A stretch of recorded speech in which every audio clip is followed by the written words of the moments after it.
Good afternoon, everyone. I'm calling this meeting to order, and I just want to outline our procedure before we start so everybody is on the same page here. This is the beginning of a conversation with Minnesotans. This discussion of financial assurance belongs to all Minnesotans, because if any decisions are made...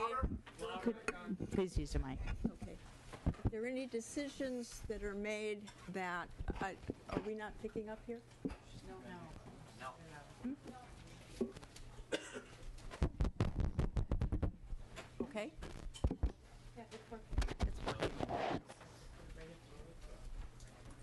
If there are any decisions that are made that don't turn out as intended, then Minnesotans will have to pay for any mistakes. So I'm glad you're all here to begin this discussion. The questions for this meeting were written by House Research, which is our nonpartisan group that gives very good advice and counsel to the legislature. They've been on our website for several weeks, so that there's been ample time for folks to look at them and see and figure out what needs to be said.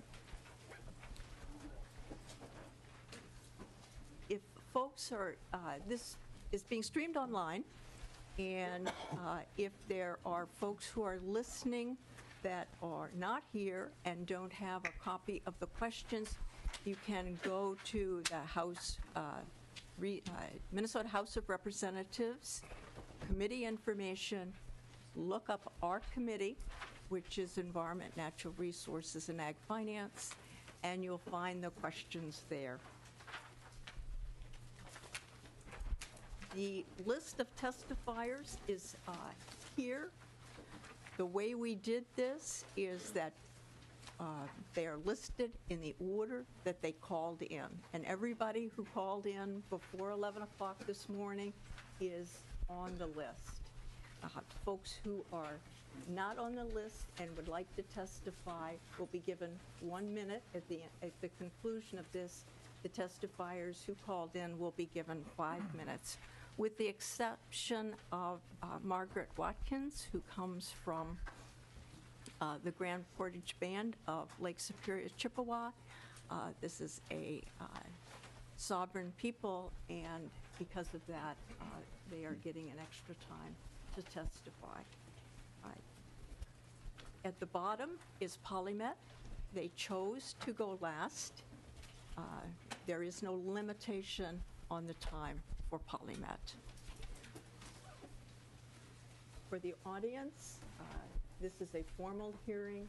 There is no clapping. There is no response to questions or comments or anything from the audience. That is not part of our protocol. So with that, our DNR is here and prepared, and we welcome Jeff Richards.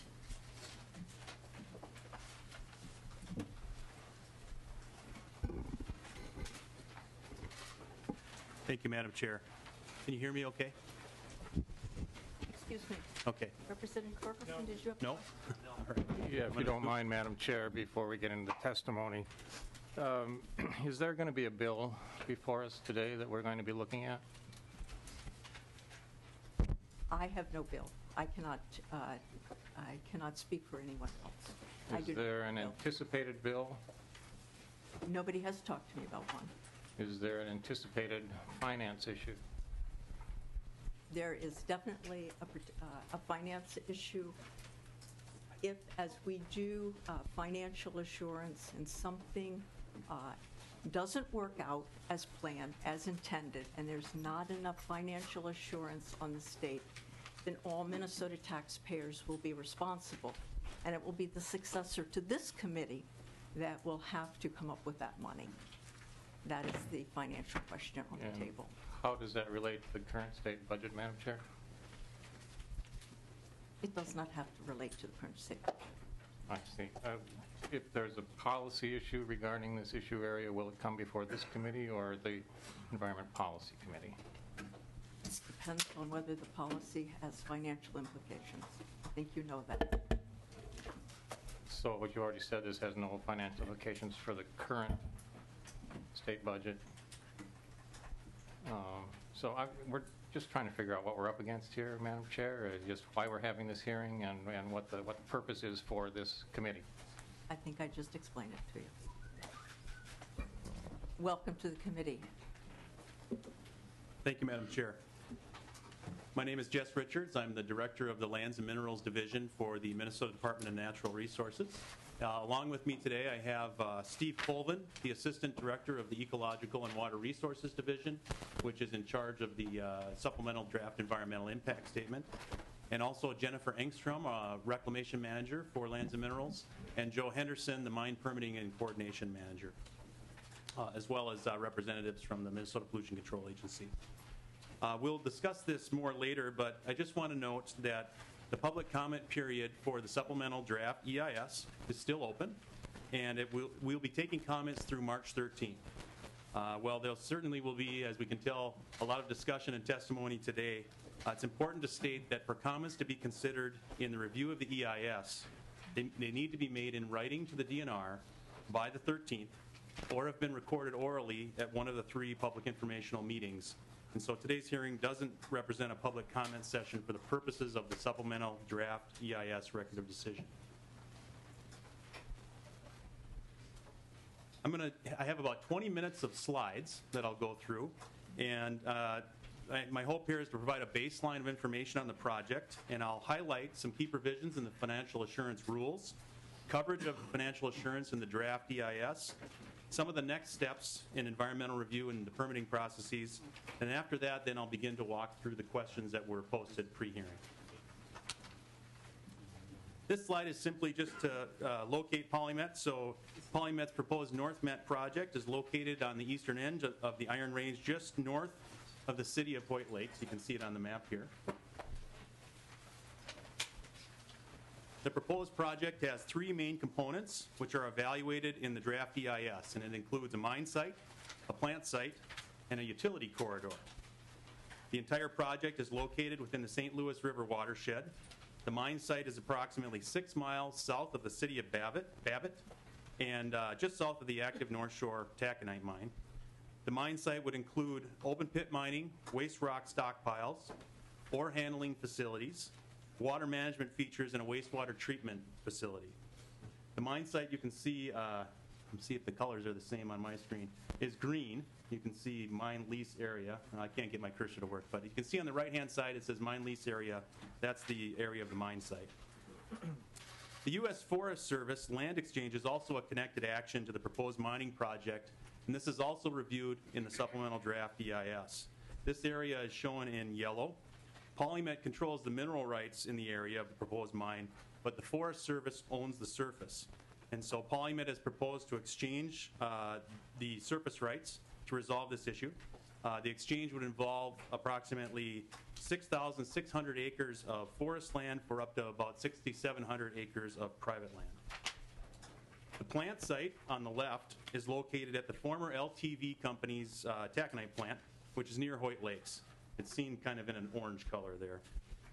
It would include reuse of existing buildings for ore processing, a tailings basin on top of the existing LTV tailings basin, a new hydrometallurgical plant, hydrometallurgical residue facility, water management features, and a wastewater treatment plant.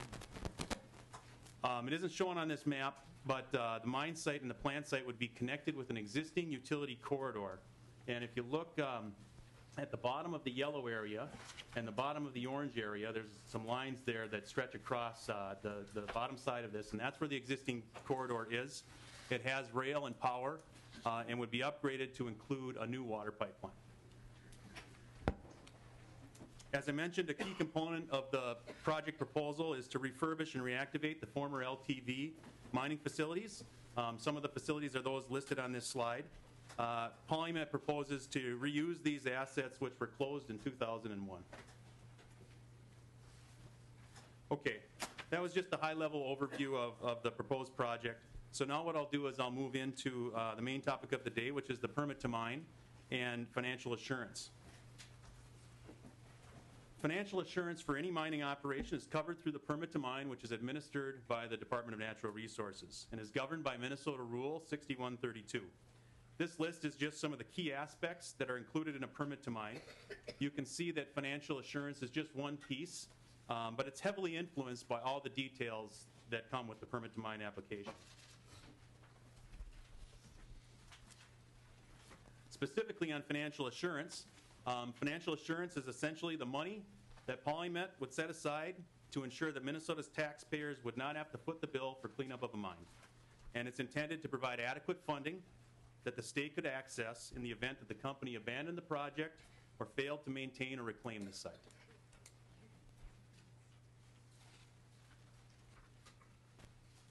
There are two key aspects of financial assurance are the development of the contingency reclamation plan and a corrective action plan. The contingency plan first needs to estimate the reclamation costs if operations were to cease in the first year. It needs to calculate those costs based on the assumption that the state would use third parties to conduct the work. The plan needs to be updated at least annually and adjust to changes in mining operations or changes in standards or changes to our understanding of the environmental conditions. It ultimately becomes the plan to financially assure the site at any point in time. The provisions of the rule that direct the contingency plan to address the first year of operation does not in any way mean that PolyMet's financial assurance proposals shouldn't look long-term. Our expectation is that when PolyMet submits its permit applications, the accompanying financial assurance proposals will look at the entire life of the mine and long-term maintenance and treatment costs. These long-term estimates would need to include, for example, monies to fully replace the treatment system if needed, and these protections need to be designed and put in on the front end. Another key aspect of financial assurance is the corrective action plan. As a mine develops, this plan is to provide or adjust the financial assurance if there's non-compliance with the permit. The DNR can order corrective action for any violation of the permit, and the company must not only pay using their own funds to correct the violation, but they may also need to adjust or add to their financial assurance package to cover the state's interests in the event that the state needs to step in to correct the violations.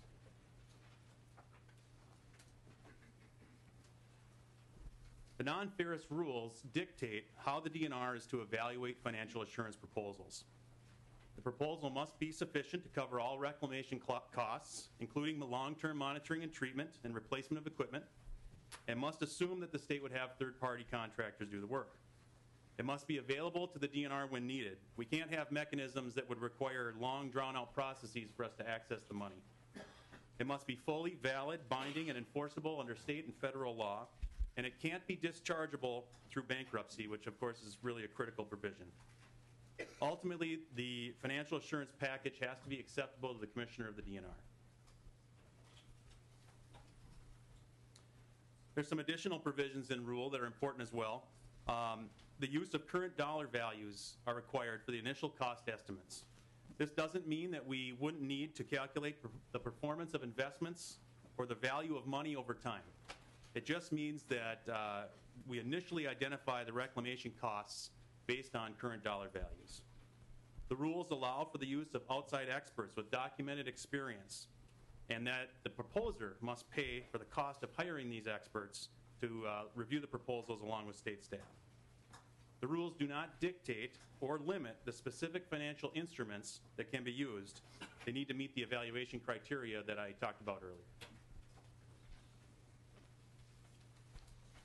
Finally, another important aspect of the permit to mine rules is when and how the state can release a permittee from its financial assurance liabilities.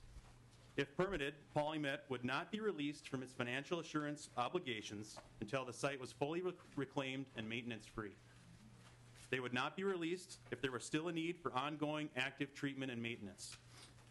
Over the life of a mine, certain financial mechanisms might be released or adjusted as reclamation occurs. So for example, if there were specific financial assurance in place to cover building demolition, once that portion of the work was done and the company completed building demolition, they could be released from the financial assurance associated with that issue. But the largest long-term protections would remain in place until all three of these conditions are met. So practically speaking, how does the DNR conduct this evaluation. The DNR would bring the highest level of expertise and rigor to the review of PolyMet's proposals for financial assurance. DNR staff include mining experts with skills ranging from geochemistry to mine engineering to reclamation. And in the coming months, the DNR will secure additional third-party experts in both mining and financial instruments to help evaluate financial assurance needs. Specifically, the first thing we look at is the detailed engineering of the proposed permit to mine plan. We look at the sequence of mining and reclamation because it's an ongoing activity throughout the life of a mine. We look at all potential reclamation details ranging from the demolition of structures to the ongoing monitoring and maintenance of treatment systems. We look at the engineering details that come in with the permit to mine, such as mine pit cross sections, pit progression and sloping, tailings basin dam construction and engineering, water treatment, piping, sumps, filters, and maintenance schedules. All of these come in with the permit to mine application and provide the basis for determining the cost of reclamation activities for those facilities and for long-term treatment. Once we've reviewed the detailed mine plan, we then take a look at the cost of reclamation for each portion of the mining operation, as well as the timing of reclamation. We would compare PolyMet's proposals to similar projects around the country, and we have access to information on the actual costs of reclamation for more than 200 mine sites in the western United States. Some cost estimates are pretty straightforward, such as building demolition or seeding of slopes, and other cost estimates would be more complicated, such as maintenance and replacement of a wastewater treatment system. We look at each financial area for coverage, assess which financial tool or tools would be needed to provide the state with adequate access to funds. When PolyMet submits its detailed financial assurance proposal, it would have to include all these items, as well as the timing of implementation of each financial tool through the life of the mine and after mining ceases. Like I said, the DNR would review this with both their internal and external experts, and just as we're doing with the supplemental draft EIS, we will seek public input before any decisions are made.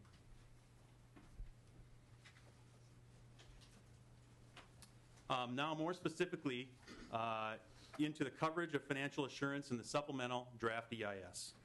We work closely with the U.S. Environmental Protection Agency in Region 5, who also work with EPA headquarters, to make sure that the level of financial assurance coverage in the draft EIS was appropriate for this stage of review, and they agreed that it was. The supplemental draft EIS contains a description of the process for evaluating financial assurance. It has preliminary cost estimates at its peak ranging from $160 million to $200 million, with long-term annual monitoring and maintenance projections of $3.5 million to $6 million. It also outlines some of the financial instruments that would be considered. As I said before, to go to the next level of financial assurance assessment, we need to get the permit to mine application and the detailed engineering that comes with that. Once we have those details, we can zero in on the specific costs of reclamation for various stages of mining and post-mining. If additional analysis and detailed engineering of and financial assurance is available at the time of the final EIS, we would include that in the final EIS as well. These are just some examples of instruments that would be considered as PolyMet develops its financial assurance proposals, and they're listed in the supplemental draft EIS. An irrevocable letter of credit is a commonly used tool, and I can never say the first word right. It's a commonly used tool where third-party institutions like banks guarantee a certain payout that is payable directly to the DNR. The company would then have to pay an annual premium to maintain the letter of credit. Letter of credits have been used both as short-term and long-term mechanisms across the country. One that would definitely be under consideration would be a trust fund. In this case, a permittee would fund the principal of the trust with the idea being that the trust fund could create self-sustaining amounts of returns, essentially funding for long-term needs off the interest. We anticipate that any financial assurance proposal would include a variety of financial instruments and a variety of financial institutions, and we expect all of these on this slide to be considered as we look at PolyMet's proposals for financial assurance. Now, Madam Chair, I committed I wouldn't spend too much time on this slide, so I won't. But there is a handout that folks can look at And then basically it outlines the typical EIS process, and then it also outlines the non-ferrous permit-to-mine rule-based process that is here as well. Just a couple things to highlight on this screen is anything in green represents an opportunity for public information and input onto the permit. And then what I wanted to highlight is that if you look in the top box to the left side where it says Draft EIS Public Notice Review, it's on the second line, the green box. That's where we are right now in PolyMet's proposal. We're in the public notice period of the supplemental draft environmental impact statement. And the other thing I just wanted to state is that the permit to mine process listed below, we haven't received any permit applications yet. So we haven't really kicked off that process. Obviously, they've done waste characterization as part of the supplemental draft EIS, but the permit process has not begun. We have not received applications. So next steps. In the EIS process, we have over 10,000 comments already to review on the supplemental draft EIS. It will take time to review all these comments. We've begun the process of starting to categorize them, but we won't begin our review of them until after the public comment period is over. Once all of the comments have been reviewed, we'll be in a better position to determine whether additional work is needed on the science of the EIS or whether there are any changes that need to be made to the project proposal. When ready, a final EIS would be published for public review, and then followed by that would be the Commissioner's decision on whether the EIS is adequate. Next steps in the permit to mine process. So this is going to show the steps in the permit to mine process. And as I move through this, the steps on the left are the steps that are required by state law. As I move through, you'll see on the right that there's some additional actions that the DNR would take to bolster public access and public participation. All of the green boxes you'll see will represent public opportunities to get information or provide input. So first we need to conduct a pre-application consultation and site visit with PolyMet. The purpose of this step is to set the expectations on what should be included in the permit applications. In conjunction with that visit, we would host a pre-application public informational meeting. The purpose of this meeting would be to outline for the public the permitting process and the input opportunities going forward. Sometime after that event, PolyMet would submit its permit applications and its financial assurance proposal. And something new that we'll add here is that when we receive the first draft of PolyMet's proposed financial assurance, we'll place it on our website, and we'll send out a notice through the Gov Delivery system. Interested individuals could sign up today at our Lands and Minerals website to receive those kind of notifications. And then we'll begin our review. And again, like I said, we'll use our own staff along with MPCA and third-party contractors. But also, during that time, we would also provide a means for the public to provide input on that financial assurance proposal so that we could get that input as we're reviewing the documents. When ready, we would place a draft permit to mine on public notice for a minimum of 52 days. Now, it's a weird number, I understand, but the 52 days comes from a rule requirement that requires the notice to be placed for 4 successive weeks in a local paper, and then an additional 30 days after that. And so the notice would be in a local paper, plus it would also be given to the EQB through the EQB monitor and through the state register. We would be working closely with the MPCA to see how to best coordinate public notice of the DNR and the PCA permits, since there are a lot of connected pieces there. And we would not place any permits on public notice until after a decision is made on the adequacy of the final EIS. Additional new steps that we would commit to would also be that once the notice is on, once the permit would be on public notice, we'll hold at least one public informational meeting on the permit to mine and financial assurance, and we would accept both objections to the permit as defined in state rule, as well as traditional comments on the permit prior to any decisions. We would then adjust the permit as necessary and then make final decisions on the permit. There's a whole other process that involves hearings and appeals, and for the sake of time, I won't go through that today. The DNR will not issue a permit to mine unless we're confident that the financial assurance is protective of Minnesota's taxpayers. So as I mentioned earlier, we're in the public comment period of the supplemental draft environmental impact statement. All comments are due by 4:30 on March 13th. They can be emailed to the account on this slide, or they can be directly mailed to Lisa Fay, who's listed here with her address. The DNR recognizes that financial assurance is one of the most important topics when considering PolyMet's proposals. And as I said, we'll bring the highest level of professional expertise and rigor to any review. As I said, also, we would not issue a permit to mine unless it's designed to fully protect Minnesota's taxpayers and Minnesota's natural resources. So, Madam Chair, that ends my PowerPoint presentation, and with your approval, I would go on to the questions. Please do.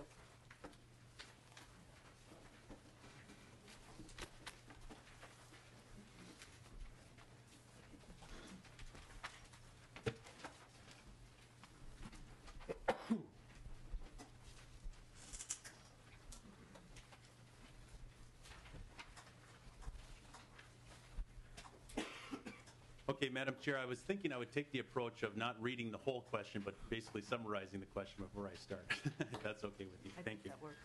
Okay. The first question that was outlined in the pre-hearing questions has to do with unanticipated liabilities. And unanticipated liabilities could be something such as a spill or a leak or something like a dam breach or a pipeline failure. One example in Minnesota of unanticipated liabilities was during the cleanup of the reserve mining sites, which was completed over a many-year period into the 2000s. And some of the unanticipated liabilities that came in that situation included discovery of a lot of waste tires and drums of grease with lead contamination. And so these were items that weren't planned for, that were examples of unanticipated liabilities. As mentioned earlier, the DNR has access to over 200 mine sites in the western United States. In addition to, we are also reviewing financial assurance designs of non-ferrous mines across the nation.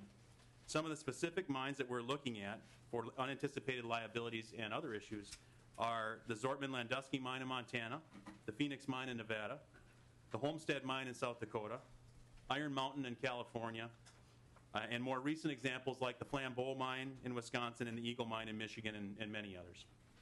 Each of these has their own unique financial assurance and unique environmental circumstances. And so this is just an example, and we welcome any input on other specific sites that the committee or citizens in the room or that are interested in this project would like to suggest. We'll look at them all. Unanticipated liability situations can trigger violations of the permit to mine. Any violation of the permit to mine, as I said earlier, would require immediate corrective action to correct the violations, and the cost of those activities would then have to be rolled into additional financial assurance. As I said before, the company would be expected to respond immediately to corrective actions and on their own dime, and provide additional financial assurance if necessary to protect the state. Another key is to managing the risk of unanticipated liabilities would be to have a strong regulatory presence at the site. If PolyMet is permitted, DNR inspectors will have a strong on-site presence to help catch problems before they occur and to mitigate the length of any non-compliance situation if it were to occur. And Madam Chair, maybe I'll just go through all the questions then if you want to come back to additional. Okay, thank you. I think that's a good idea. Thank you. Oops.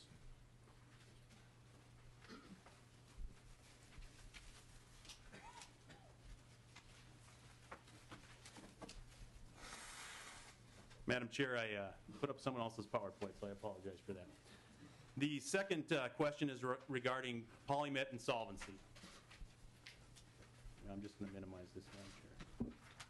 There we go. The second question is regarding PolyMet insolvency. As I mentioned earlier, the financial mechanisms used by the company have to assume the use of third-party contractors and be funded accordingly. The proposal must be acceptable to the Commissioner of the DNR. The DNR would look at a combination of financial instruments, including the tools that you saw on the slide earlier. The language of any proposed financial instrument would have to withstand criteria in the rules and could not be dischargeable through bankruptcy. The department requires access to the funds, and an obligation to pay cannot be affected by receivership, bankruptcy, or insolvency of the company. The DNR has contracts in place with consultants with financial assurance experience, We would also use state experts to review the proposals for the mining, engineering, as well as the financial assurance. If present, a parent company would be listed on the permit and would be responsible for all aspects of the permit to mine. Shareholders are not listed on the permit to mine. The permittee is responsible for paying all costs associated with correcting noncompliance with their permit with their own funds. So the purpose of financial assurance is to provide additional funds in the event that the state could use in the event that we need to step in. But the first source of money is always going to be the company and the permittee and the parent company themselves. As I said earlier, we're looking at the structure of financial assurance for a number of other mine sites across the country. As we look at financial assurance for the long term, we would have to have a package that provide adequate funds even if the permittee were no longer around. A trust fund, for example, may be a type of instrument that could be established early in the life of a mine and funded prior to mining in areas that could lead to the need for long-term treatment. The timing and implementation of each financial tool is a critical consideration, and there would need to be adequate principal balance in a trust to ensure ongoing treatment, maintenance, and replacement costs and infrastructure could be accomplished using just the interest off the trust and not the principal balance. There's an example in Nevada that I'll talk about later where a trust fund was established and it was backed up by another financial tool, and the sole purpose of the other tool was to bolster the principal of the trust in the event that the trust underperformed. These long-term tools would also need to account for costs of additional protections. So for example, returns on a trust fund would also need to include the cost of insuring infrastructure. So not only would there be funds to follow continued monitoring, maintenance, and replacement schedules for a treatment system, but there would also need to be a fund so the state could purchase insurance, like you or I might have on our house, in the event of a natural disaster, a tornado, or flood were to come in and affect the treatment system. So all of these are things that would be considered in the front end of a financial assurance package. The next question is regarding evolving science. The initial financial assurance proposals and permit to mine conditions must be based on the current science, current cost estimates, and designed to meet the current rules. However, the reclamation plan and financial assurance would be adjusted over time to reflect developing science. The permit to mine requires submittal of an annual report. In this report, it's called the Contingency Reclamation Plan, which I discussed earlier. It has to include all activities that would be implemented if the permittee ceased operations in the upcoming calendar year. The goal of this is to always stay at least 1 year ahead of any potential liabilities. At least yearly, on-the-ground results would be compared to the modeling, and adjustments would be made as needed. Changes to the reclamation plan and financial instruments would be adjusted also as required. The department would review and approve the annual report. The rules permit the commissioner to modify a permit if new information becomes available, and we can reopen a permit at any time.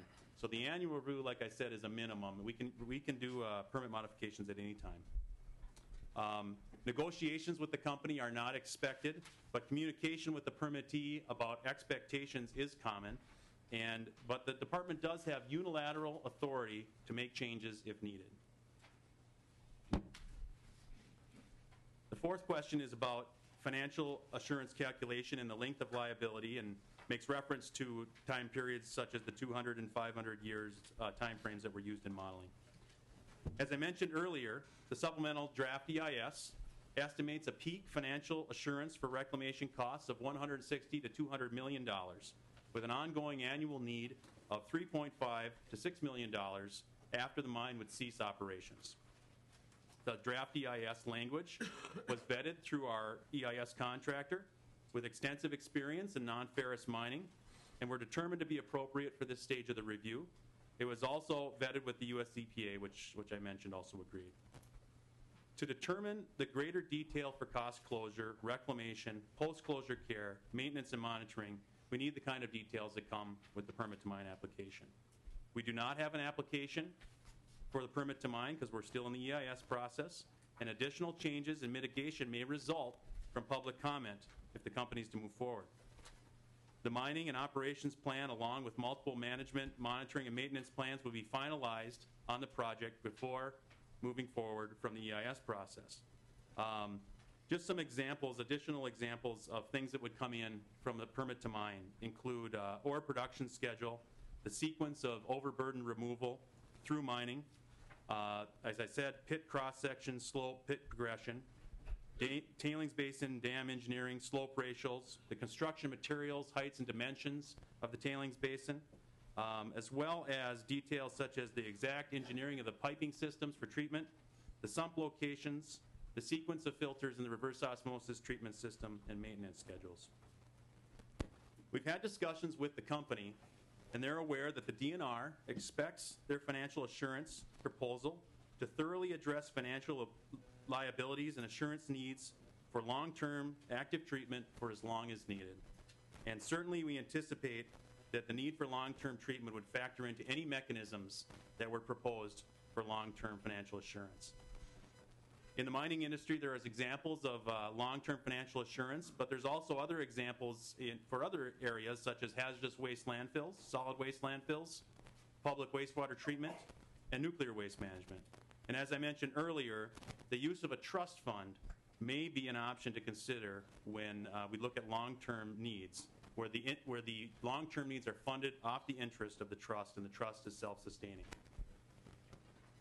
And as I mentioned before, also, we've been benchmarking with other states, and we're going to continue to do that and to see how these challenges have been managed at other mines. Question number 5 is regarding a potential for revenue/liability mismatch. Essentially, would PolyMet be able to make enough money to cover financial assurance? And the DNR's focus would be on protecting Minnesota's taxpayers and protecting Minnesota's natural resources. We do this with our internal experts and our third-party experts in reviewing the permit to mine application and the financial assurance that would be put before us. And we would assume that PolyMet has done their homework on their business plan and their profitability. This is, however, one reason why the timing of implementation of financial tools is critical. And protections need to be in place prior to mining ore that could result in long-term financial assurance needs. So it is an important topic, and for us it's particularly important on the timing of financial assurance tools. The next question is regarding facility obsolescence, the useful life of facilities. And so the useful life of mining facilities would also be used to factor in the needs for replacement costs. PolyMet would provide the detailed designs and replacement and maintenance and cost schedules as part of their permit to mine application and financial assurance package. PolyMet would have to include replacement costs in the long-term care numbers, spreading out those costs over time and factoring in the schedule into long-term estimates. Features of the facility, some features of the facility at this point have been designed to minimize long-term replacement costs. So one example is the use of liners for waste rock storage. The supplemental draft EIS, I got to set this up a little bit. So the supplemental draft EIS concludes that acid rock drainage will not be an issue for this project for 2 main reasons. First, 70% of the ore, or 70% of the waste rock, is of low enough sulfur content that it cannot generate acid. But second, the remaining waste rock, which is called category 2, 3, or 4 waste rock, would be stored on stockpiles that are expected to be in place on a liner system for about 20 years. At this point in time, the waste rock would be disposed of underwater in a mine pit, where oxidation would limit the reaction that would create acid rock drainage. So the liner manufacturer has indicated to PolyMet that they would warranty the liner system for 20 to 30 years. At that time, the liners and wastewater collection systems associated with these features could be removed and they would no longer be needed. For reverse osmosis treatment systems, pumps, membranes, and piping, these are not unique to this facility, and there's quite a bit of information on their useful life. According to my colleagues at the MPCA, pumps and pipes tend to last 20 plus years if maintained properly, while the filter membranes generally have a life expectancy of 5 to 10 years if properly maintained. So we would be working closely with the Minnesota Pollution Control Agency on all financial assurance related to a proposed reverse osmosis treatment system. The MPCA houses the state's experts in wastewater treatment performance. The key with all proposed systems and facilities is to ensure they would be designed to meet water quality standards and that full replacement of the technology is funded through financial assurance regardless of when it would be needed.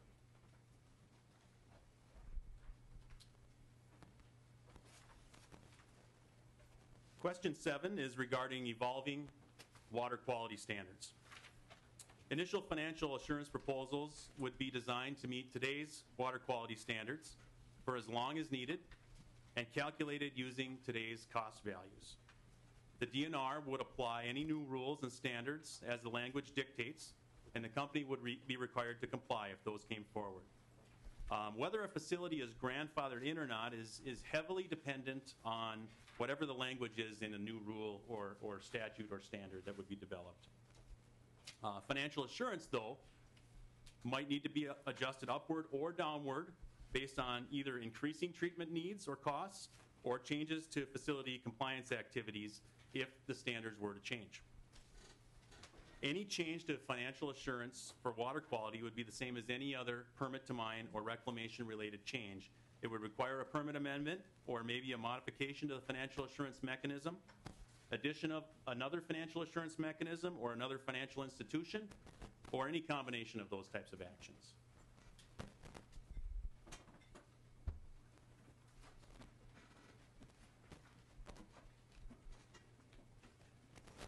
The next question is about proper assurance instruments for uncertain long-term liability. As I mentioned earlier, we're surveying other states and reviewing other mines to look at financial mechanisms like trust funds that have been set up to manage long-term treatment and maintenance. So one example is the Phoenix mine. And this is a mine that's in Nevada. It has a variety of different financial mechanisms in place, but ultimately it's intending to utilize a trust fund for any monitoring or long-term monitoring or treatment needs. In this situation, the concern is focused on the potential for acid rock drainage to reach high-quality groundwater in the area. PolyMet's long-term treatment proposal is not about acid rock drainage, but rather it's about treatment of wastewater to meet standards like the sulfate standard for wild rice. The Phoenix mine may have to install a groundwater pump and treat system and keep it in place for as long as needed.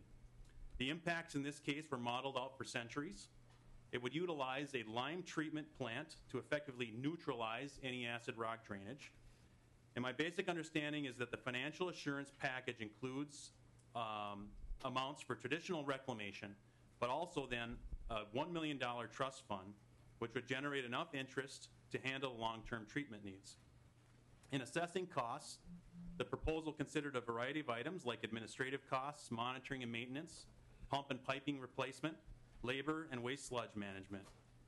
This is the one, though, where the trust fund is then backed by a second $1 million surety bond to be used only in the event that the trust principal needs to be supplemented to generate adequate funds. The trust is held by one prominent bank but managed by another to create financial protections. And ultimately, the trust has a very defined means to access the dollars. First, they could be accessed by confirmation that no impact is possible. And in that case, the permittee could get the money back in this particular situation. Second, there's documented contamination and the company has not taken action to correct the violation. Or third, the financial instrument is about to expire. In the case of the Phoenix mine, the initial dollars are pretty low. And part of the reason is because they estimate that they have 40 years for the balance in the trust to grow before they would need it. It also has different treatment technologies than we're talking about with PolyMet and also different standards that it would have to meet. I want to restate, though, the third point in their access is that the financial instrument is about to expire. And this is very important because one of the features of financial assurance, any financial assurance mechanism that would be structured, would be to ensure that the DNR could cash a mechanism even if it were about to expire or if the permittee failed to maintain payments on the premium. For example, our state rules require that the DNR be notified 120 days prior to cancellation of a financial assurance mechanism. We can then cash the mechanism regardless of whether there's a pollution problem there or not. As shown in the Phoenix example, redundancy or layers of tools and financial institutions are key to any proposal. And we are also, this question brought up the idea of a state-run trust, and we are very interested in continuing to explore that possibility. We've begun discussions with the State Board of Investment about a potential future role in managing a trust. These discussions are really at preliminary stages and ongoing, and certainly no decisions have been made as we're still in the EIS process and much could change. If the project were to be ultimately permitted, the company would be required to have a robust financial assurance package that would provide adequate funding the state could access in the event they abandon the project or don't properly maintain the site. And as discussed in the presentation, the SDIS looks at a variety range of funding levels as well as tools. Again, if there's additional mines or financial assurance packages that the committee or interested citizens would like us to consider, we welcome those suggestions. We're early in the process of looking at financial assurance, so it's a great time for us to get people's thoughts on that. The next question is regarding the adequacy of the financial assurance laws, and I guess my simple answer is that I believe they're adequate. They're flexible. We are able to continually monitor them and adjust them at a minimum on an annual basis, but more often if we need to. So that was the shortest answer. Now the next one will be the longest. The next one is about groundwater hydrology. Essentially asking, is good understanding of groundwater hydrology important to understanding a permit and understanding the supplemental draft EIS? And the answer is yes. Understanding groundwater hydrology is necessary for estimating project impacts, issuing state permits, and implementing meaningful groundwater monitoring systems for the project. The supplemental draft EIS has information on 3 phases of hydrogeological study, including well installations, data collections, pump tests, packer tests, groundwater flows. And so I'm going to go through each of these 3 phases. The first initial phase of hydrogeologic investigation was called Phase 1, was conducted at the PolyMet mine site. And the objective of this investigation was to determine the hydraulic properties of water quality from the Duluth complex and the superficial deposits at the site. In addition, preliminary geotechnical information was collected from the superficial deposits. Geotechnical information is essentially the information that would tell us if the soils can handle facilities on top of them or waste rock stockpiles and whether they'd settle. There was 10 shallow borings were placed in the superficial sediment and terminated in the bedrock in order to visually inspect the sediment and to perform aquifer tests.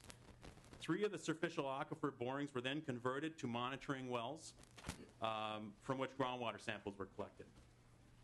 Aquifer testing was conducted on 10 of the exploration borings in the Duluth complex. In addition, water samples for laboratory analysis were collected from 2 6-inch diameter exploration boreholes and a water well supply well on site. The objective of the Phase 1 study was to provide information regarding the ability of the Duluth complex and superficial deposits at the mine site to transmit water into the North Met pit. The other objective was to check the quality of water within the Duluth complex rocks and the superficial deposits, and also to do the preliminary geotechnical characterization of the superficial deposits. All of this information is needed for permitting. It's used in the water appropriations permit, the NPDES permit, and the permit to mine. The second hydrogeologic investigation, or Phase 2, was also conducted, and the objective of this investigation was to determine the hydraulic properties and the water quality of the Virginia Formation. 4 6-inch diameter pumping wells and 5 2-inch diameter observation wells were installed near the contact point between the Virginia Formation and the Duluth complex. So essentially the geology out there is that you have the superficial geology, the glacial till that is laid down. Beneath that is the Duluth complex, which is the ore body that PolyMet would be mining. And that comes on top of the Virginia Formation. And so these hydrogeologic investigations were designed to look at those interactions between those different layers of the geology. A pumping test was conducted at each pumping well, and 4 6-inch diameter pumping wells and 5 2-inch diameter observation wells were installed at this contact point. I don't know if I said that already. A pumping test was conducted at each pumping well. 3 36-hour tests and 1 96-hour test were run. And during and following these tests, water levels in the pumping well and observation wells were recorded. The data was analyzed to determine the hydraulic properties of the Virginia Formation. Following at least 12 hours of pumping, groundwater samples were collected from each of the pumping wells and each of the test wells. Groundwater samples were analyzed for total metals, dissolved metals, and general chemistry parameters. And this is the data that's needed to help predict water quality in the mine pits during operation and during closure. A third hydrogeologic investigation, phase 3, was conducted at PolyMet as well. And the objectives of this were to evaluate the effects of mine dewatering on wetlands in the area, in the vicinity of the mine, and to gather additional water capacity data for wells in the Virginia Formation, as well as water quality data and groundwater within the surficial deposits, the Virginia Formation, and the Duluth Complex. Three main activities in this phase were the pump tests to evaluate the connectivity of the bedrock and the surficial deposits, capacity tests to evaluate the potential vertical movement of water in the Virginia Formation, groundwater sampling to further characterize water quality in the surficial deposits, as well as in the Virginia Formation and in the Duluth Complex. Essentially, the purpose of this phase was to understand water volume and water movement in the ore deposit, as well as the rock formations above and below that deposit when they're connected. Some additional monitoring wells were installed in 2011 and 2012 to collect additional groundwater quality data. And some of the field activities included rotosonic borings through surficial geology at a total of 26 locations to characterize the surficial deposit. And monitoring wells were then installed in 21 of those borings, and groundwater samples were collected monthly through August 2012. Okay, question 11 is regarding public input. I outlined in PowerPoint opportunities for public input, and so what I'll do is summarize, like I said, early in the permit to mine process, we'll have a public informational meeting to outline what the public participation would look like. In that situation, we would invite not only the public, but participation of the Pollution Control Agency, the Environmental Quality Board, and local government. Assuming PolyMet applies for a permit to mine, when the application is complete, we put it on public notice, publish it in the state register, EQB monitor, and then in the local paper for 4 successive weeks. That was my 52-day public notice period. And then, again, written objections to the proposed operation and permit may be filed no later than 30 days following the last date of publication in the newspaper. As I stated earlier, we added new public input steps, including posting of the first draft of the financial assurance proposals on our website and notification to citizens via our Gov delivery system. We would provide a means for people to provide input on that first draft, and we would coordinate our public notice with the MPCA's permits. We would not intend to start the public notice process for the permits until after a decision is made on adequacy of the final EIS. We're also committing today to hold at least one public informational meeting during the public notice period, even though it's not required by state rules. And we would also accept both formal objections to the permit as well as traditional comments for consideration prior to any final decisions. Question 12 is regarding engineering standards. The DNR and the MPCA would evaluate engineering design, facility, and equipment plans in determining whether standards can be met with the design that's proposed. The focus here is on performance to meet the standards. For the example of reverse osmosis treatment, we'd be coordinating that engineering review heavily with the MPCA.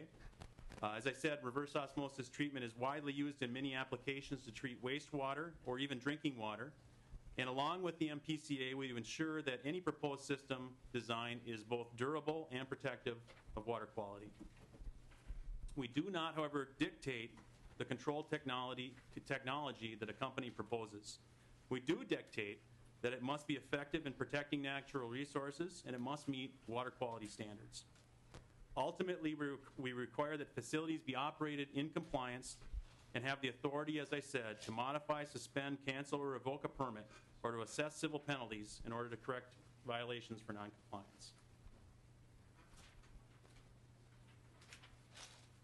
Question 13 is regarding annual financial assurance review. The DNR would review and evaluate PolyMet's financial assurance at least annually. Like I said before, we can open that up anytime. The initial financial assurance requirements would need to include the assumption that long-term active treatment, wastewater treatment facilities would be in place. Passive, non-mechanical treatment systems would be required to be evaluated during the life of the project by pilot studies and tests under actual site conditions. The financial assurance would then be required for passive systems if they are approved. But going forward with the first round of analysis on financial assurance would be about assuming that they would have long-term active treatment in place, and we would not assume that they would have passive systems come into play when we do that initial calculation. If proven successful, passive treatment systems could potentially lower the costs and the corresponding financial assurance, but we would only evaluate that after the technology was proven. The next question is about project impact modeling, and this is regarding, again, 200 and 500 years of treatment. And I'm going to ask Assistant Director of Ecological and Water Resources, Steve Colvin, to come up and work through with that question with you.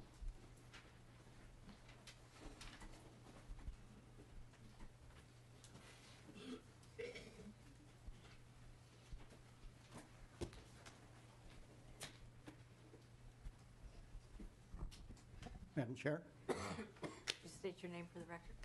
my name is Stephen Colvin, STEVENCOLVIN, and I'm Assistant Director for the Division of Ecological and Water Resources for Minnesota DNR. As Jess said, he asked me to respond to this question because it has a bit more to do with the EIS than with financial assurance. One component of the question asks what are the ranges and how long reclamation efforts will have to go at a 90% modeling significance. And I want to state that the model was developed to ensure that the proposed treatment approach would meet water quality standards for all parameters at all evaluation points for as long as it would take and for the peak concentrations that are predicted. Therefore, the model was designed assuming proposed active treatment for as long as required to meet the evaluation criteria, and it was not designed to answer the question of how long might treatment be needed. That was an assumption in the model. So some of the physical processes and treatment measures that could potentially reduce duration of the active treatment, therefore, were not fully explored or included in the model.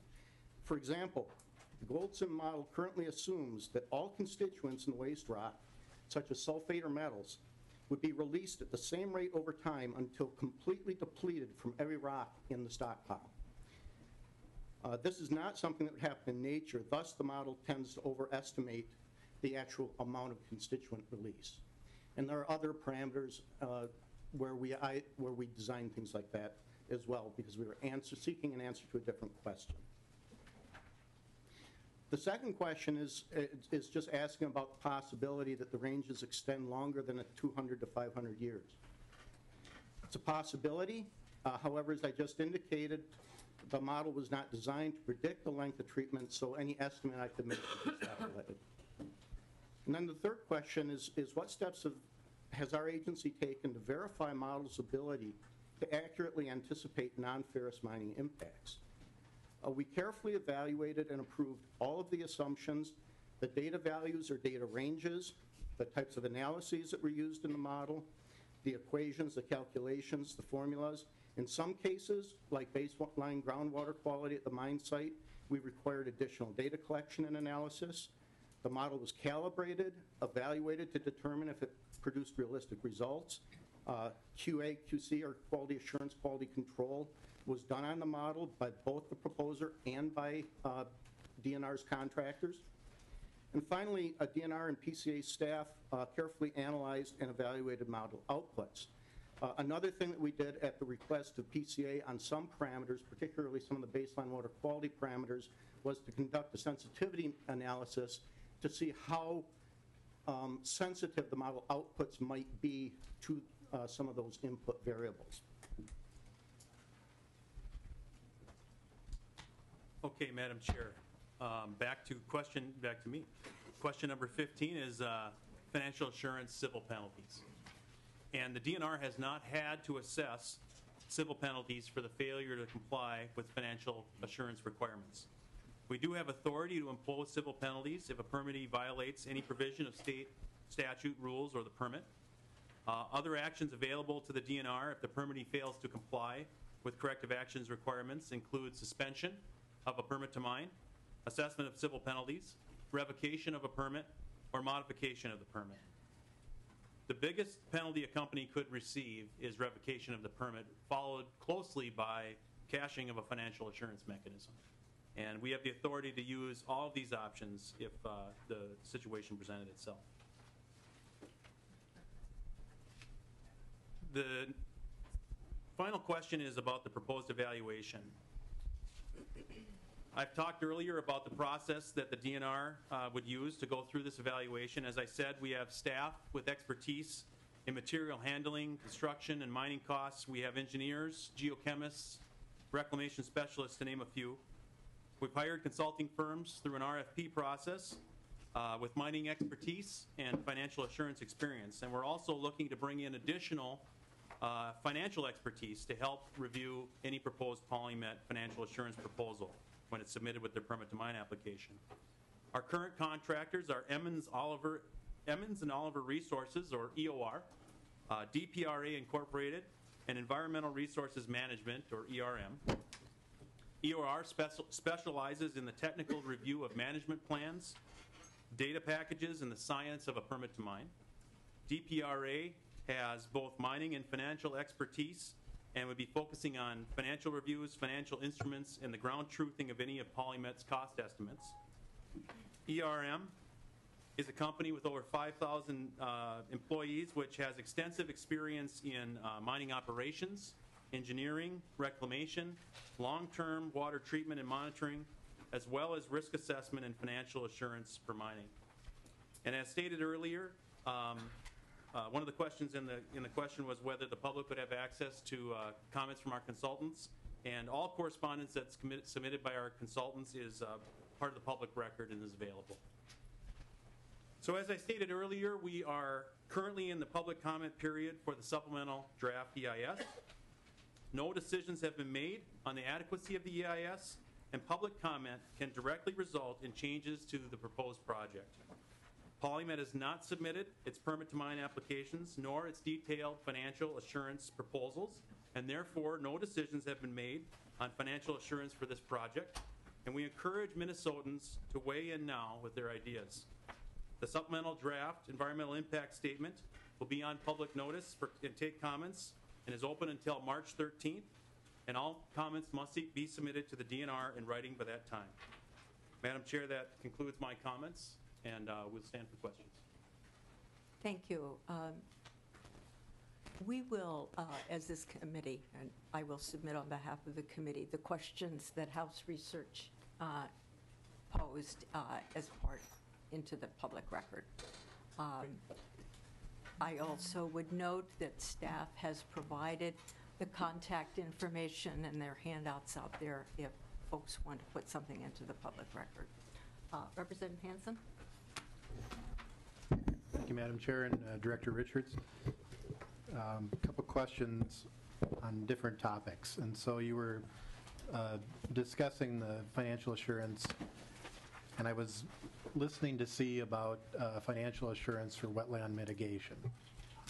You were talking about the financial assurance for the DNR, and we have statute providing for financial assurance for the local governments, and I think some of the mines have provided financial assurance for wetland mitigation. So just maybe a little bit about that local government impact and how that plays into the document in front of us.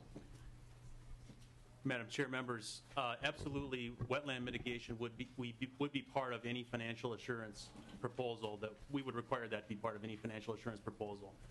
Again, the key with wetland mitigation is the timing of that financial assurance mechanism to ensure that any mechanism to fund the mitigation activities would be in place prior to the impacts. And so wetland mitigation is also something that can be changed or improved also through the life of a permit to mine as we do the annual review. So one of the things we look at in that annual review is the progression of mitigation, and it is the whether there's additional mitigation that's required, and is the mitigation plan lining up with the actual mine operations as they were proposed. And so not only would we change the permit if needed to address mitigation, but we would also then at that time change the financial assurance package as well. So does the authority and the responsibility rest with DNR for the insurance assurance with wetland mitigation, or does the local government, does there have to be financial assurance for the wetland mitigation to the local governments as well for their role? Madam Chair, members, the authority for financial assurance determination is through the DNR. But just like we do with the Minnesota Pollution Control Agency, we would coordinate that with local government. And so as we do with the Minnesota Pollution Control Agency, they will have very strong interest in the reverse osmosis treatment system and financial assurance that would be in place for that. And there are instances where you can devise a financial assurance mechanism that's payable to an additional party as well.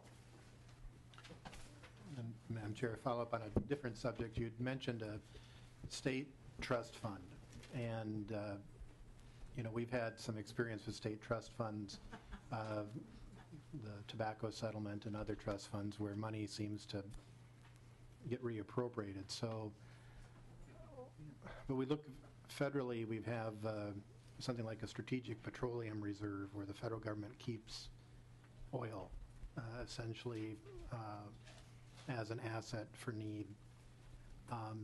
And I know we have severance taxes and we have occupation taxes, but is there a model out there that where the state would keep part of the ore, that we would have a tangible asset? We would have copper, Minnesotans would have copper, nickel, palladium, platinum, etc., and keep that as a tangible asset for financial assurance rather than money that is in a trust fund that can be appropriated.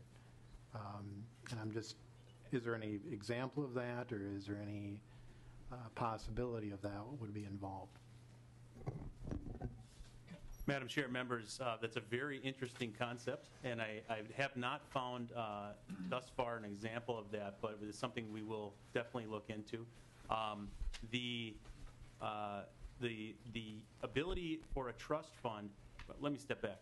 If we were to go down a path of using a strategic metals reserve or something to that effect, I would suggest anyhow that it would be in addition to financial assurance, or it would be something that would go along with financial assurance and not necessarily the only financial assurance. So it might be a part, again, if that were an option, it would be part of a broader package that would include multiple tools and multiple mechanisms.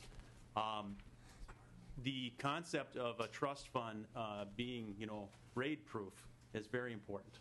And this is something that before we would execute a trust fund, we'd have to lawyer it up a little bit. And as I talked about in the case of the Phoenix mine, you can see in that situation, it's actually held with two different large financial institutions and not the state. And in that situation, the ability to draw from that trust fund has very descriptive and limited reasons. And so I think those are all very important topics that we would have to definitely have in place for any mechanism. Next is Representative Hall. Thank you, Madam Chair, and thank you, Director Richards. I appreciate the work you put into this, and I know it's a fairly complex issue to kind of wrap your head around. I'm curious as to what value the department placed on water, and I just understand that there are some concerns about impacts to watersheds, and I just want to know what dollar value, I mean, and maybe that's a real simple way of putting it, but just so we can understand, what was the dollar value placed on arbitrarily a gallon of water, and then how would that be put into the financial assurance package? Madam Chair, members, the purpose of the financial assurance, like I said in the slides, is to estimate the costs based on today's costs, based on today's rules, and so the potential value, future value of water is certainly an important topic. And what the permit to mine would do, and then ultimately the financial assurance package, it would be designed to be protective of water quality.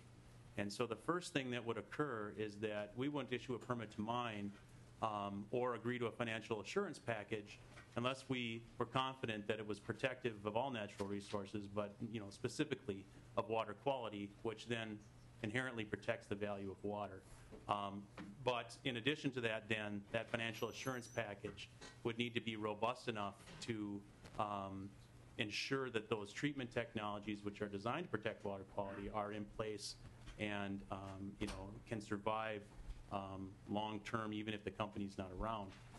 And then lastly, I guess I would say that as science, or as we talked about, as science and or standards change, the process, the permitting process, the annual review process allows for change.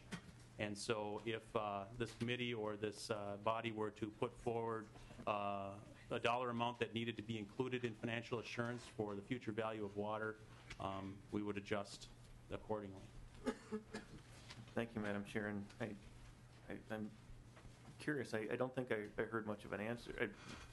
Is there, I mean, seriously, this should be a relatively simple calculation. I mean, we should be able to understand how many gallons of water flow through the watershed. And we should be able to assign, even with current values, is it a penny a gallon, a tenth of a penny, 100,000th of a penny of a gallon? This should be a pretty simple calculation. So what is the value that the department, under current circumstances, places on water, and just how many gallons of water? I mean, this information should be available, should it not? Madam Chair, members, the draft EIS contains extensive evaluation of water quality, including the gallons of water that would be flowing through a wastewater treatment system or through mine pits and through the process. I don't have that information for you. I apologize off the top of my head. It is contained in the draft EIS. As I mentioned, the financial assurance calculations that are in the draft EIS are numbers that were submitted by PolyMet. They were then cross-checked with our consultants who have experience in financial assurance, and then they were run by the U.S. Environmental Protection Agency. And so I don't know right now if there's an actual dollar cost per gallon of water, as you're asking, but we vetted the language that's in the supplemental draft EIS through those parties, and they thought it was sufficient for this time in the stage of review. Thank you, Madam Chair. And I guess this is just kind of troubling because, I mean, and I'm not just talking about the water that runs through the treatment facility, because, if you have a situation where you get some leaching into a watershed and, it affects a person's drinking water, well, that person then has to go out and procure other sources of water. And so it'd be my hope that money is set aside within that financial assurance package to make sure that a person who has no benefit to this facility but has a potential negative impact is not unduly burdened. And once again, I mean, I'm just asking because this is something that the DNR should have readily accessible. I mean, what the value of a gallon of water is, and not just, for the proposer, but for the other entities, individuals, people, local units of government within the watershed. And I'm hopeful that I really hope that you have some modeling that indicates how much water is flowing through the entire watershed. I mean, we've been appropriating money for a long time to go and at least understand our hydrology, and I really hope that this shouldn't be hard for you to have the department bring back just a simple how many gallons of water are moving through the watershed, and what is the value? And I would say that, looking at it statically today, that's one thing, but we all know that water is becoming more scarce, and so I'd like to understand or know what value the department is going to place on water as it becomes less and less available, and we have more demand for it. There's the whole price and flexibility demand calculation, and I'd like to just understand what value, because we should be talking about, not just present value, but future value of water. So could you please bring that back? Representative Kahn? Yeah, I've been concerned, Madam Chairman, I've been concerned about these financial instruments ever since we first started talking about it. I'd much rather see something that's in language I can understand, like maybe a bond issued by a bonding company like Lloyd's of London, to see if they could get into this discussion and assure us that what's happening. But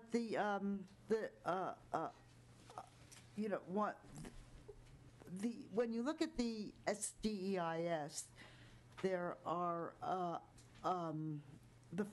3 pages of financial information in that.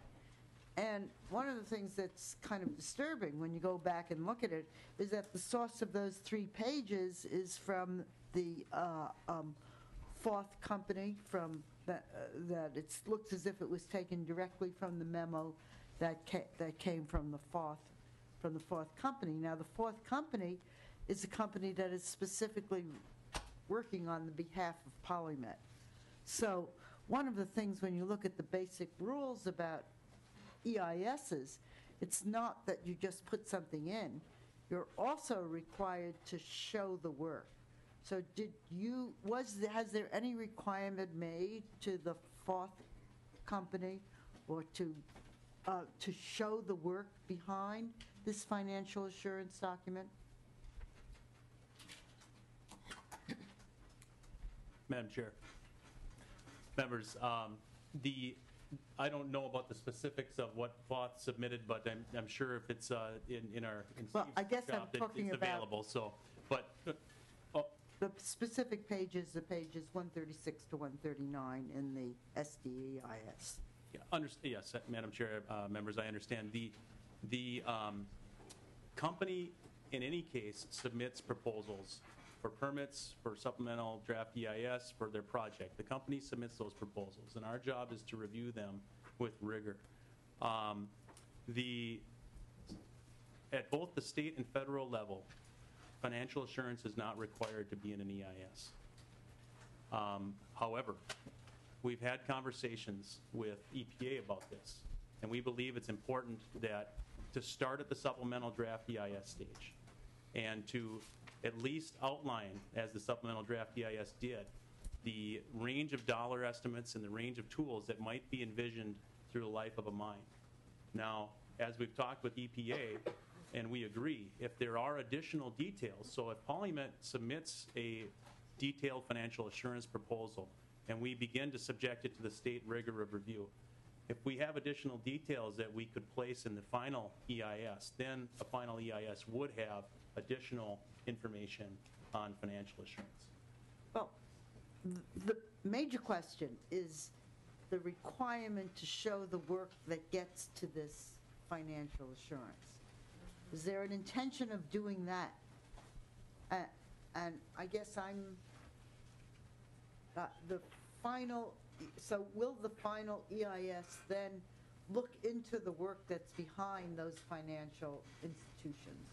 There was one discussion at some point that, well, we'll put off the final financial guarantees until the permit to mine is issued. And I think some of us think that that's very much too late, because the kind of public input that we have at the time of a permit to mine is very much different than the public input that we have at the time of the EIS. And I'm not sure, what I'm not quite sure is what happens to public input compared to the preliminary EIS and then the final EIS. So. Okay, Madam Chair, members, I understand now where you were asking me. I apologize. The financial assurance in the draft EIS is open for public comment right now, as we've talked about. Okay. And at some point, PolyMet will submit a detailed financial assurance package. Now, as I said, if that detailed package and analysis is available at the time of the final EIS, then it would be included in the final EIS and open again for public comment. But in addition to that, that's just in the EIS process. Like I said, once we receive PolyMet's first draft, regardless of quality, we will place it on our website and make sure people have access, and we'll provide a way for people to provide input right away into the financial assurance. And so the permit to mine process, is the place where financial assurance is handled and the detailed analysis of financial assurance occurs. But we recognize that the importance of this issue and the importance for public input into this important issue for the state. And that's why we want to make it available early, take public input often, and that's why we'll also provide additional public input opportunities in the permit to mine process if we get to that point. Well, last point. I guess one of the problems has been looking at a previous application and looking at the MNTAC extension project and looking at the permit to mine amendment application there. And again, the financial assurances there are very, very small in the permit to mine. Okay. And I think what some of us are looking for is we're looking for the kind of financial assurances that show that not only DNR, and I don't know why, I think I trust your hydrology experts more than your financial experts. It's just kind of what the job description of the agency is. But I would really like to see the big shots in the financial community, looking into this and having an ability to look at the financial assurance, particularly over this long period of time. And we've seen these examples in other ones where the mining company, just a small mining company that no one ever, that this is their own, goes bankrupt. And I'm not sure how the assurance that you've made that bankruptcy doesn't discharge the responsibility, I'm not sure how actually it doesn't, how you then go after it. And the financial company backing it is also, what I would like to see is something that has a much more robust financial community. But I think the major thing I've gotten to is that there is this basic statement for EISs that you just don't put a statement in it, you also have to show the work behind it. And I don't think we've seen that in this preliminary one. And the question is, will we see it in the final one?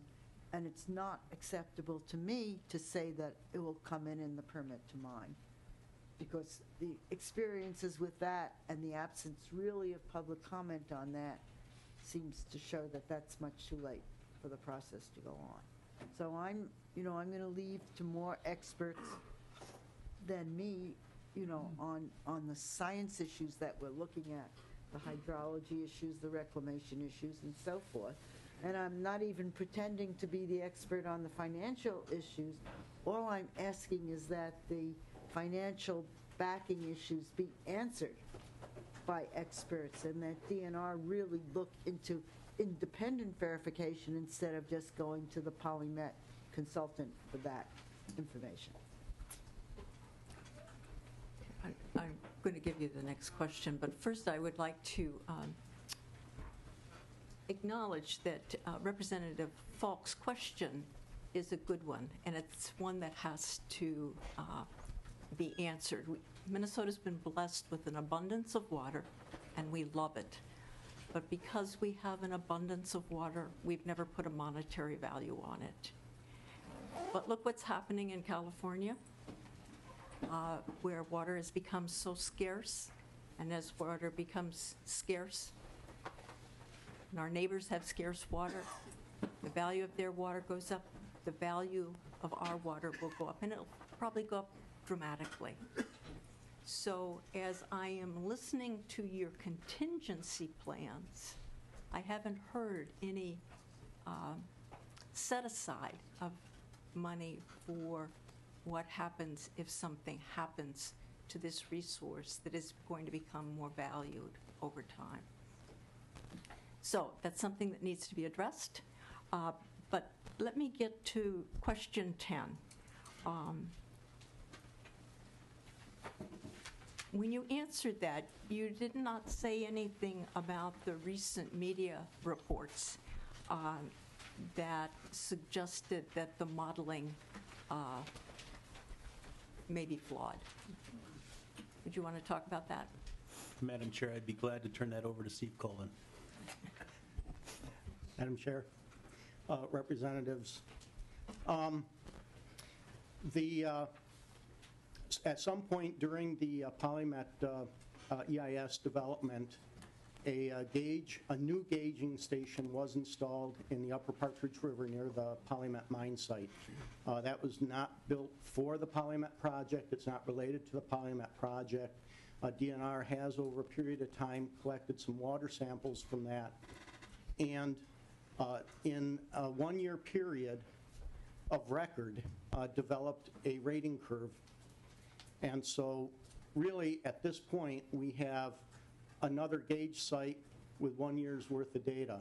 What we intend to do, and what we're actually doing now with our hydrology staff and with the assistance of some other hydrology and hydrogeology experts, is we're trying to evaluate what does the gauge information from that site mean, because there are quite a few complications that are related to the North Shore pit, just north.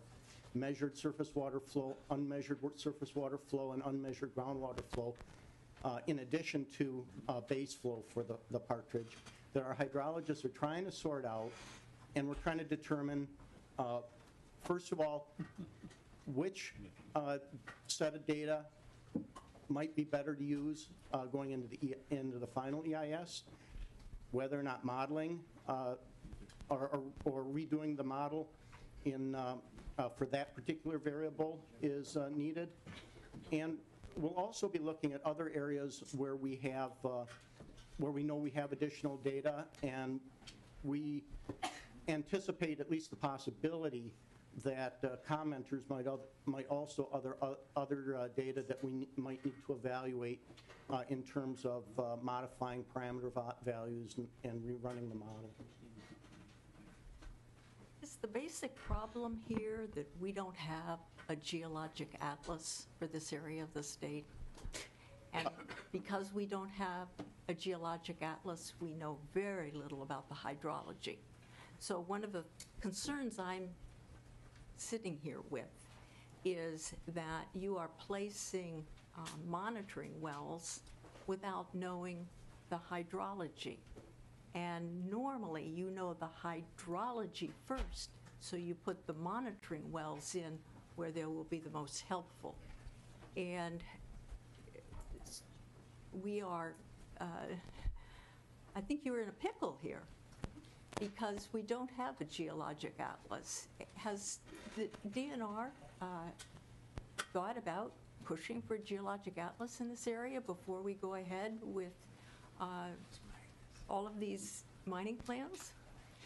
Madam Chair, members, I have a few answers to that. I did an email exchange with Mr. Dale Setterholm from Minnesota Geological Survey yesterday. First of all, the Minnesota Geological Survey is assessing using a couple pilot sites. One's in Babbitt, one's in, I believe, Virginia, to assess essentially whether or not a county geologic atlas would be feasible for St. Louis County. A couple of problems that he cited in his email to me are low road density, low well density. Geologic atlas tends to use a lot of existing information rather than new information. And of course, that's the Part A atlas that they do, so that's the geology part. Part B would be hydrology. And so we're probably looking in the ballpark of 5 years away from having a county geologic atlas.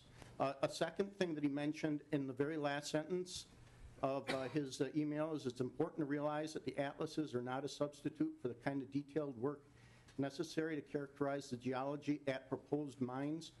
The atlases are helpful in providing a framework for those studies, But in fact, the hydrogeologic work, sampling work, and analytical work that's been done specifically for PolyMet might have been aided by a geologic atlas had it existed, but is adequate without the geologic atlas. I think the third thing, and this is an environmental review answer, you know, that one of the areas of in an EIS is how to deal with incomplete or unavailable information, and the environmental review rules kind of instruct that if information isn't available or can't be made available in a reasonable period of time, or it's beyond the state of the art, you essentially note that in the EIS, and you note the reasons why you can't provide that information, and you proceed without it. So that would be a third reason. I think what would have been most terrific, had we had it, would have been a gauge with a 10-year period of record at the proposed project site. What we had was a gauge with a 10-year period of record pretty close to the project, well, 17 miles from a project site, but in the same watershed. And that's, according to my hydrogeologist, that's not too bad. That's better than they usually get. Usually they have to use a gauge from a separate watershed. Well, having a not too bad says to me that financial assurance has to be much stronger than if we had had an atlas and knew the flow of water. So now that we don't, we're just kind of got some information and not enough, it almost seems like you have to assume the worst. And that is one of the problems in dealing with the financial assurance here. If we don't know what's going on underground, we don't know how the water's flowing, then what do we assume for dollars to take care of a problem that we can't define? I think that's the fundamental issue here. What are the dollars for a problem that we haven't yet defined? Representative Madam Chair, Ham. if I could, just one question of you. I'm trying to remember here, but didn't we appropriate a significant amount of money to the agency to update and create geologic atlases? Representative Falk, we are trying to get on finish all the atlases within the next 10 years, and we have been appropriating money to that end. And Madam Chair, I guess my question is I think that we've known about this proposed project for a number of years, as the agency has. Perhaps it'd be prudent to ask the agency if they've fast-tracked an atlas for St. Louis County, or what the progress is, or just where they're focusing their efforts, because clearly You can ask them. we have a lack of knowledge here, and perhaps focusing efforts in this part of the state would be more prudent than some other parts. Not that they aren't important, but we've known about this for a long time, so I want to know, why hasn't more progress been made? Madam Chair, Representative, as I had said earlier, the Minnesota Geological Survey, which starts the Atlas process, has initiated a geological atlas study. Right now, they're in the stage of trying to determine feasibility for all of St. Louis County. Once they're completed with the geology work, that's a necessary precursor, and that's about a 3-year process.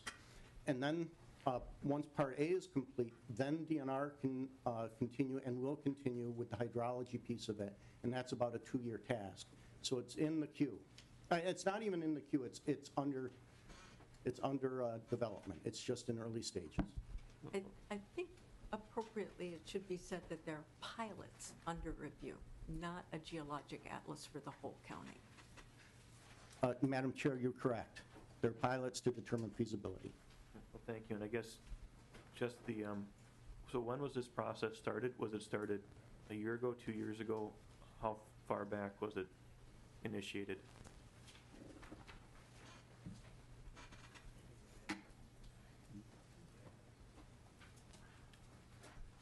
Madam Chair, Representative, I don't have when it was started, but I know that from the recent conversation, the pilots have just been selected.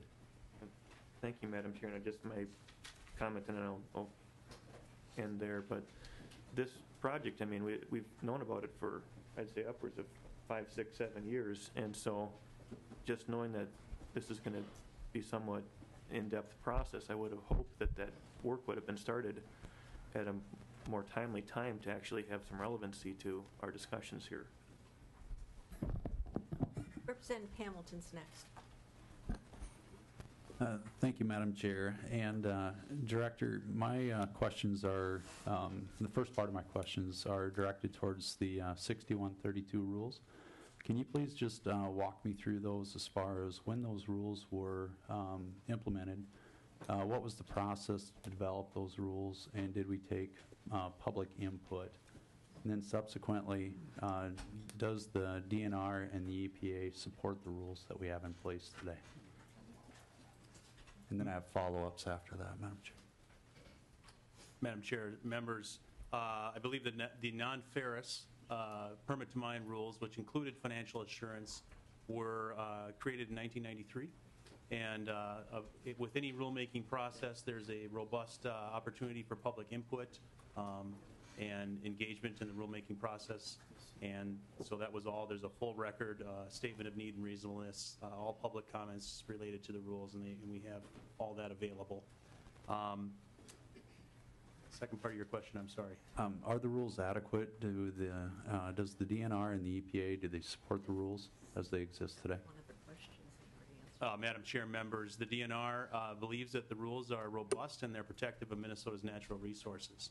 I have not asked the EPA if they believe they're adequate, but that may have been done at the time of the rulemaking. I was over at the PCA at that time. All right, thank you. Madam Chair, you've said this a couple of times, but once again, will a permit be granted if the financial assurance plan is not approved by the DNR? Madam Chair, members, no. And Madam Chair, I guess the last question, usually at what point in the permitting process is the financial assurance information expected by the DNR?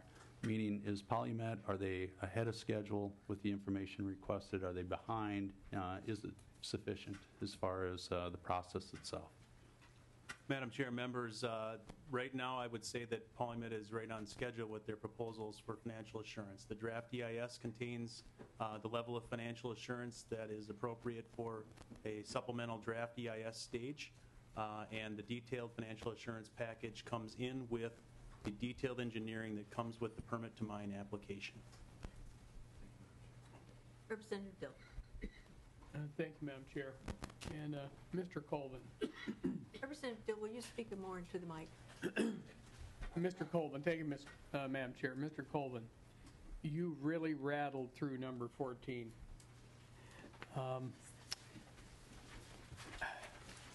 Could you give us one more time what you said? And I'm particularly interested in the concept that's model. I'm envisioning a pile of waste rock. And that what I thought I heard you say was that the model anticipated that rain and air and things that would affect a pile of waste rock in the model would completely take out all of the sulfides out of a rock. I mean, or say a big rock, even from the very center of the rock, and deposit it on downstream into a river. But it seems to me like it would more affect the outside perimeter of the rocks, not the inside. So I'm trying to get my arms around that, and I thought I heard you say something like that, and if I was wrong, I was wrong. So could you give it to me again? I don't think my point is I don't think that it's going to get into the center of a 3-yard rock. Madam Chair, representatives, I think, although I rattled through it, I think the representative got it pretty close. My point in providing that example is that when we were trying to model the water chemistry, because we'd presumed a long time of treatment, we didn't have to put an awful lot of effort into trying to figure out precisely how much of whatever chemical parameter might leach out of the different rocks of different sizes in different locations in the stockpile over the course of time. And so to simplify that aspect of the model, because that wasn't an important question, we just said, we'll just assume it all leaches out. So it's a simplifying thing. So, Madam Chair, thank you. So actually, the model then likely overestimates the amount that would be going out into the environment. Would that be the correct assumption? I think I heard said.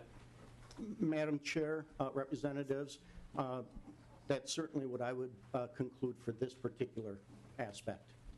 Madam Chair, to Representative Hansen's question about financial assurances and royalties, there is an instance in precedent where a mining company pledged as collateral to the state their mining, their ore reserves as collateral for a project. But I believe the problem with this project would be that a third party owns the mineral rights, not PolyMet. And so that particular thing, even though there is a precedent, it was Minnesota Steel and Iron, and I believe the Bennett family owned the rights, at least at the very beginning of it was the Bennett family owned the rights. They could do that because they owned them. But under this circumstances, a third party owns them, and we'd have to get them to agree to pledge the mineral rights as part of a financial assurance package. I'm not saying that's not possible, but I am saying that it's different. But there is a precedent for pledging mineral rights as a part of financial assurance. Thank you, Madam Chair. Representative Torkelson. Thank you, Madam Chair. Director Richards, my question has to do with the timing of financial assurance detailed information.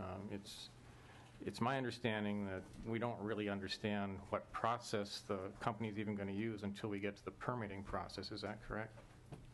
Madam Chair, members, yes. So the supplemental draft outlines options, and it outlines estimates over the period of the life of the mine, but it does not outline what process or combinations of mechanisms or how each one would be linked to specific reclamation needs that would come through a permit to mine. So, thank you, Madam Chair. So to accurately put together a financial assurance package is really virtually impossible until you have identified the mining processes that are going to be used, and they would not be defined until the permitting process. Is that correct? Madam Chair, members, that's correct. We need the details of the permit to mine and the engineering in order to properly go through the entire financial assurance proposal.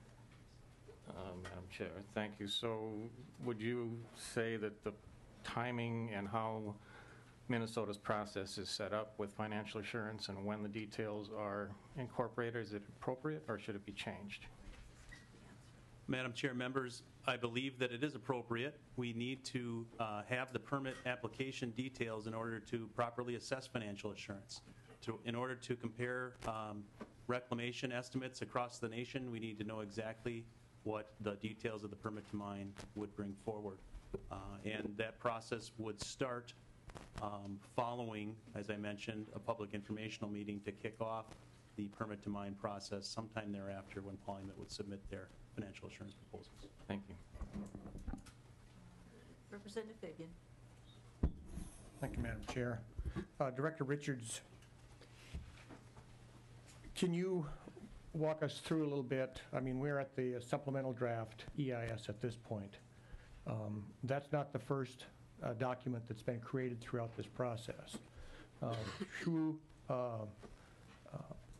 volumes of public input, it has changed from what? So take me from the first document, the first EIS that was done, to where we are today and the scope of those two different documents, please. Madam Chair, I'll defer that question to Steve Colvin, as he lived through the changes. So. Madam Chair, representatives, the EIS process started with the submittal of what's called a scoping EAW data submittal by PolyMet to the DNR. Then we, from that, we create a companion document called a draft scoping decision document. And together, those documents are intended to develop the blueprint for the EIS. There's a public review process with a public meeting. Comments are received, and the scoping decision document is finalized. And then starts the development of the EIS. And a part of the blueprint that's outlined in the scoping process is the different alternatives that are going to be examined, the different sorts of scientific investigations that are going to be done. And so there's literally hundreds of different scientific reports for different aspects of the PolyMet process. The information from those reports is reviewed in depth and detail by the co-lead agency experts in those respective areas and by the cooperating agency experts in those in the areas of their expertise. That's part of the federal process. Keep in mind that PolyMet's a joint state-federal EIS, so we incorporate a bit of the federal process in it. Our contractor eventually takes that information, once it's finalized, and produced the draft EIS document. That's the document that went out for public review in late 2009, early 2010, and was, again, we had public meetings, a long public comment period.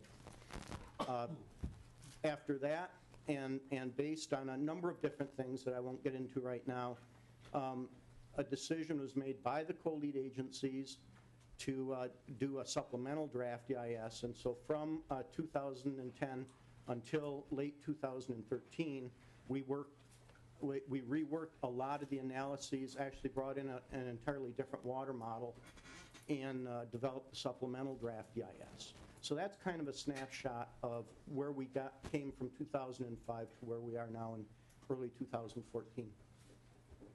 Thank you, Madam Chair. And just to follow up on that, obviously DNR and other agencies have a lot of time and money tied up in this whole process.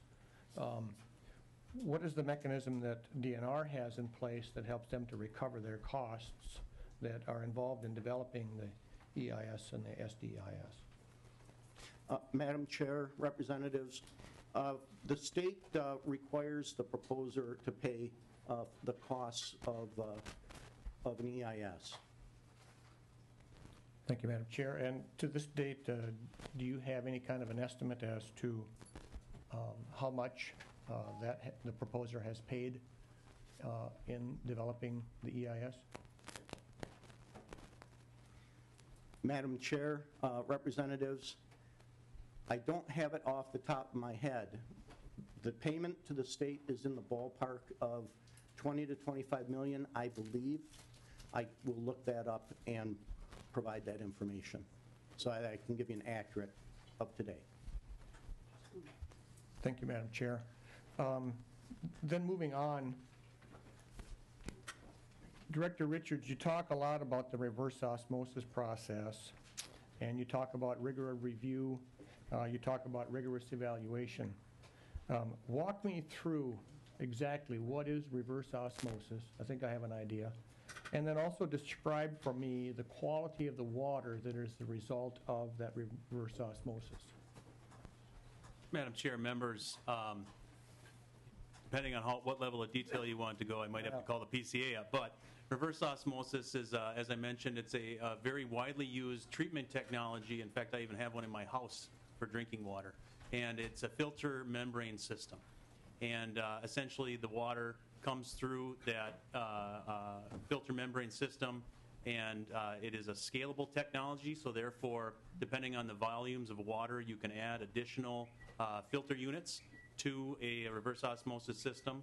It is something that is easily monitored to see performance. So my understanding from my colleagues at the PCA is that through monitoring, you can tell how the membrane system is performing and whether you need to replace membrane systems. And so it's widely used in not only wastewater treatment across the state, but also in drinking water filtration. And the purpose then is to ensure that it meets state water quality standards One example in this case is that PolyMet is proposing to meet the state's sulfate standard for wild rice, which is 10 parts per million. Thank you, Madam Chair. Final question, and this is more of an observation. I'm concerned that, I read the Duluth Tribune in their editorial today about the hearing and so forth, and I hope, I've seen other companies walk away from significant investments at Big Stone 2 and places like that, and I certainly hope that doesn't, that this legislative session doesn't turn into, as the Duluth Tribune refers to it, as some sort of an assassination attempt. Thank you. Representative Hanson.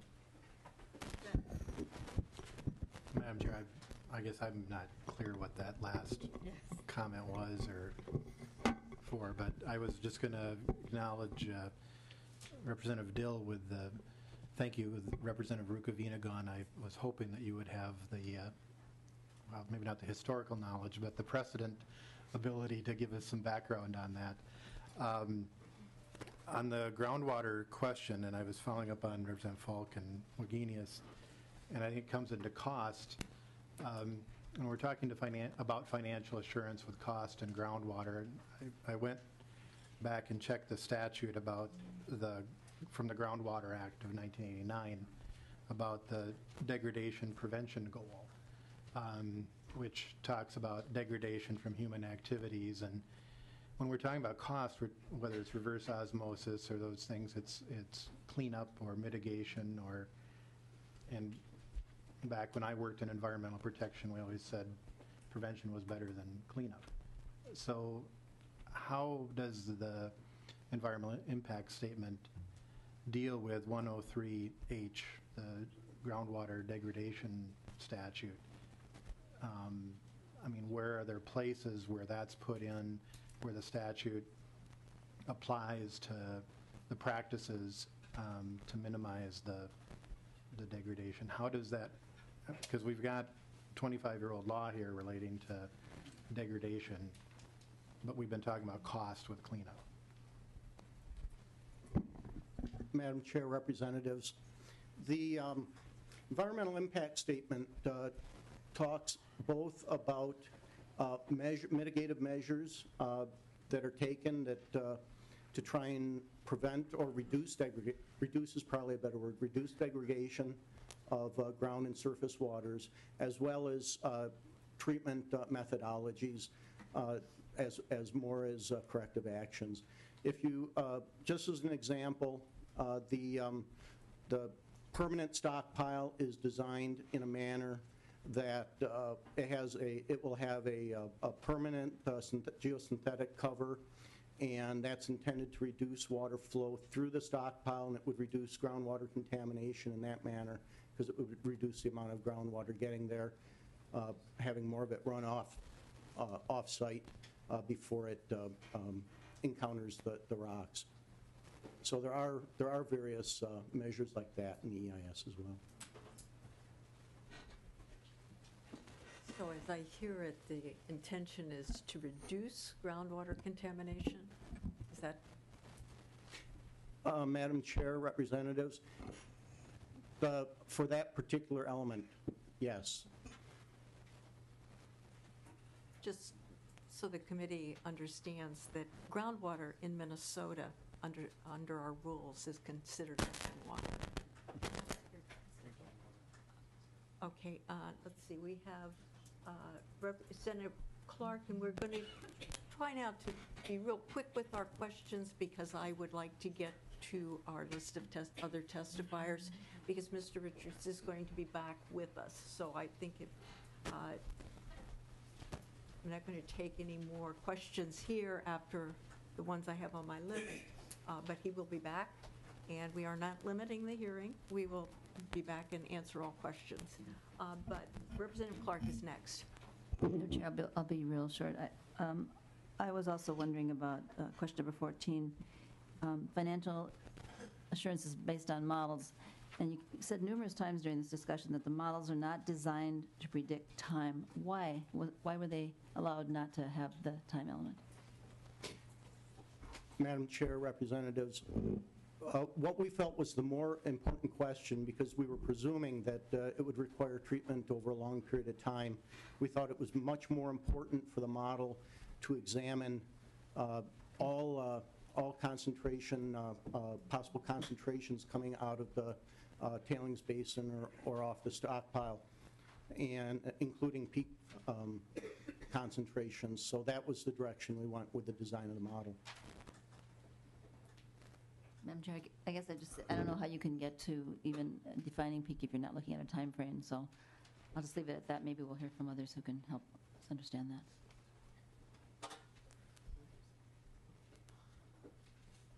Representative Lyons. I have a question about the wetlands, and I'm not sure exactly. It's kind of a relation to Representative Falk's line of questioning about the valuation of things. And my understanding is that the wetlands that may be displaced by the project are not only unique to that. I mean, they're wetlands within a watershed serve some purpose within the watershed, and if they are lost, it's not necessarily easy, especially these wetlands, replace them quickly or to. And I'm not sure how one values that, and also the fact that will the wetlands that are replaced or put in to replace the ones that are lost, will they benefit that watershed, or will they be placed somewhere else? I mean, I think in some ways we're dealing with a very unique water system here that's different from, perhaps putting in a replacement water wetland in another part of the state. I'm just wondering how you evaluate that, and what kind of valuation you put on those wetlands. Madam Chair, members, one of the things that comes in with the permit to mine application is also the approvals for wetland mitigation if necessary under the Wetland Conservation Act. And so the DNR is the authority over wetlands related to mining, and so part of that process is to figure out, and it's also discussed in the EIS, but part of that process is to figure out, what type of replacement and recreation of wetlands on site would have to occur, but then also what kind of wetlands off-site mitigation would have to occur, what the ratio would be.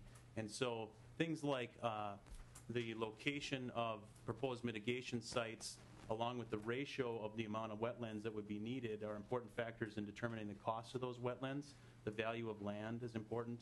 I don't have those estimates off the top of my head, but certainly that is absolutely something that we have to have on the front end, and then we have to look at annually, because as you know, land prices change and wetland value will change too.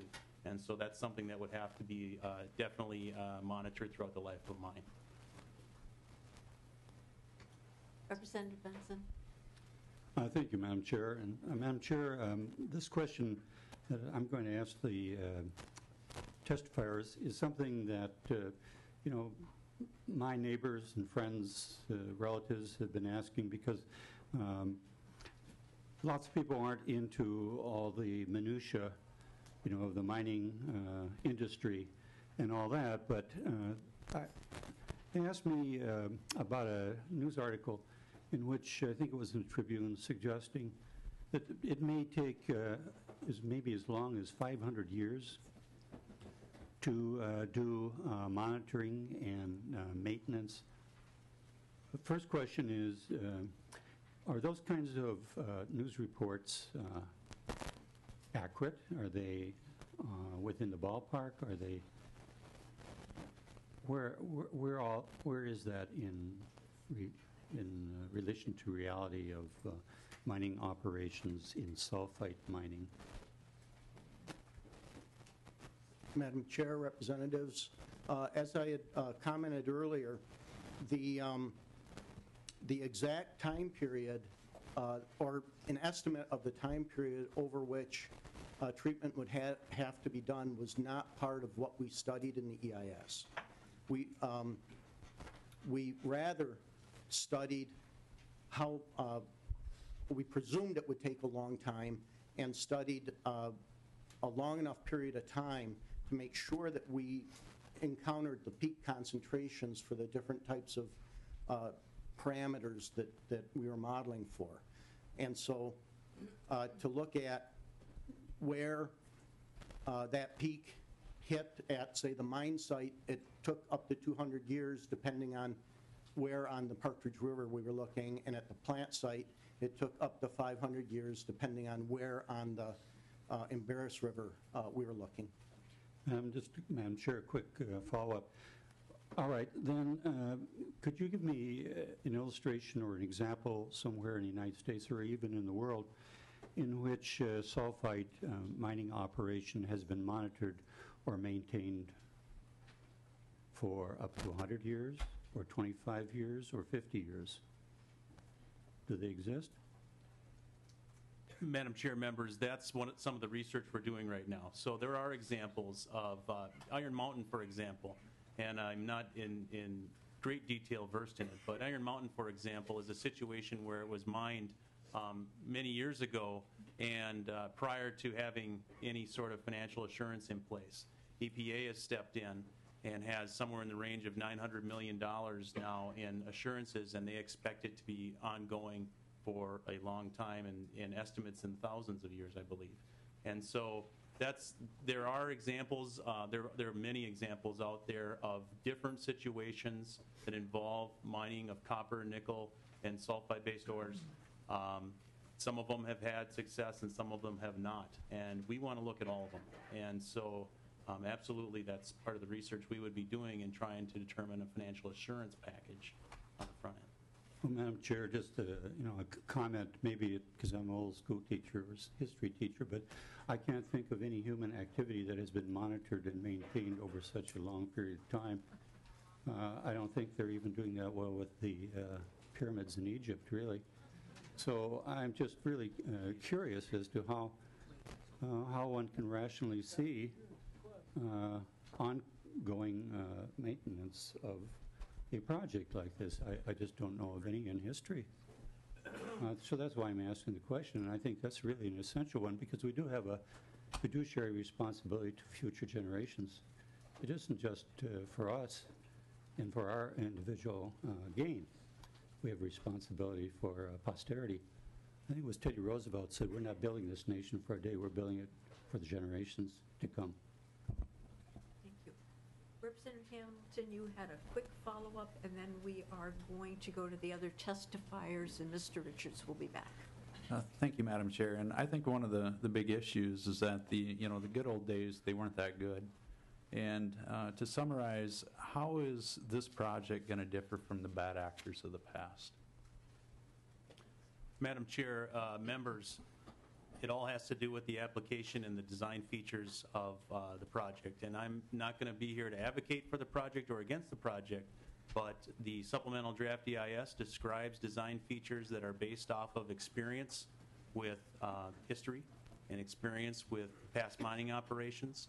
And it is important then that as we look forward, or if a permit to mine application comes in, that we look at it with that critical eye, that we look at it with that knowledge of history and what has worked and what hasn't in the past. Thank you. We will now continue with testimony, and Margaret Watkins, Water Quality Specialist, Grand Portage Band of Lake Superior, Chippewa.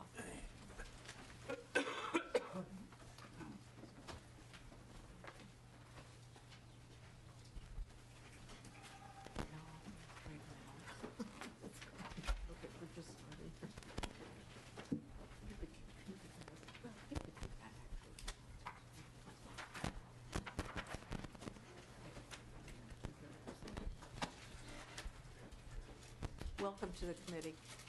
Good afternoon, Madam Chair. Thank you for the opportunity. It's an honor to be here. My name is Margaret Watkins, and I'm the Water Quality Specialist for the Grand Portage Band of Lake Superior, Chippewa. I'm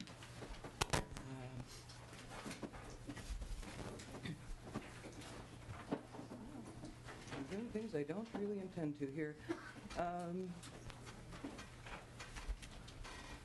If I could have some assistance here for just a moment, that would be wonderful. Thank you. Can you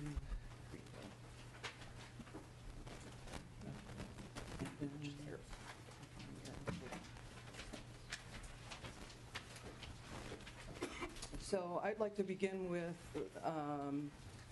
the fact that Grand Portage and Fond du Lac staff attended a financial workshop in 2007 that was presented by the U.S. EPA headquarters Hard Rock mining team.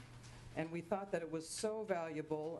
At that time, we had already begun to participate in evaluating the PolyMet project as cooperating agencies, that Fond du Lac hosted a financial assurance workshop for the Minnesota DNR, MPCA, U.S. Forest Service staff, ERM, and PolyMet staff to begin thinking about this very critical issue.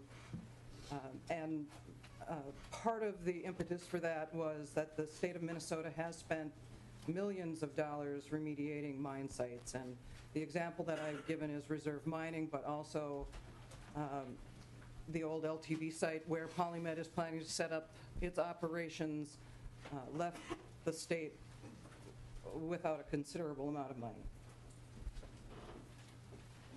So for those of you who don't know, financial assurance is the cost estimation process to assess the funds that are required to perform the tasks of mine cleanup. And these cost estimations aren't based on how much it would cost the company, for example, PolyMet, to clean up the site.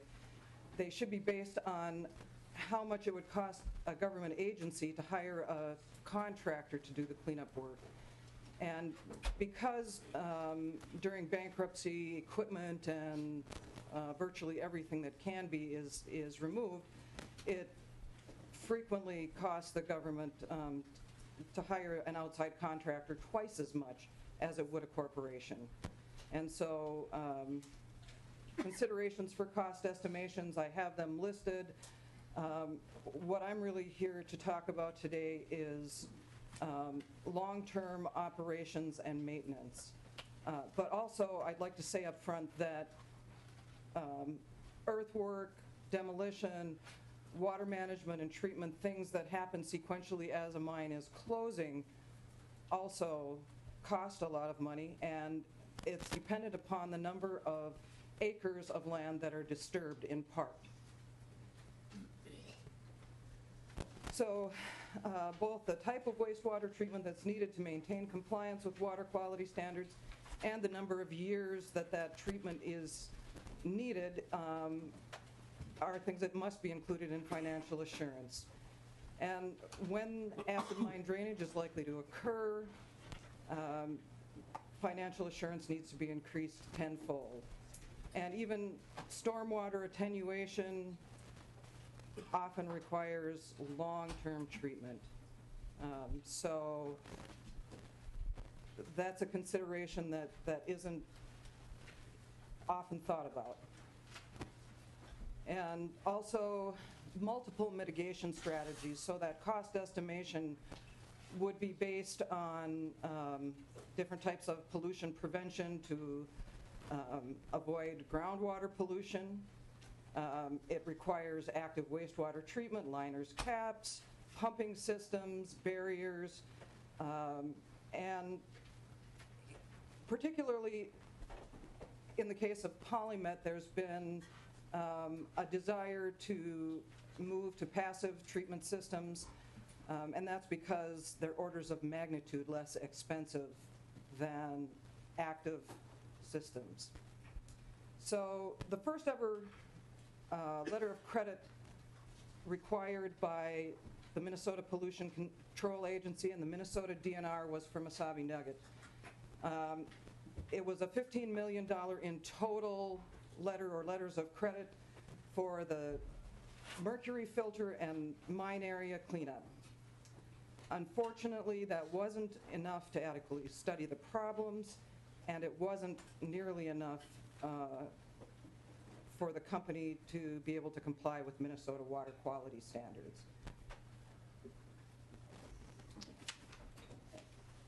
And something that we probably have all considered is that companies receive profits from mining, the public at large gets the minerals, we clearly need them, but the Minnesota public and tribes bear a huge environmental and financial risk associated with those projects.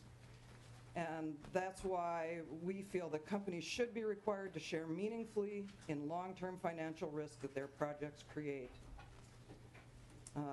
Perpetual mechanical treatment will likely be required for all non-ferrous operations that come into being within the state of Minnesota. And so financial assurance for perpetual treatment needs to be part of every project proposal. And as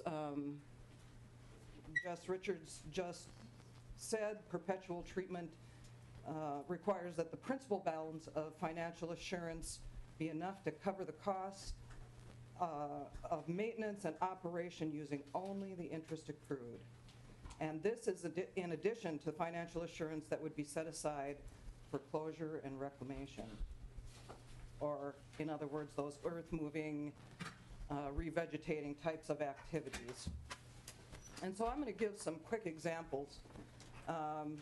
And this is to sort of put into perspective what our concerns are.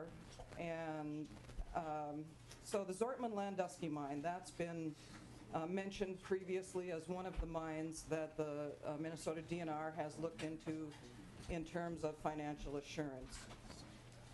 And for each of these case examples that I've listed, I list the acres of disturbed land, and that's because that is part of the equation of how much financial assurance would be required.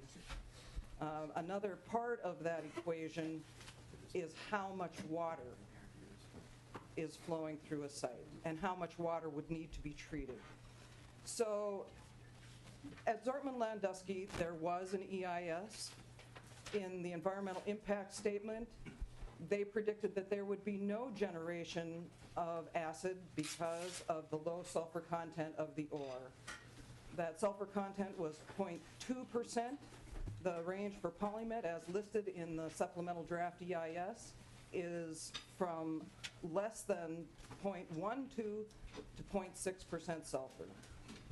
Very quickly, not in hundreds of years, in slightly more than a decade, data showed widespread acid generation at Zortman-Landusky. Shortly after that, lawsuits were filed by EPA, the Montana DEQ, Fort Belknap Indian Community, and non-governmental organizations. The result of those lawsuits was a 1996 consent decree to build additional wastewater treatment systems for $32 million. In 1998, the reclamation bond that had started around $10 million was increased, and it had been increased over time, but it increased to $70 million, and Pegasus Gold filed for bankruptcy. The reclamation and closure plan that was originally approved would have cost $54 million more than the reclamation bond. The agency preferred reclamation alternative cost $28 million more than the available financial assurance. As of today, there's money set aside for perpetual treatment for that site until 2017, at which time additional funding will have to be set aside by the state to continue to treat water from that site. Summitville, another site, a modern mine, started up in 1984 with the purchase of 1,200 acres to develop a large-scale open pit mine that disturbed 550 acres. The mining operations ended in 1991 with leaching to extract the last of the metals until March of 1992. 6 months later or so, Galactic Resources filed for bankruptcy. After the bankruptcy proceedings were completed, the site was declared a Superfund site, and the public ended up footing the bill for $155 million. Idaho Cobalt Project, another project that hasn't gotten off the ground, but has been permitted, is located in Idaho. It's proposed to be an underground mine where ore would be mined from 2 separate ore bodies, disturbing only 132 acres. These facilities would include a lined dry stack tailings area and waste rock disposal facility, water management pond, water treatment facilities, and various other facilities. Idaho Cobalt for this project was required to set aside actually a bit more than $44 million in financial assurance. The reason that this is not really comparable to PolyMet is because, of course, Idaho Cobalt only planned to disturb 132 acres. From PolyMet's SDEIS, there will be 1,700 acres of disturbed land. The average mining processing rate for Idaho Cobalt, 800 tons per day, versus PolyMet, 32,000 tons per day. Idaho Cobalt, an underground mine, PolyMet open pit, Idaho Cobalt, dry stack tailings, PolyMet unlined wet tailings. And these are all things that create additional risk. The dry stack tailings going on a liner and waste rock going on a liner prevent leaching of pollutants into the water. And so they're really two very different projects, and it's understandable then that that very low number of $44 million would be required for financial assurance. Another comparison is the Flambeau mine in Wisconsin. We often see that compared to PolyMet, and it's really not a good comparison. And that's because the percent copper for the Flambeau mine was about 10%. PolyMet's is about 0.3%. The Flambeau mine was only 220 feet deep and 32 acres in size. PolyMet's mine pits are, between 600 and 700 feet deep, 912 acres. So PolyMet is proposing a mine 90 times the volume of the Flambeau mine. The mine life, also very different. Flambeau mine, 4 years versus PolyMet, 20 years. Flambeau mine, 8 million tons of waste rock versus PolyMet, 308 million tons of waste rock.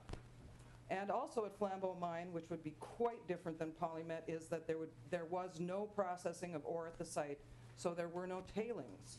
The ore was shipped directly off-site. PolyMet will be processing ore on-site. So now I'm going to get into examples of copper mining.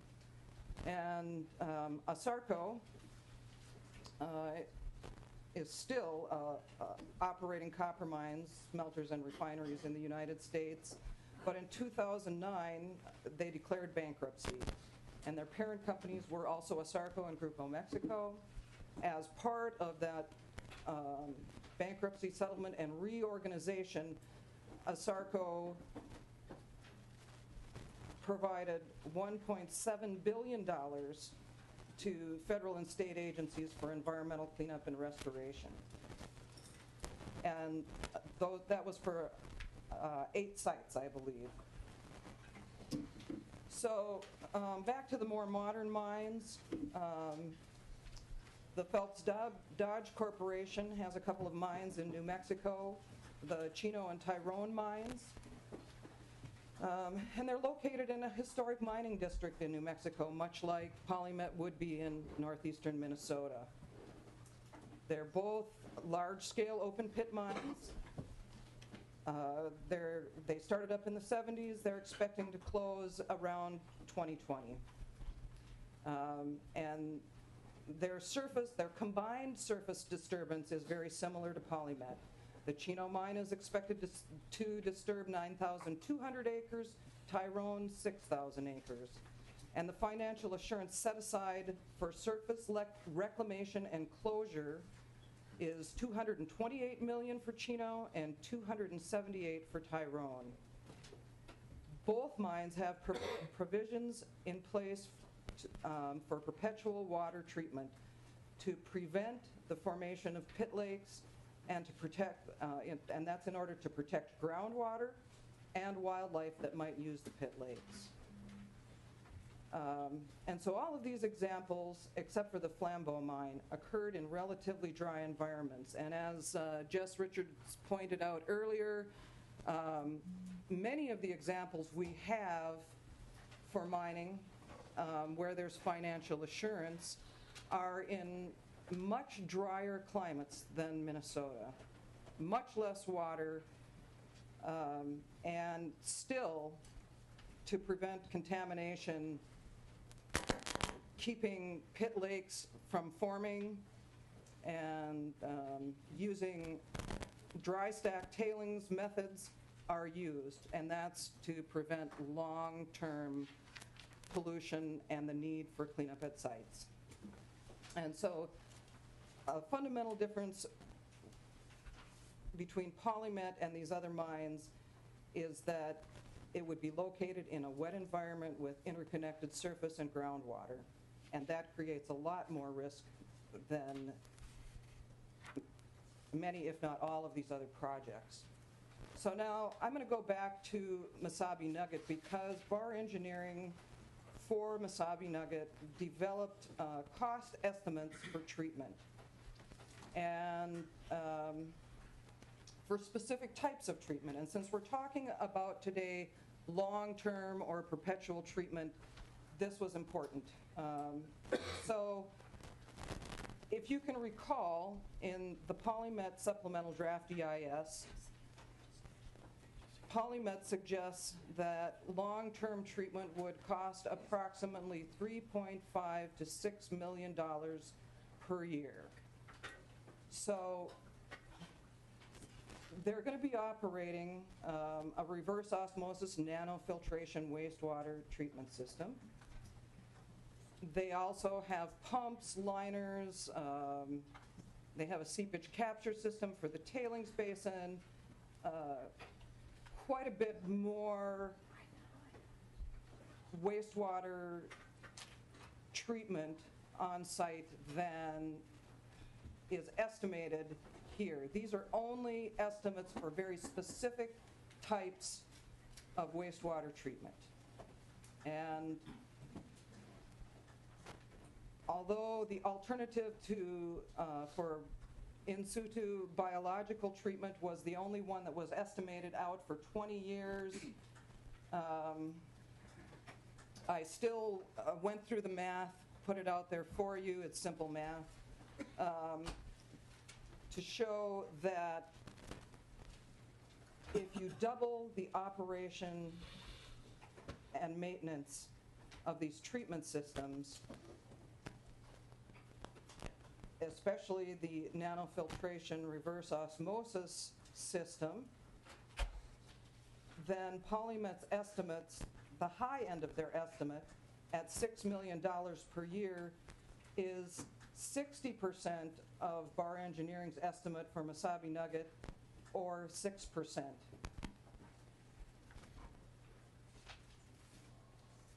So again, what I've done is a very back of the envelope calculation using Bar Engineering's estimates of treatment costs for Mesabi Nugget, and the purpose, again, I say, of using this is that Bar Engineering is a certified engineering firm that does a lot of work for numerous mining companies, including PolyMet. And so back of the envelope calculation, and that's truly all it is, using fixed interest, no inflation, absolutely nothing else. The financial set-aside that you would have to be able to pay for operation and maintenance of these specific types of systems range for nanofiltration between $168 million and $336 million. So now I move forward with this to, even though based on Bar's estimates for reverse osmosis nanofiltration operation and maintenance for Mesabi Nugget on the same property that PolyMet would be located on, as being far more expensive, I used PolyMet's estimates from the SDEIS, and again, using fixed interest, no inflation, back of the envelope calculation, And the financial set-aside ranged at the high end from $200 million to $400 million. And so then I looked at a more sophisticated or a complex model of financial assurance using an average interest rate of 7%, average inflation rate of 2%, and with a higher interest rate, the amount of financial assurance required is higher because it includes inflation. And again, using an even more sophisticated model, what we see again is that the financial assurance doesn't go up, it goes up, it doesn't go down. So the back of the envelope calculation is strictly a range finder. And that's the message that I'd like to bring to you today, that this is a very critical issue. I don't disagree with the Minnesota DNR that it would be very difficult at this time to set in stone the amount of financial assurance that would be required to ensure that wastewater treatment was available for 500 years. But what I do want to demonstrate from this is that this is a huge financial liability for the taxpayers of the state, and that I'm really thankful to have this opportunity to speak to you today, and that you are considering this very important issue. Thank you for your testimony. Are there questions from members? I think it was Representative Clark. Thank you, Madam Chair. Ms. Watkins, thank you for your testimony. I'm also looking to you to maybe expand a little bit on some of, since you're a water quality expert, I believe that was your field. Some of the questions that have been asked about contamination, where it goes, what we know about it. And I'm wondering if you've looked at that and found any different findings than what we've gotten from PolyMet, having it confined strictly to the Partridge River, especially since you're up there on the boundary waters. Could you talk a little bit about that? And if so, I guess the other question is, some of the concerns I've at least heard from some of our tribal communities is the impact on our wild rice. So I'm wondering if you would speak to those two issues. Madam Chair and committee, yes, I have reviewed the PolyMet modeling, and not only do we have differences of opinion about flows in the Partridge River and flows in the Embarrass River, and something called storativity or storage coefficients used in the Embarrass River side. When in 2006, when Grand Portage, Fond du Lac, and Bois Forte were allowed to participate in the review of PolyMet, we recommended that flow data be collected and that additional groundwater monitoring wells be installed in the bedrock particularly, but also in the superficial aquifer. We believe that this is a very data poor project, and in fact, as part of the Cliffs consent decree to clean up the existing LTV tailings basin water discharges and Area Pit 5 discharges, Bar Engineering measured flows in the streams, the tributaries to the Embarrass River. That data was never used in the modeling. The modeling for flows was estimated, and the flows in the Embarrass River were estimated from gauging data that was from 1942 to 1964. In 1942, there were no mining features in the Embarrass River watershed, and we can demonstrate that by aerial photos. So many of those tributary streams didn't exist. So trying to model flows and add a bit of additional flow for the tailings basin, because that was water that was taken out of the Partridge River watershed when tailings were put into the LTV tailings basin, isn't scientific. And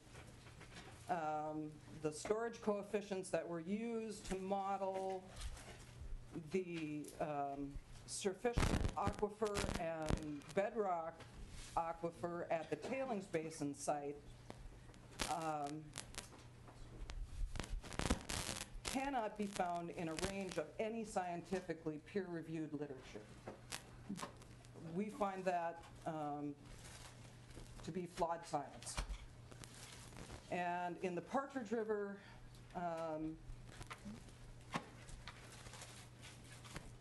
we determined, using the flow data from the old gauging data, which is somewhat newer than what was used in the Embarrass River,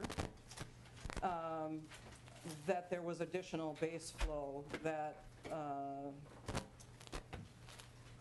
and it's something that we've brought up continuously, because that affects the amount of water that would need to be treated. It affects how much, when the pit begins to refill at PolyMet, that affects how much water would have to be treated to mix with the polluted water flowing into the pit. That's part of the mitigation strategies. So we have big questions about whether those mitigation strategies would actually work. And it goes to the heart of financial assurance, because if there's more water flowing in, there's more water that needs to be treated. So I hope that I sort of answered that in a general way. Thank you. One more question. Just one follow-up. So the issue of failure to have peer review and all of and the quality of the science is one thing, and then I guess just the other thing is, are you concerned that these flows will take the contamination up to the boundary waters of the BWCA by the Dunk River or any other? No, but I am concerned that will flow into the St. Louis River and into Lake Superior, the largest freshwater resource in the United States. Representative Dill. Well, thank you, Madam Chair. I'd like for the Ms. Watkins to clarify her statement that she's not concerned about the boundary waters and the drainage from this from the discharges going into the boundary waters. Exactly where do they go? My question would be, do the discharges from this go into the boundary waters? Madam Chair, Committee, no, they do not flow into the boundary waters. They flow into the Partridge and Embarrass River sub-watersheds, which flow into the St. Louis River, which flows into Lake Superior. Representative Dill, did you have a follow-up? No, thank you, Madam Chair. I just wanted to make it clear to those and anyone listening that this project really has no effect on the boundary waters whatsoever, and it's a lot of information that suggests that it might by people who aren't in the know. Thank you. Thank you for your testimony. I appreciate your making the trip. Thank you very much. Thank you for the opportunity. Okay, next we have Betsy Daub, Friends of the Boundary Waters. From now on, each of the testifiers will have 5 minutes, and we will let them know how time is going. I don't intend to cut anybody off in mid-sentence, but it does give a clue to wrap up. Madam Chairwoman, members of the committee, my name is Betsy Daub, and I am the Policy Director with Friends of the Boundary Waters Wilderness, a nonprofit conservation organization. The PolyMet project raises such significant concerns about the financial risks, in part because of the anticipated long duration of contaminated drainage that will require treatment. And the project's analysis shows a mine that will produce polluted drainage at the mine site and require water treatment at the mine site for a minimum of 200 years and at the plant site for at least 500 years. And these numbers come from PolyMet's own water analysis. In your packets, you have, I believe, 2 graphs that look like this. And I'd like to take a few minutes just to briefly explain those 2 graphs, walk you through what those are saying and showing. These graphs show water quality expectations for 2 types of water contamination. On one of the graphs, you see the abbreviation CU, that stands for copper, and on the other one, the abbreviation SO4, which stands for sulfate. These are just 2 of several contaminants that PolyMet analyzed in a document called Water Modeling Data Package Volume 1 Mine Site. These graphs show concentrations of these 2 contaminants in water that has been collected at the mine site and is being sent into the wastewater treatment facility for treatment. This is water that has seeped or drained from mine features like the mine pits or the waste rock piles.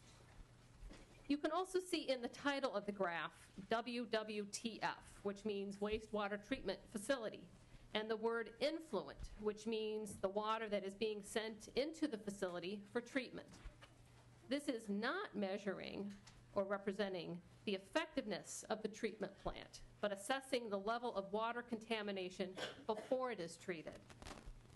And then at the bottom, you see a red dashed line at the bottom of the graph, and this is the legal water quality standard, the target that needs to be met. There are 3 other lines on this graph, and they show 3 different probability scenarios that were modeled. The P90 level is kind of a worst case probability scenario for the concentration of contaminants, and the P10, the bottom line, is a best case probability scenario, with the P50 level is kind of a mid-range probability. And as you can see, at year 200, the levels of both copper on the one graph and sulfate on the other graph are not anywhere close to meeting the water quality standard dashed line at the bottom of the graph. So this is water that is going to need to be treated, or else it will be a source of significant pollution. Copper, for example, at levels above the legal water quality standard, is extremely toxic to fish and other aquatic life. So we know the proposed PolyMet mine will require at least 200 years of active water treatment at the mine site, and there are similar data for the plant site showing water continuing to need treatment at 500 years. These graphs are not depicting travel times for uncaptured pollution. This is influent into the plant. PolyMet did analyze pollution travel times for uncaptured water, but this is not what is being shown here. And these graphs are also not depicting concentrations of contaminants in the water just sitting in the mine pit lakes. This is seepage and drainage that the mine's collection systems have captured and are sending off to treatment. 200 and 500 years of active water treatment are likely to be very expensive. And yet the PolyMet SDEIS does not describe at all how much this would cost, how it will be paid for, or how Minnesotans will be protected from financial liability. We have heard the DNR say that financial assurance will be worked out in the permitting process, but it is hard to evaluate long-term environmental impacts if we don't know what financial resources will be in hand or how secure those funds will be. The U.S. Environmental Protection Agency urged PolyMet 4 years ago to include financial assurance in the environmental impact statement. But exactly 4 years later, we have a second EIS that omits this crucial information. While it may be DNR's custom to calculate financial assurance at permitting, there's no legal reason preventing the DNR from doing it in the EIS, and there is every cautionary reason to do so. We believe it is vital that the EIS includes financial assurance disclosures. Thank you. Thank you. Are there questions? I don't see any. Thank you. Paula Maccabee, Advocacy Director and Council Water Legacy.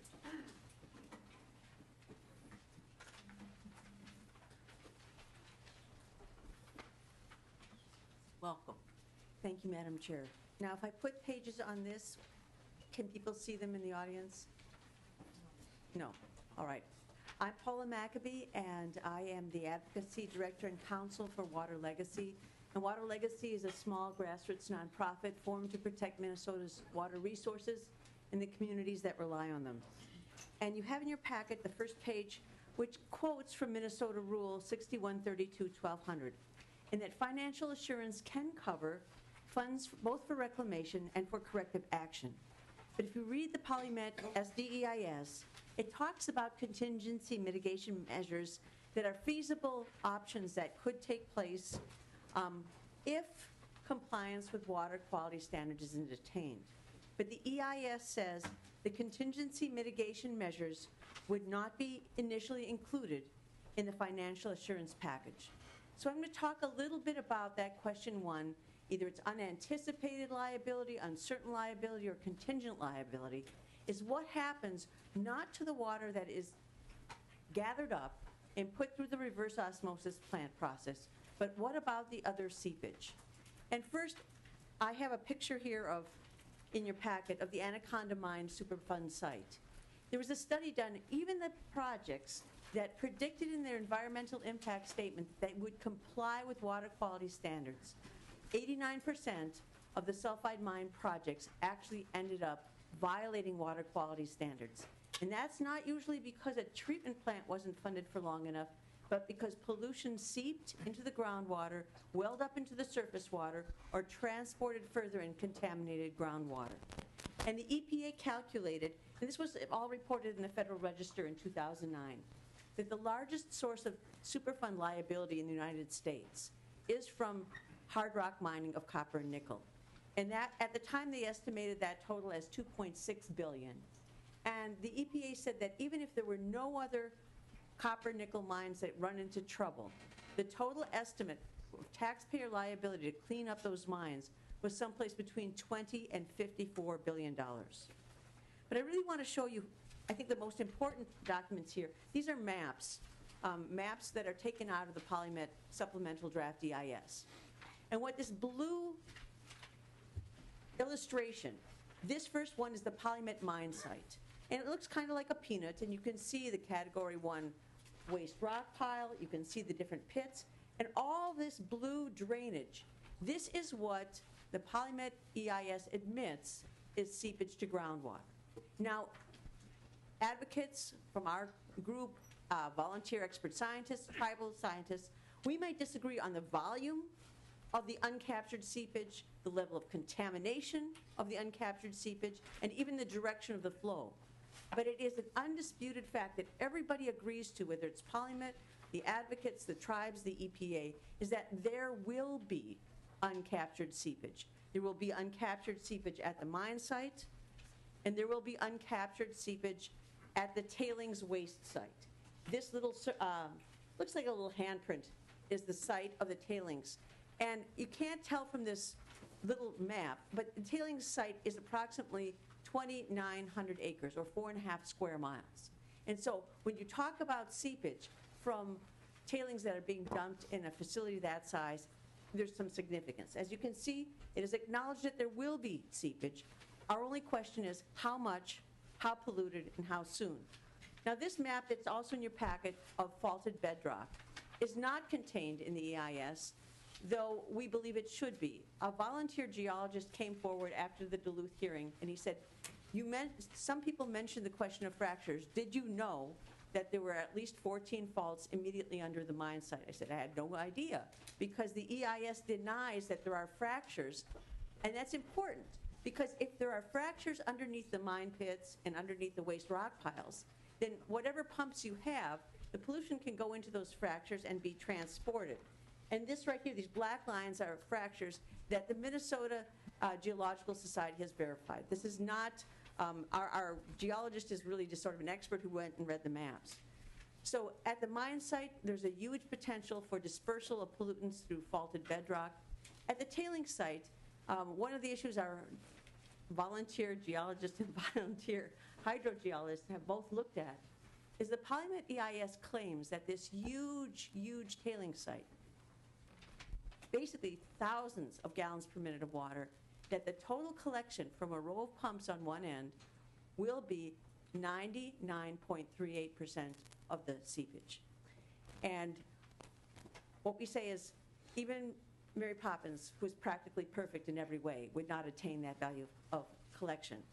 So what we're asking is that in addition to looking at the costs of reverse osmosis, that there should be detailed analysis of contingent risk and the need for corrective action right away in the initial financial assurance.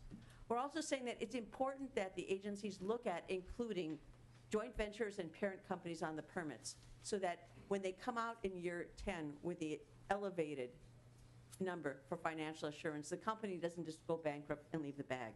And finally, we would suggest that the legislative committees could have a role in supervising the progress on financial assurance and the progress in permitting to make sure that there's actually protection being provided to the taxpayer. Thank you very much. Thank you. Questions from members? I don't see any. Thank you. Next, we have Catherine Hoffman, staff attorney for the Minnesota Center for Environmental Advocacy. Oh, okay, I'm sorry. We're going to have Alan Thomas first.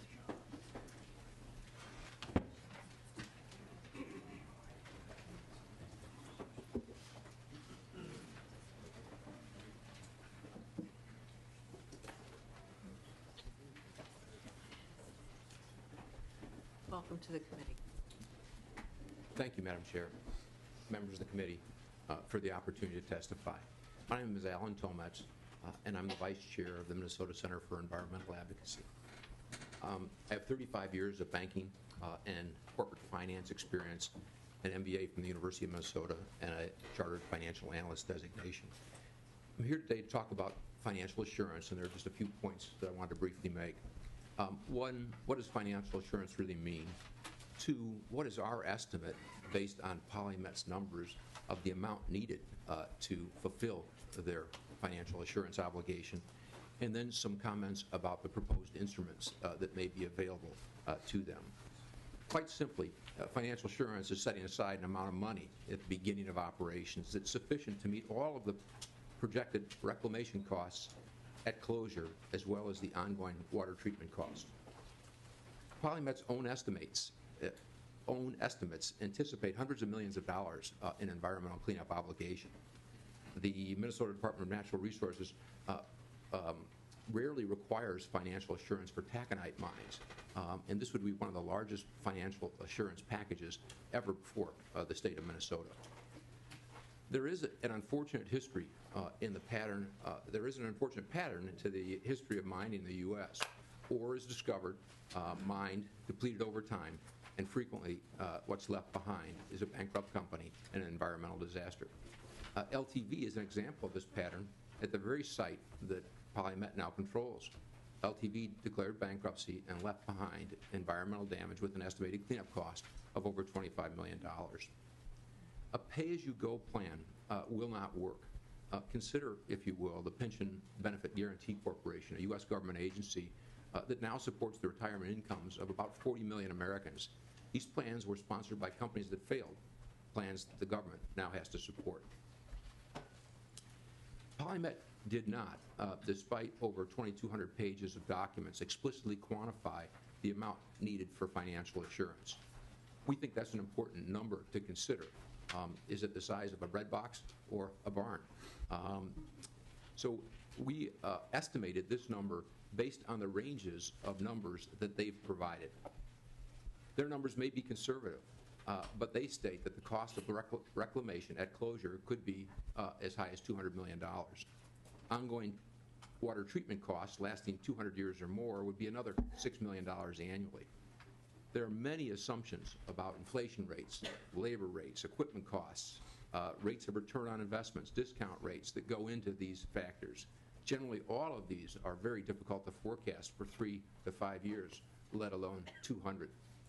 That said, an amount of $200 million, if invested at 3%, would produce a $6 million cash flow annually. So an estimate of PolyMet's total need to meet its financial assurance obligation in 20 years would be $400 million, $200 million for closure and $200 million for ongoing water treatment. They've not provided for this amount in their capital plan. In the thousands of pages of documents, there's no discussion about this amount or how they intend to fund it, how they intend to fund their financial assurance obligation. Minnesota provides for 5 different financial instruments to meet the financial assurance requirement. But in our view, not all of those are viable options. We have talked with experts in environmental engineering firms who are familiar with commercial insurance in these matters, and they're saying given the amounts that we're talking about here and the timeframes involved, commercial insurance and surety bonds aren't an option. Although a standby letter of credit is mentioned, letters of credits have fees. If you're paying banks the fees, you're offsetting the beneficial compounding of the earnings that could be obtained if these funds were in a trust. To us, the viable option is really only one. That's a trust fund where the Minnesota DNR would be the beneficiary and earnings would be reinvested and increased over time to meet future obligations. Madam Chair, members of the committee, thank you for your attention. Thank you. I don't see any questions. Next is Catherine Hoffman.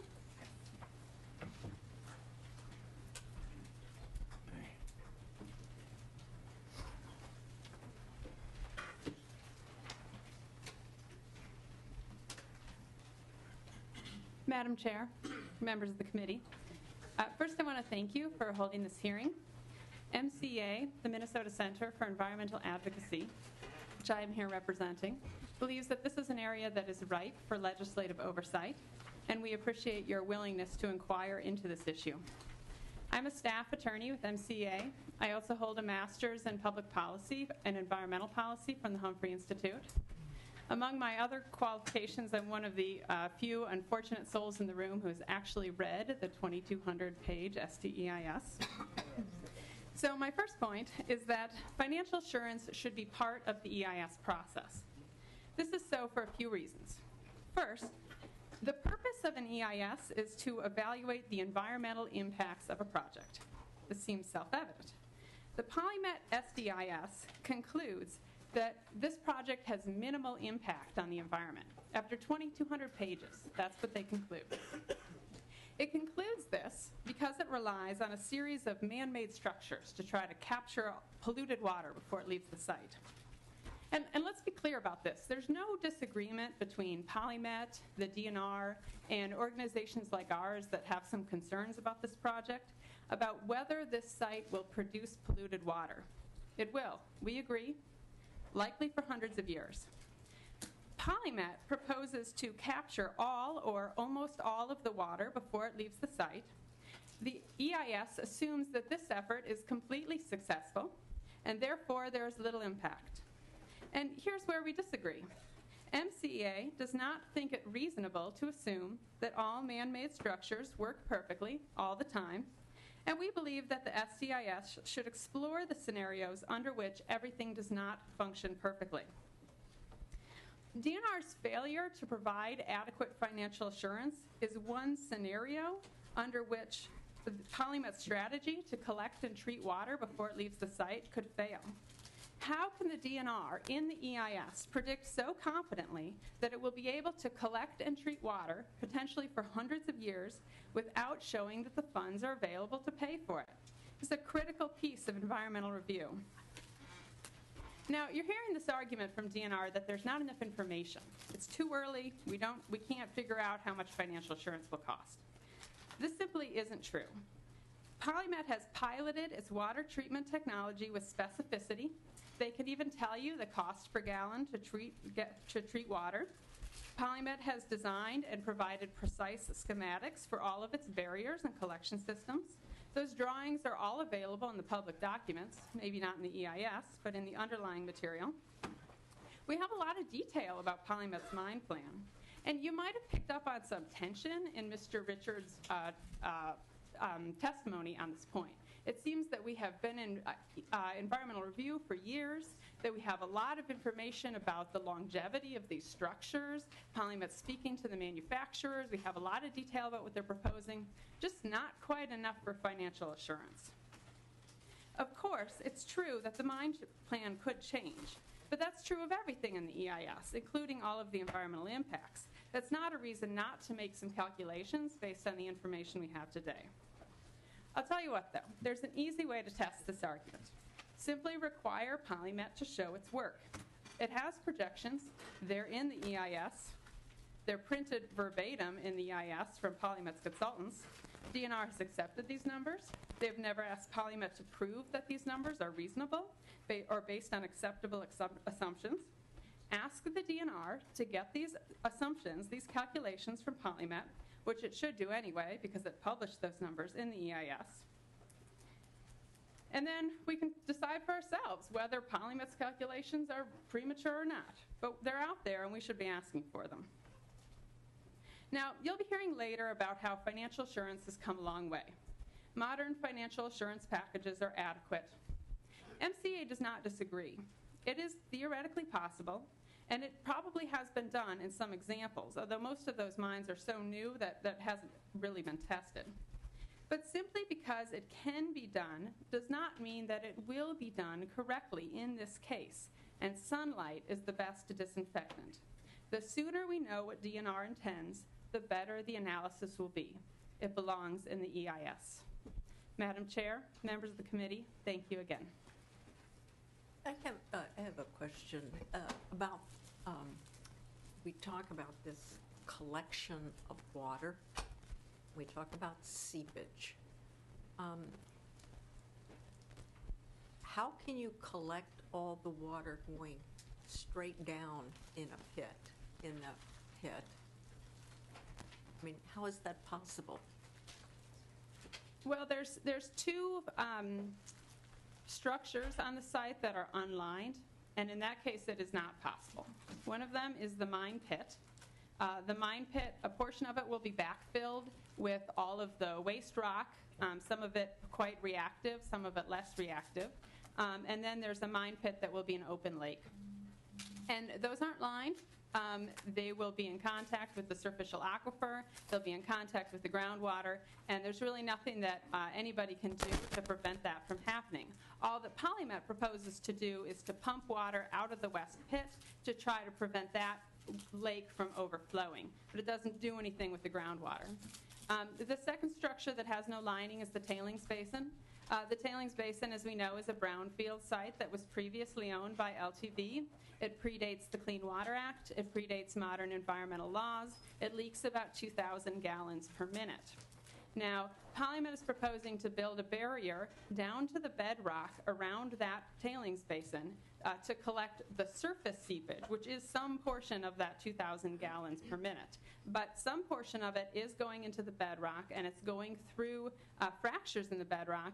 That leakage cannot be collected. I want to make one comment about the barrier around the tailings basin as well. That structure needs to be keyed into the bedrock, meaning that PolyMet needs to actually dig into the bedrock. Otherwise, all you're going to get is water sliding under that barrier out between the bedrock and the barrier. It's not going to work. And that's actually not clear that they're proposing that from the schematics that we've seen so far. So that's a detail that we probably need to know more about. So in both of the pits that are unlined, they just have linings around the sides. Is there any, just in terms of, we're looking at financial assurance here, we're looking at, we have to pay to clean up what's going through. Is there any measure or standard of how much is okay to go through the ground, down and out? Madam Chair, it's entirely dependent on the site itself. There's a couple sets of laws at issue here. One would be the groundwater quality standards, which would apply directly to whatever seeps out of these, the mine pit and the tailings basin. We also have surface water standards. The Partridge River wraps around the mine site. It's quite close to the mine. The Embarrass River is fairly close to the tailings basin and is already affected by the tailings basin as it exists today.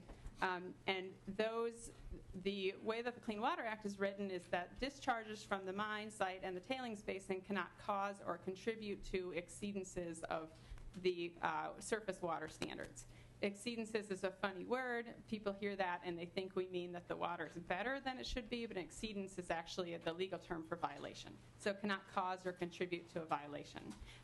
So in this case, the question is how much water is seeping out of the mine pit and the tailings basin, and is it enough, and does it carry sufficient pollutants to cause violations of Clean Water Act standards in these nearby rivers? PolyMet contends no, it does not. But again, they're assuming that all of their structures work perfectly. So our concern is the scenario under which some of these structures do not perform as well as proposed. And in that scenario, you may see water quality standard violations in the nearby rivers much sooner and at higher levels than PolyMet predicts. So that is where we have to estimate what really should be in a contingency fund, how much, and that's the kind of the missing piece as I see this at this point. We have the reclamation piece, we have if something in the permit is violated piece, but we do not have this piece. Am I reading that right? Madam Chair, that's correct. The EIS does not explore the scenario under which these collection systems don't function as well as predicted. And DNR has been quite clear at this point that that scenario also will not be included in financial assurance. So if we do have a wastewater treatment plant breakdown, one of the pipeline breaks, the tailings basin dam failures, which is the #1 cause of mining pollution worldwide, any of these things happen, there will not be funds for that in the financial assurance package. Madam Chair and committee members, look no further than West Virginia, where recently we saw a tank with extremely toxic chemicals right next to a water body burst, and the very next day that company declared bankruptcy.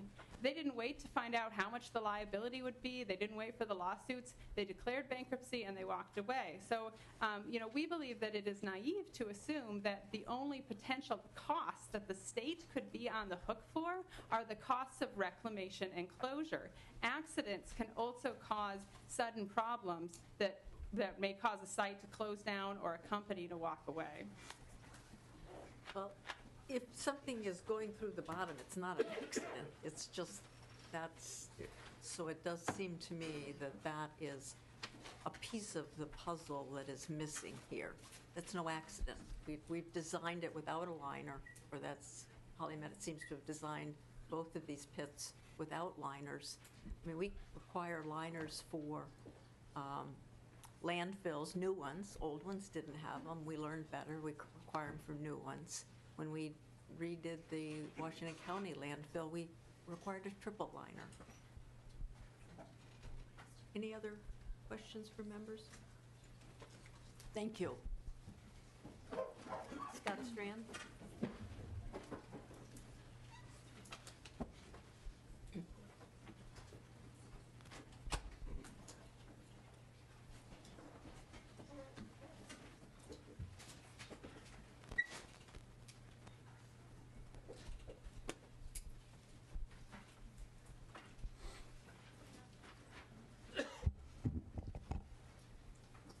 Madam Chair, members of the committee, thank you for the opportunity to testify on this very important topic.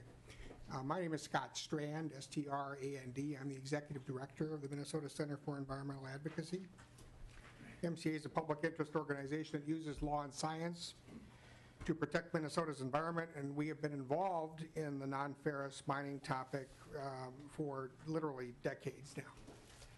Financial assurance is a critical issue. I commend the committee for taking it on. I think this is a perfect subject for rather tough legislative oversight because the costs of making a mistake are high. So again, I commend the committee for taking this issue on. I just want to finish up our testimony by articulating what I consider to be 5 key principles for doing the financial assurance work at the DNR. 5 principles, and I think that'll help move this to a situation where we can resolve a number of these issues. Number one's already been discussed. Address financial assurance in the environmental review process, in the EIS. If the agencies know enough about the wastewater treatment plants, the hydraulic barriers, the groundwater pumps, all of the man-made structures, they know enough about those things to tell us that water quality is going to be protected, then they know enough about them, or ought to know enough about them, to estimate the cost and how much money has to be set aside to maintain them. Principle number 2, use objective outside indexes to set the key figures needed to calculate financial assurance. Discount rates, expected rates of investment return, inflation adjustments, equipment and labor costs. These all should be determined by looking at outside indicators, objective indicators that are out there. These should not be the topic of negotiations. Principle number 3, respect Murphy's Law. Include the cost of remediating reasonably possible accidents or contingencies, and do it up front. It's very hard to buy homeowners insurance when your house is burning down. When an accident occurs is not the time to seek additional financial assurance. What needs to be done is to give a reasonable estimate of the probability of these accidents occurring and make the appropriate assessments so that the financial assurance covers that, just like any insurer would do. Number 4, don't rely on third-party guarantees. Mr. Tomitz explained that the market for things like letters of credit, surety bonds, insurance policies to cover this kind of liability is extremely limited now. Trust fund is probably the way that we're going to have to go. But I think there's another element, and that's the legal element. Third-party guarantees typically are not free from the reach of the bankruptcy court. More and more bankruptcy courts are using their broad injunction authority to take payments from non-debtors, in other words, guarantees from insurance companies, from banks, and from other sureties. They pay their money into the bankruptcy estate, and then they get a release from all liability from the bankruptcy court. Then that money that goes into that bankruptcy estate gets distributed according to the rules of the bankruptcy court. It's not available to somebody like the state of Minnesota anymore. That's happening more and more in the bankruptcy courts. It's a real risk. I'm not saying they can't be used to supplement, say, a trust fund arrangement. I think that's a sound idea, but we can't rely on those third-party guarantees in order to meet the requirements of the rules. And then finally, number 5, and I think this is really the overarching principle, the risk of uncertainty has to be placed on the company, not on the taxpayers. All of the testimony today should have made it quite clear that there's a lot that we don't know. That's going to continue. There are going to be a lot of things that we're not going to know. But it is not fair to the taxpayers or the environment for them to take on the risk of getting it wrong. The risk of getting it wrong has to be on the company, and that should be a principle that informs all of the DNR's calculations in this area. Those are the 5 principles. There is no such thing as a risk-free mine. We all know that. But if the DNR follows some of these principles, Minnesota's taxpayers and our environment have a better chance of being fairly protected. Thank you, Madam Chair. Stand for any questions. I don't see any questions. Thank you. Next is Becky Rahm, Governing Council, Minnesotans for Wilderness.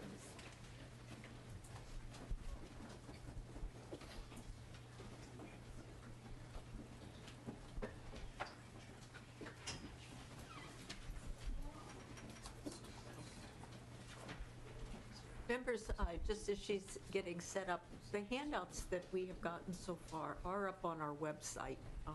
Staff is very good.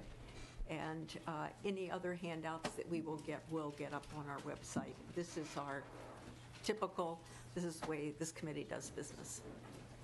Welcome. Thank you, Madam Chair, members of the committee. My name is Rebecca Rahm. I'm from Ely, Minnesota, and I represent both Northeastern Minnesotans for Wilderness, an organization of residents and business owners, and the Boundary Waters Watershed Coalition. The coalition is a national organization of groups that seeks to prohibit sulfide ore mining in the watershed of the Boundary Waters Canoe Area Wilderness. Sulfide ore mining for copper, nickel, and other metals is a poisonous, destructive enterprise. The EPA says that the most toxic industry in the United States is hard rock mining, which includes the kind of sulfide ore mining proposed in northern Minnesota. Such mining has never been done without water pollution by acid mine drainage and heavy metals, and without landscape destruction. Minnesota's financial assurance laws are not adequate to protect taxpayers, our water, our land, and our economy from the ravages of sulfide ore mining. In our judgment, no practical possibility exists that the laws can be amended to provide adequate financial assurance, because as the recently released SDEIS for PolyMet shows, the cost to be protected against will continue for centuries and are ultimately unknowable. Reliance on financial assurance to allow centuries of degradation and pollution means that sulfide ore mining companies will be allowed to destroy part of the earth and our water if they post a financial instrument. The earth and its resources, especially clean water, are finite. Monetizing their destruction is unsustainable and foolish. You can't drink money or catch fish in it. The cost to treat toxic water pollution and restore the landscape for hundreds of years is impossible to calculate and is therefore unknowable. The PolyMet plan acknowledges that toxic water pollution by acid, heavy metals, and sulfates from the mine site, tailings, and waste piles will require treatment for a very long time. Mechanical water treatment is part of the model proposed action for 200 years at the mine site and 500 years at the plant site. Twin metals and other mines proposed within the watershed of the boundary waters will undoubtedly be at least this bad. Because the massive cost of engineering, designing, planning, building, and maintaining water treatment for centuries is unknowable, adequate financial assurance is a pipe dream, no matter how the laws might be amended. It is irrational to believe that any water treatment facilities or regime or corporation will last for hundreds of years, that any financial institution or instrument can provide a credible guarantee for hundreds of years, that there will be no catastrophic failure by humans or equipment over hundreds of years, and that no cataclysmic natural event will occur over hundreds of years. Relevant to the discussion of financial assurance are the proposed mines north of the Laurentian Divide. Twin metals and other proposed sulfide ore mines will destroy large areas of the Superior National Forest and pollute the Boundary Waters Canoe Area Wilderness. This ecological damage will devastate the stable and sustainable economy of the Ely community and neighboring areas. The unbroken history of mining areas in the U.S., including our own Iron Range, shows that mining displaces sustainable businesses and stable jobs that are the real key to prosperity. Sulfide ore mining is by its very nature destructive and time limited. It is subject to boom and bust cycles we cannot control or influence. The strength of northeastern Minnesota is clean air, clean water, and a healthy forested landscape. The Superior National Forest generates $500 million per year of economic activity, $100 million of which is attributed to the Boundary Waters. Immediately adjacent to proposed mine sites are 26 resorts, camps, and campgrounds. Immediately downstream of proposed mine sites and in the path of pollution are private lakeshore properties valued at $318 million. Just beyond these properties and in the direct path of pollution lie renowned Basswood Lake in the heart of the Boundary Waters. If Twin Metals and other sulfide mining companies were allowed to buy the right to destroy land and water by posting some kind of financial assurance, Ely, now described as the gateway to the wilderness, would be surrounded by a massive industrial mining district. The most heavily visited wilderness area in the United States and our only lakeland wilderness would be a pollution dumping ground for multinationals, and the base of Ely's economy would be lost. Financial assurance laws provide nothing to protect the county tax base, or the boundary waters, the private property owners, and the businesses that will suffer severe environmental and economic damage by the proximity of sulfide ore mines, centuries of toxic water pollution, and the destruction of the landscape. Modern mining companies are structured to limit liability. As a standard procedure for mining operations, PolyMet is a shell company with limited assets. The objective is to shield its major investor, Glencore. PolyMet has never operated a mine, but its major investor, Glencore, has a track record of labor and environmental violations associated with mining operations and corruption. PolyMet's NorthMet mining operations are projected to last for 20 years, after which no further revenue will be generated from the mine. The only asset likely to be owned by PolyMet at the time of mining shutdown will be the contaminated and toxic mine site and processing facility. Should non-compliance of mine permits and violations of laws commence after the mine ceases to operate, a likely and foreseeable event, a demand from the state for financial assurance would be fruitless. We recommend that Minnesota's financial assurance regulations be amended to expressly prohibit use of financial assurance to allow environmental damage and pollution that is projected to be long-term, meaning that treatment will be required beyond the closure of active mining operations. Mining activities that significantly damage the landscape for long-term and generate toxic water pollution requiring treatment for centuries should be deemed to be perpetual and therefore not allowable under Minnesota Rule 6132.200, which prohibits perpetual treatment. Thank you. Thank you. Any questions, members? Representative Anderson. Thanks, Madam Chair. Just a quick question. Ma'am, did I hear you correctly when you said that mining is bad for the economy of northeastern Minnesota? Yes. We've done a lot of review of the economy of Ely and compared it to the economy of the mining communities in northeastern Minnesota. So, for example, we looked for a mining community that had a population the size of Ely. And you have to understand that for north of the Laurentian Divide, it's Ely that would be impacted. Eveleth is the size of Ely, has Thunderbird Mine within the boundaries of the city of Eveleth. The last year, the state of Minnesota reported gross revenues, gross sales revenues. Eveleth was $41 million a year. Ely's is $106 million a year. Eveleth relies on mining. Ely hasn't had a mine since 1967. Ely's economy, which is based fundamentally on the wilderness and a healthy national forest, would be displaced and replaced with what Eveleth has. Yes, it would be bad for our economy.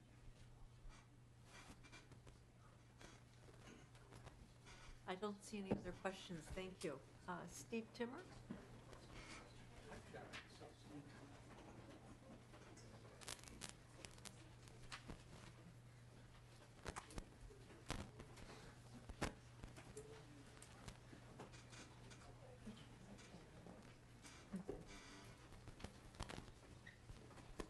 Welcome to the committee. Good afternoon, Madam Chair, members of the committee. My name is Steve Timmer. I live in Edina, Minnesota. I've been a practicing lawyer, business lawyer, and litigator for 39 years. You scarcely believe that myself. But I'm not here representing anybody today. Just simply to make some observations about the financial assurances process. I submitted a written testimony, but it's much too long to deliver, so these are the high points, I hope. You know, one of the lines you often hear in the summation in a wrongful death case is, you know, there's no amount of money that can bring old what's-his-name back. And you know, it's true. And if a PolyMet copper sulfide mine is visited by the black swan, an intensely negative, unanticipated event, or even more ordinarily expectable events, old what's-his-name could be clean water in the embarrassing Partridge River sheds for centuries, or close enough to forever for me. Recent events involving the failure of a coal ash impoundment in North Carolina, or the major spill by a chemical company in West Virginia, ought to inform our thinking about these things. We must realize that if we ever have to look up what our financial assurances are, the whole enterprise has already become a cropper. It's a failure. It's a failure of the mine to do something that's supposed to, and it's a failure of the regulators to size the mine up and regulate it properly.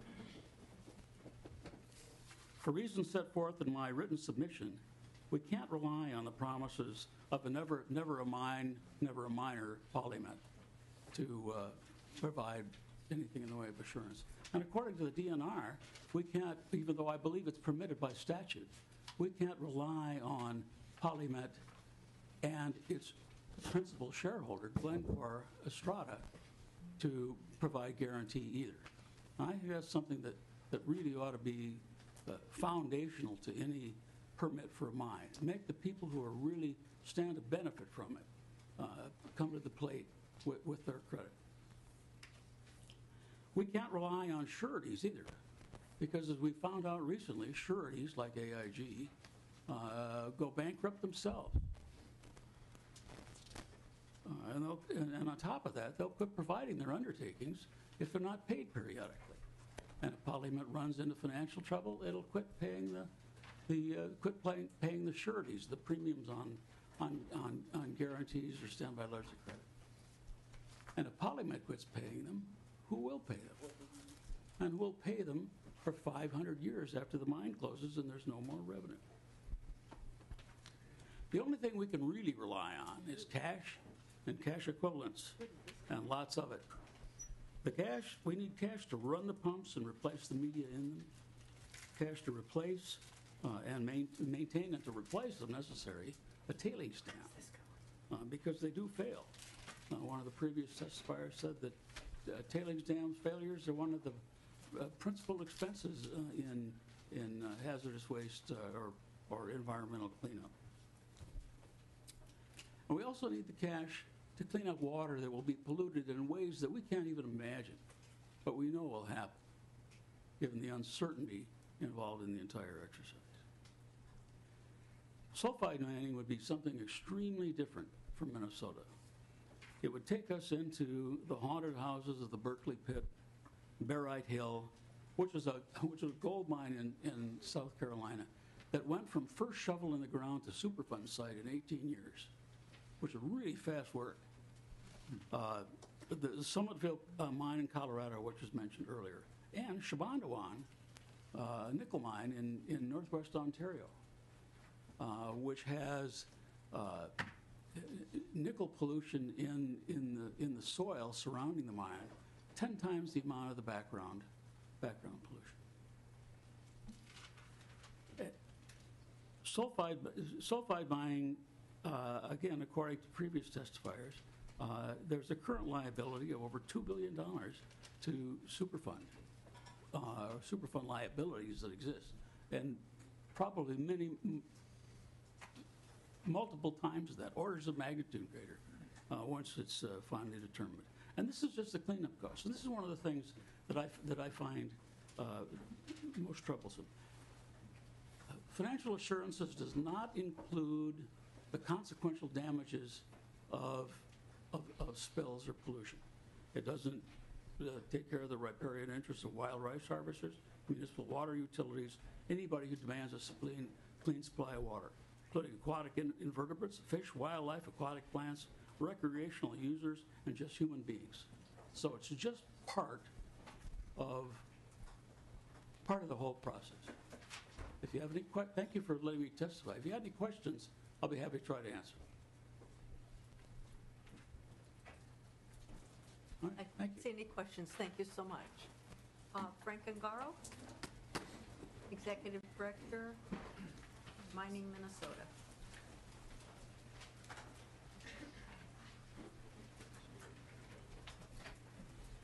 Welcome.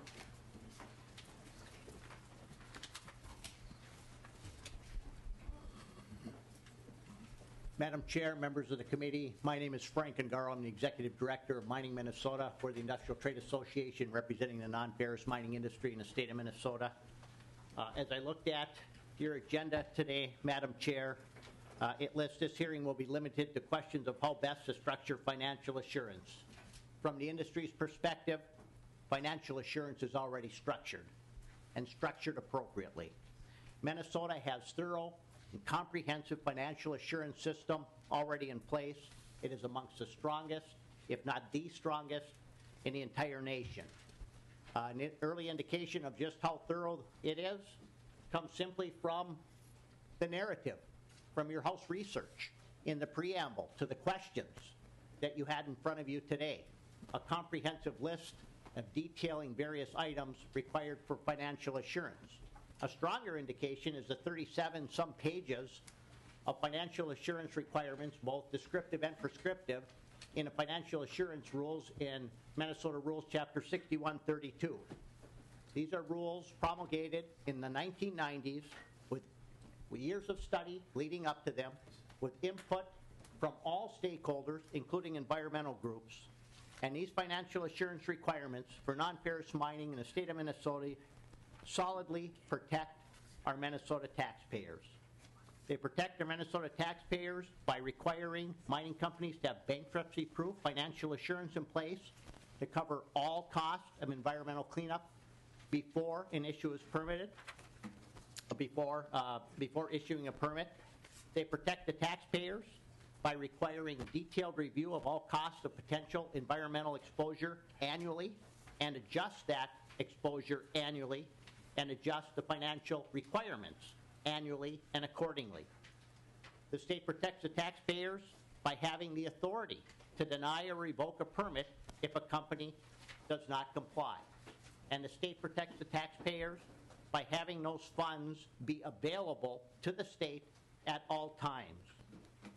The state protects the taxpayers by looking at the funding sources and having a variety of sources and allowing the state to determine the best funding source to have, all the while making sure that it remains bankruptcy-proof, continuously in place, and available at all times.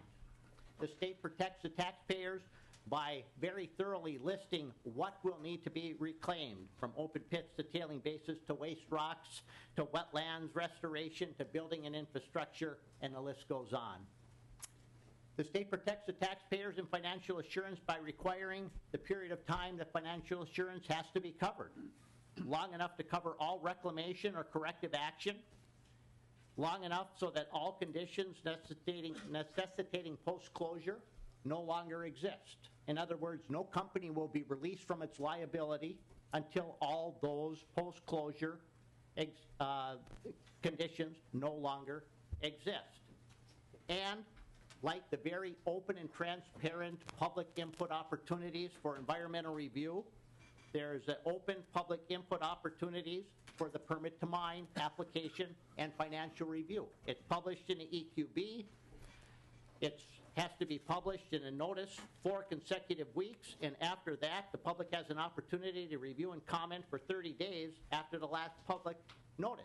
And we just heard from the DNR that they're going to add additional public input opportunities, which the industry thinks is a great idea, by having additional meetings and posting a permit to mine for any project, whether it's PolyMet or anyone to come in the future, make it available electronically for folks to look at ahead of time. And again, the state protects the taxpayer by having the authority to deny, suspend, revoke, or modify a permit and issue civil penalties if necessary. As taxpayers, we should all be glad Minnesota will not only be protected, but that we will benefit from PolyMet or any other non-ferrous mineral project that comes forward, net proceeds tax, occupation taxes, royalty taxes, income taxes, and for future projects, billions of dollars to the Permanent School Trust Fund. Finally, financial assurance appropriately takes place in the permit to mine section. It is a function of permit enforcement, not environmental review. That's where a company, all companies, will have to show their work. Minnesota has a comprehensive, solid system in place, and no changes are needed to our Minnesota financial assurance laws. Thank you, Madam Chair, for the opportunity to testify. Thank you. Any questions from members? I don't see any. Thank you. Oh, I'm sorry. Rick, Representative Hanson. Thank you, Madam Chair. Mr. Ungaro, I think you were in the room when I asked Director Richards about another form of assurance, perhaps the physical or the asset of the actual ore. And I don't know if you covered that early on your presentation or not, but the response from, I believe, from Director Richards was to have that could have some interest as a potential addition or as another tool to provide assurance on top of things. So I'd like your, Representative Dill had provided some example of precedent, and I've had somebody contact me that said I think Alaska provides some assurance or requires a retention of gold for some gold mining. So I'd like your response from the mining organization. Madam Chair, Representative Hanson, from an industry perspective, all states are unique. All projects in all states are unique. In Minnesota, we have a variety of ownership scenarios. We have private surface, we have state surface, we have federal surface, we have private minerals, we have state minerals, we have federal minerals, and all of those would play significant factors in any discussion along the lines of a question like that, and that would be something the DNR would have to work with the state, with the federal regulators, if there's federal ownership, and with the company as they look at what structure would best fit any particular unique mining situation in the state of Minnesota. Just, Madam Chair, and so Mr. Ungaro, it seems like these metals, they're precious metals. They're rarer and rarer. Some of them are rare, very rare metals. And throughout the world, we have a chase going on for these precious metals, as well as greater attempts to recycle some of the copper and other metals. So with the market, after everybody in this room is dead and gone,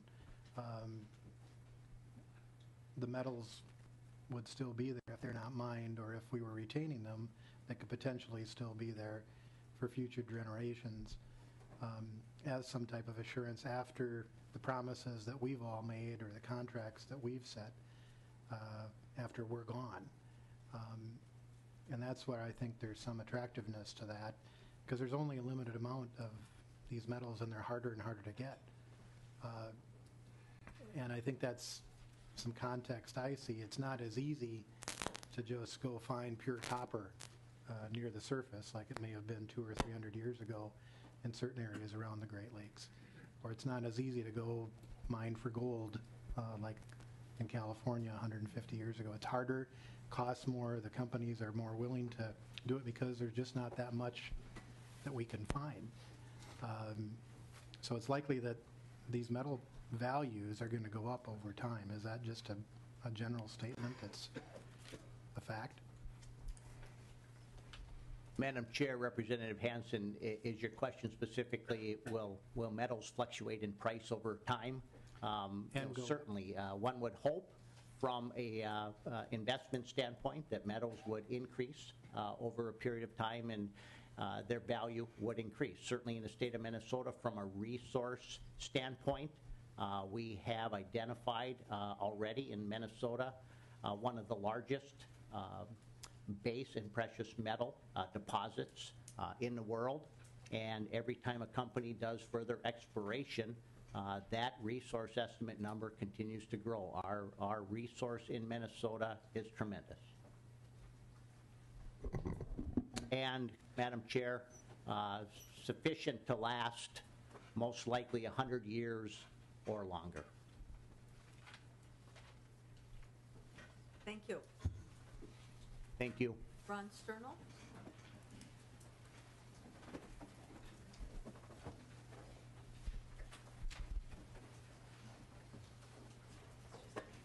Welcome to the committee. Thank you.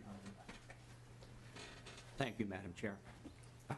Thank you, members of the committee, for inviting me here today to testify about this important topic, the financial assurance of the PolyMet Mine Project. My name is Ron Sternal. I'm a recently retired Wall Street executive, and I'm reminded, as we all are, by the recent environmental disasters in Charleston, West Virginia, and the coal ash spill in the Dan River in North Carolina, that these accidents, or as they're known in my world, unanticipated liabilities, do happen, and that financial assurance for risky environmental projects like the PolyMet mine is important. Permit me to emphasize the word risky.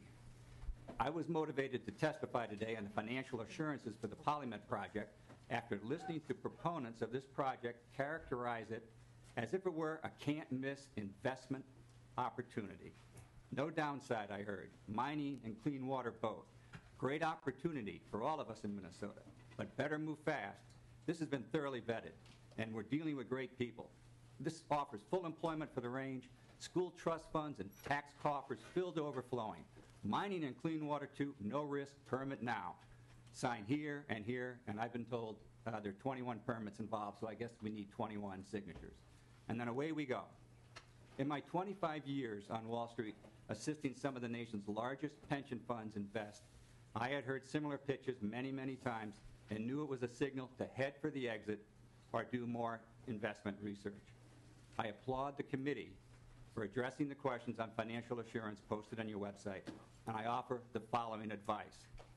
First, remember that mining companies aren't angels sent from heaven. Their goal is to make as much money as possible for themselves and shareholders. They don't really care about us.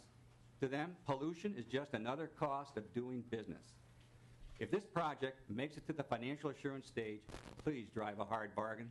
Whatever you come up with, they'll scream it is too high, not reasonable, and they'll threaten to go back to Canada or Switzerland or Chile or wherever they may be from. When that happens, remind yourself the price of copper is easy to determine.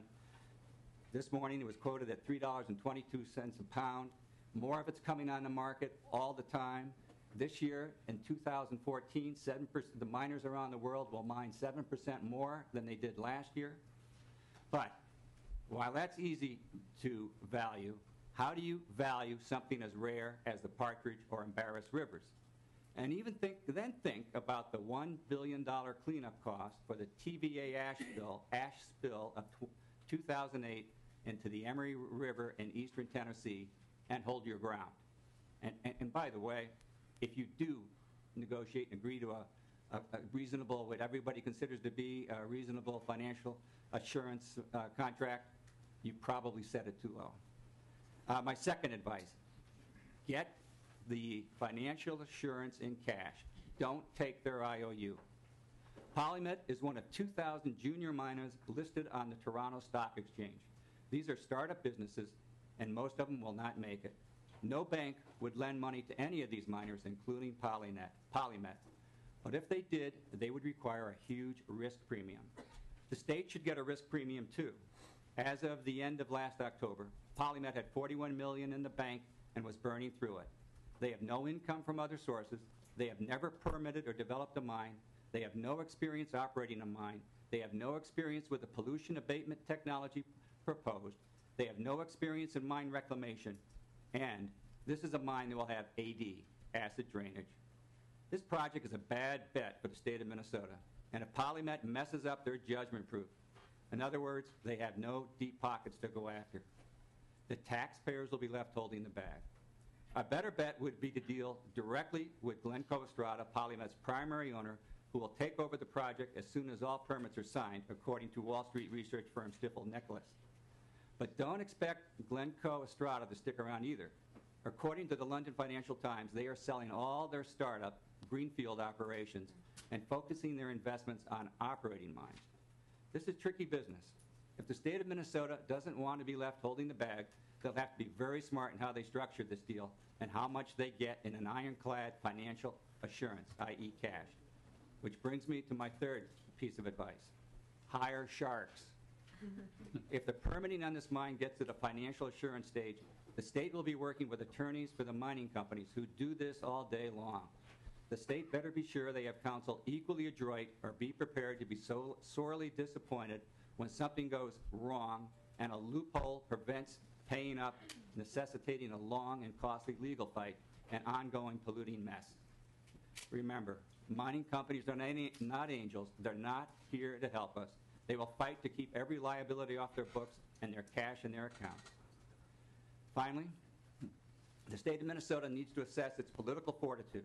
Do our regulatory agencies have the guts to shut down a polluting mine and put people out of work?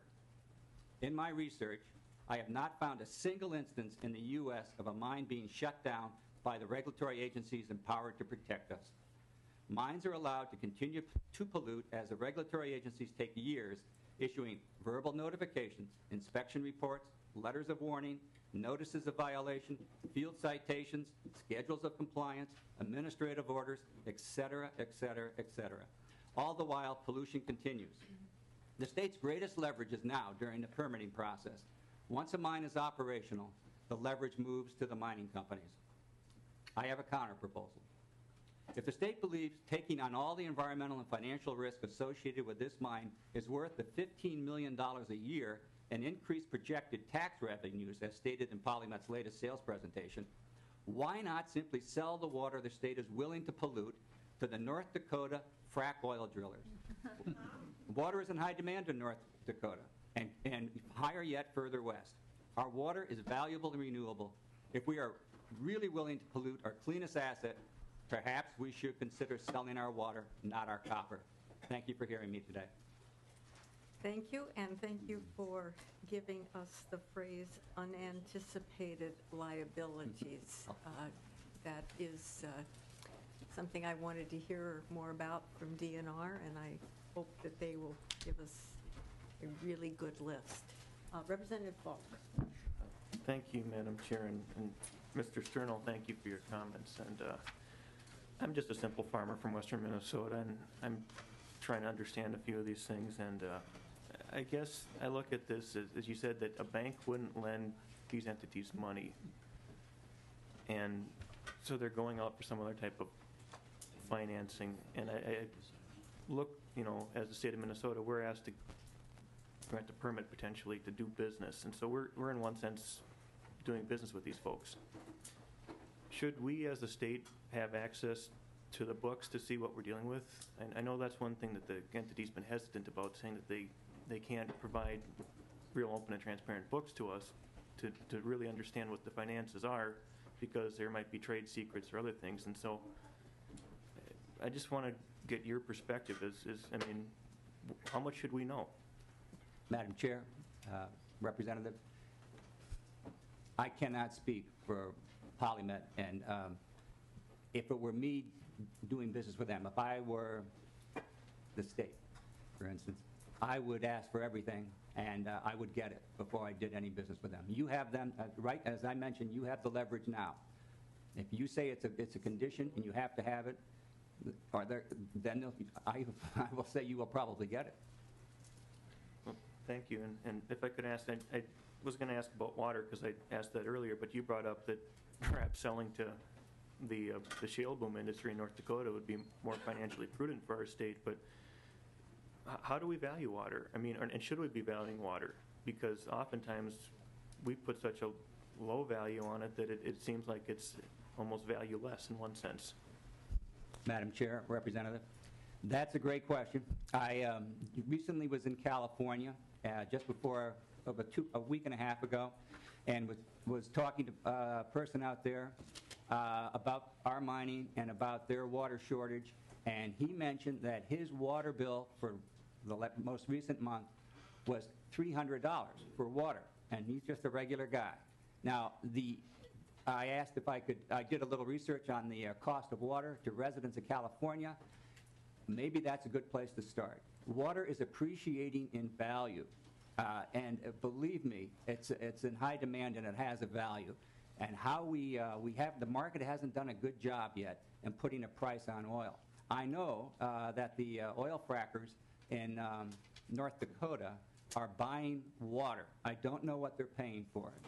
And I'll tell you, the one other thing I can tell you is that while I was in California, I learned that the fracking industry has a great opportunity in California. There's a lot of oil shale, and there's many opportunities for them to access this.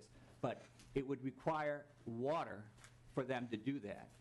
And they have made the decision in California not to allow oil shale development, not to allow fracking, because in their estimation, in their opinion, and their determination, the state of California doesn't need more energy, they need water. That tells you that to them, water is more valuable there than oil. That's a start. Thank you. Do you have that information that you just, about California, that you could share with us?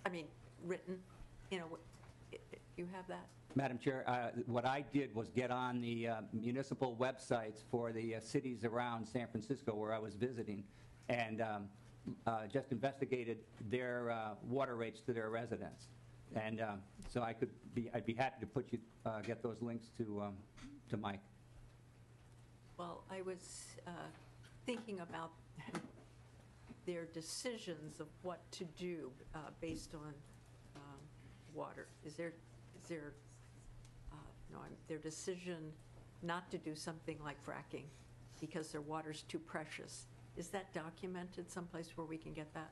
It was reported in the press in so many words. I'm paraphrasing their decisions out there. That would be good to have. I'll be happy to research that for you. Thank you for asking. Thank you. Yes. Thank you, Madam Chair. And at the same time, could you also research, I'm sorry, Mr. Stenkel? Sternal. I'm sorry. How many billions of gallons of water a day in California just disappear into the ocean? Because they're not creating the reservoirs and some of the critical infrastructure that they need. Is that also a part of their water shortage issue? The water shortage issue, yes, that does come up in a discussion. And to that point, there is so little water going into the ocean at this point that the salmon runs cannot make it upstream, and they're expected to perish and become extinct. So there's not that much water going into the Atlantic, the Pacific Ocean in the Bay Area. It's the northern part of California right now. Does that help you? Yeah, I'm just looking for some hard numbers on that, that's all. Madam Chair, Representative, that I'm not sure I could help you with, but I'd certainly be willing to look into it for you. Okay. Other questions from members? I don't see any. Thank you so much for coming. My pleasure. Thank you. Carrie Melander, President of the Minnesota Building Trades.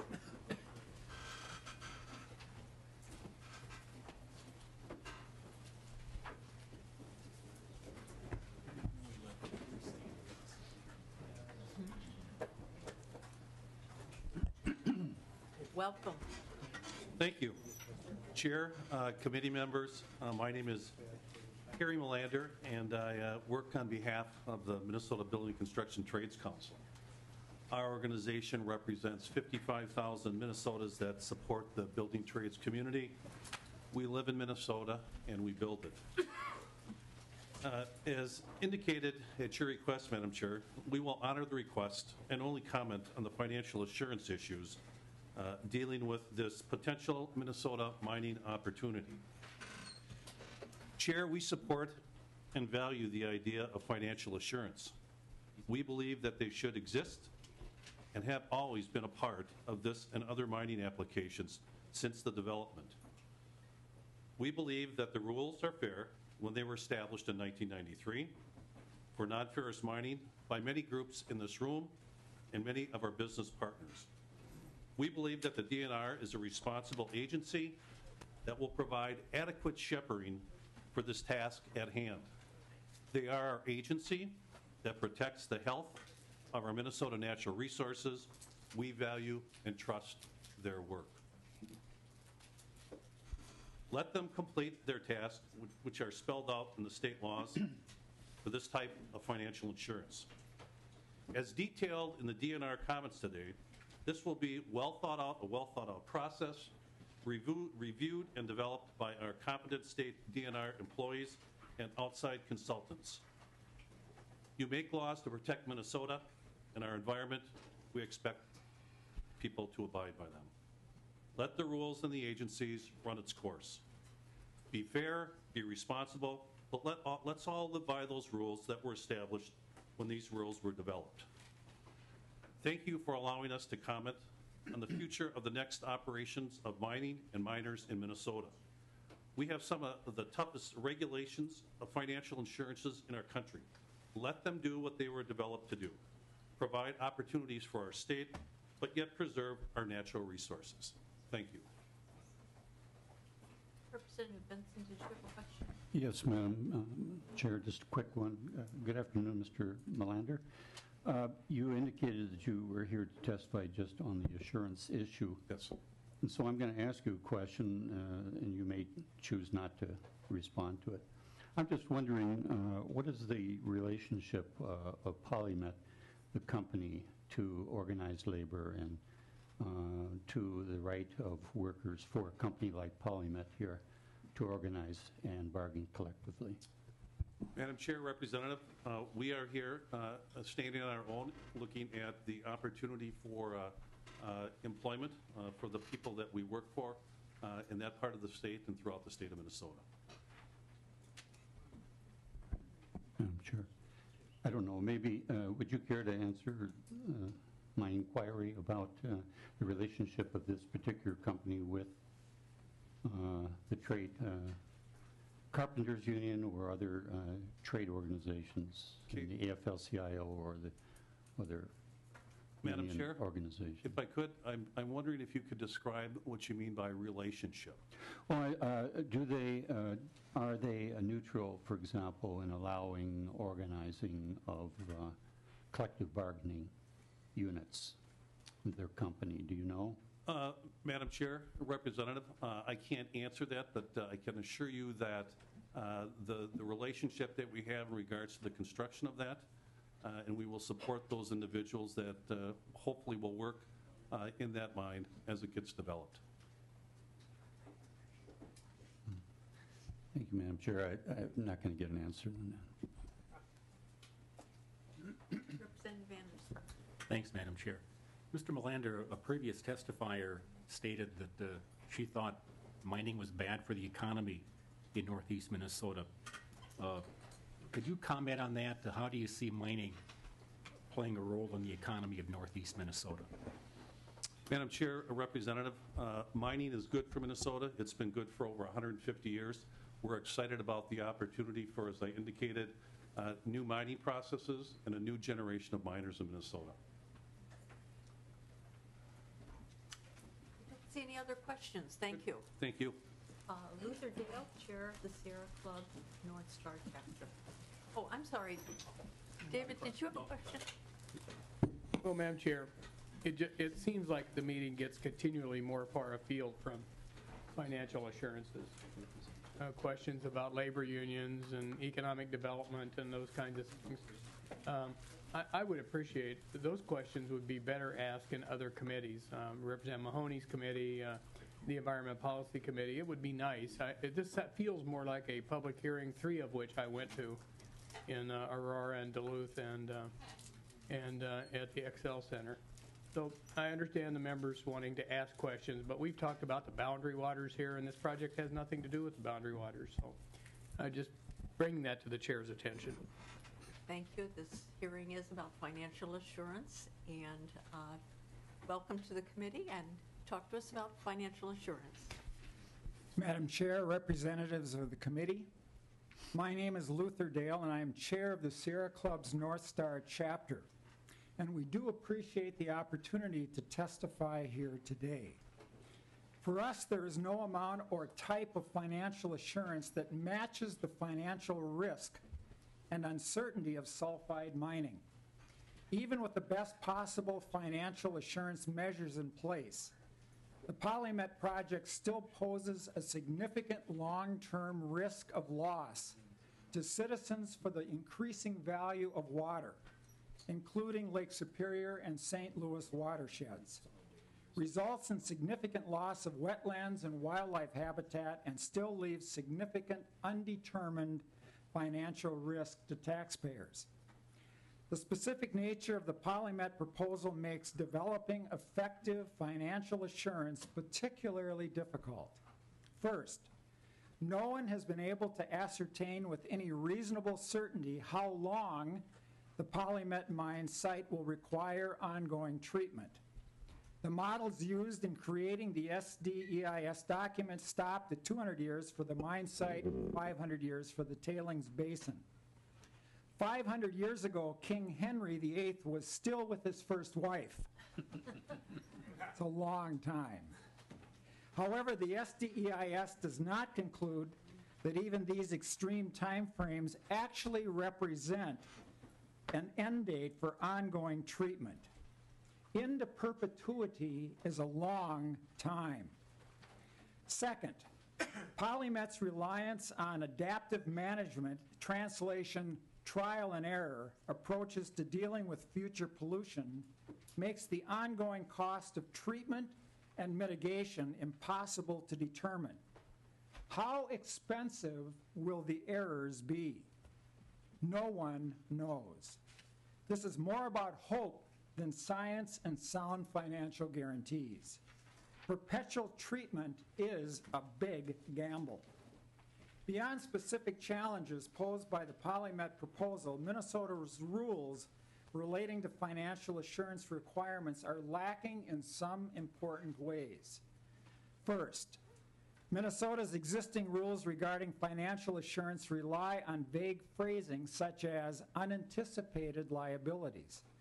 Minnesota rules do not specify what should be included or not included when planning financial assurance for such liabilities.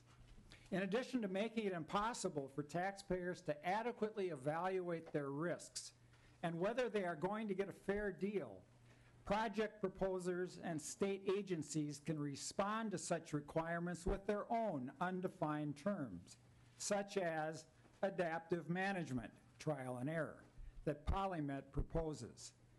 It's unfair to taxpayers to capitalize short-term profits for investors and socialize long-term costs for taxpayers. Second, taxpayers around the country have been left responsible for the financial costs of cleanup when mining companies declare bankruptcy at the end of their mining operations, which we've heard earlier. Nothing currently in Minnesota law requires parent companies or majority shareholders to be parties on a permit to mine issued by the state, which can help to address this problem. Finally, it's important to understand that political pressure from mining companies and their associated interests will always be present.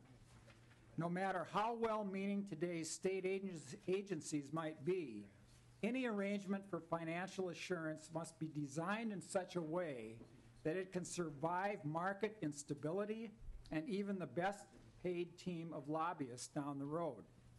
This means crafting financial assurance statutes with very specific requirements, objective criteria for evaluation, a significant threshold for any changes to the original agreement, and protecting financial assurance assets from other uses. Toxic waste created into perpetuity to be managed and perhaps paid for by 20 or more future generations is a moral as well as a financial issue that needs to be faced. We can leave a better legacy than that. In summary, we believe that the PolyMet proposal reveals a number of significant limitations of financial assurance as a protective mechanism, which you've heard before, as well as specific limitations of Minnesota's existing rules pertaining to financial assurance. We encourage state policymakers to consider these issues carefully as PolyMet and potential future proposals for new mining projects are considered. The citizens of Minnesota need to be protected. We need to get it right. Into perpetuity is a long time. Thank you for the opportunity to testify. Thank you. Are there questions for members? I don't see any. Thank you. John Gappa? Welcome. Thank you.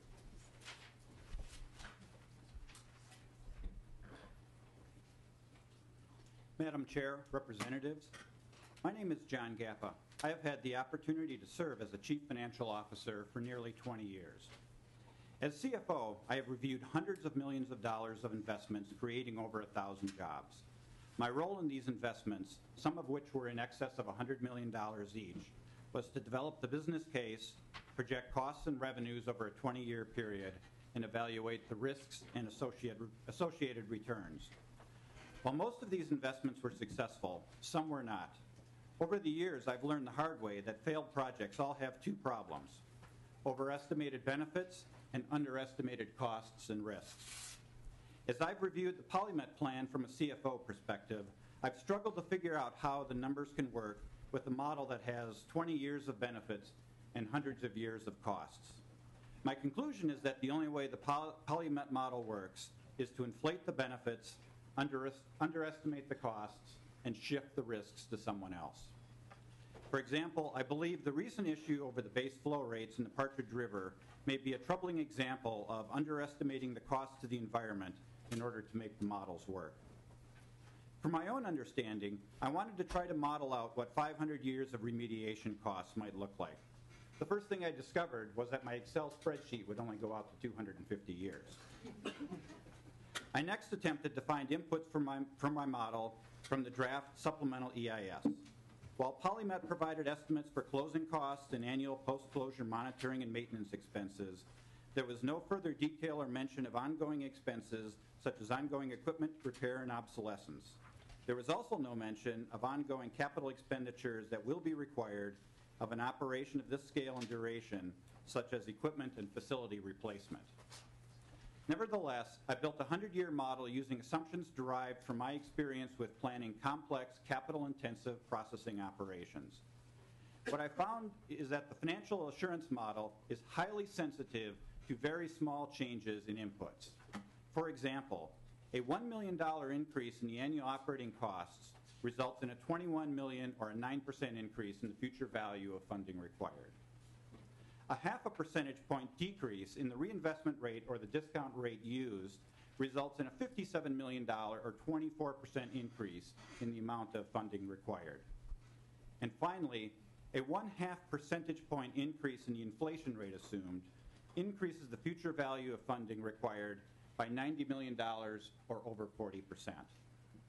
The point of the matter is that given the significant length of time that remediation will be required, estimating the upfront investment needed to fund the remediation is highly uncertain, and very small differences in assumptions will have a dramatic impact on the total funding required. Another key concern is to ensure that the remediation is fully funded regardless of when PolyMet stops mining, either after 5, 10, or 20 years.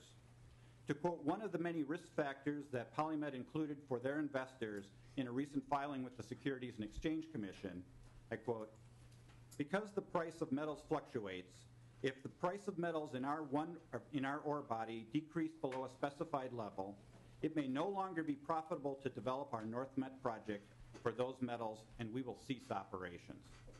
The state of Minnesota would be wise to heed this risk factor as well.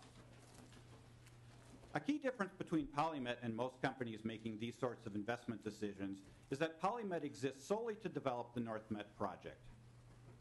Most companies can choose amongst an array of investments, acquisitions, or returning cash to their shareholders. PolyMet's motivation is not to pick the best possible project, but to persuade the state to approve this specific project.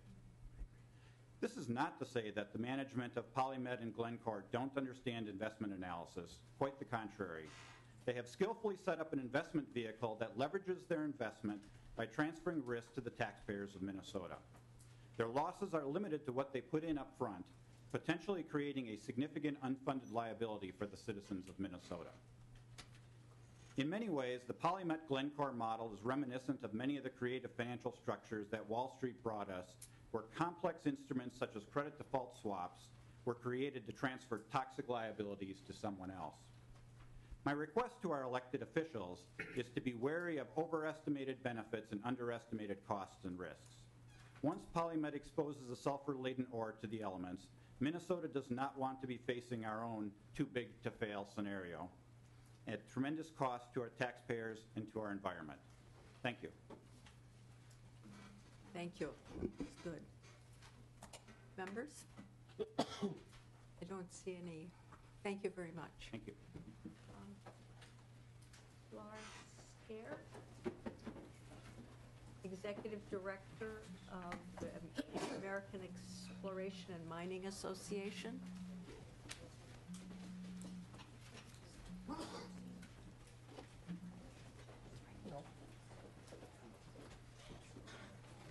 Welcome.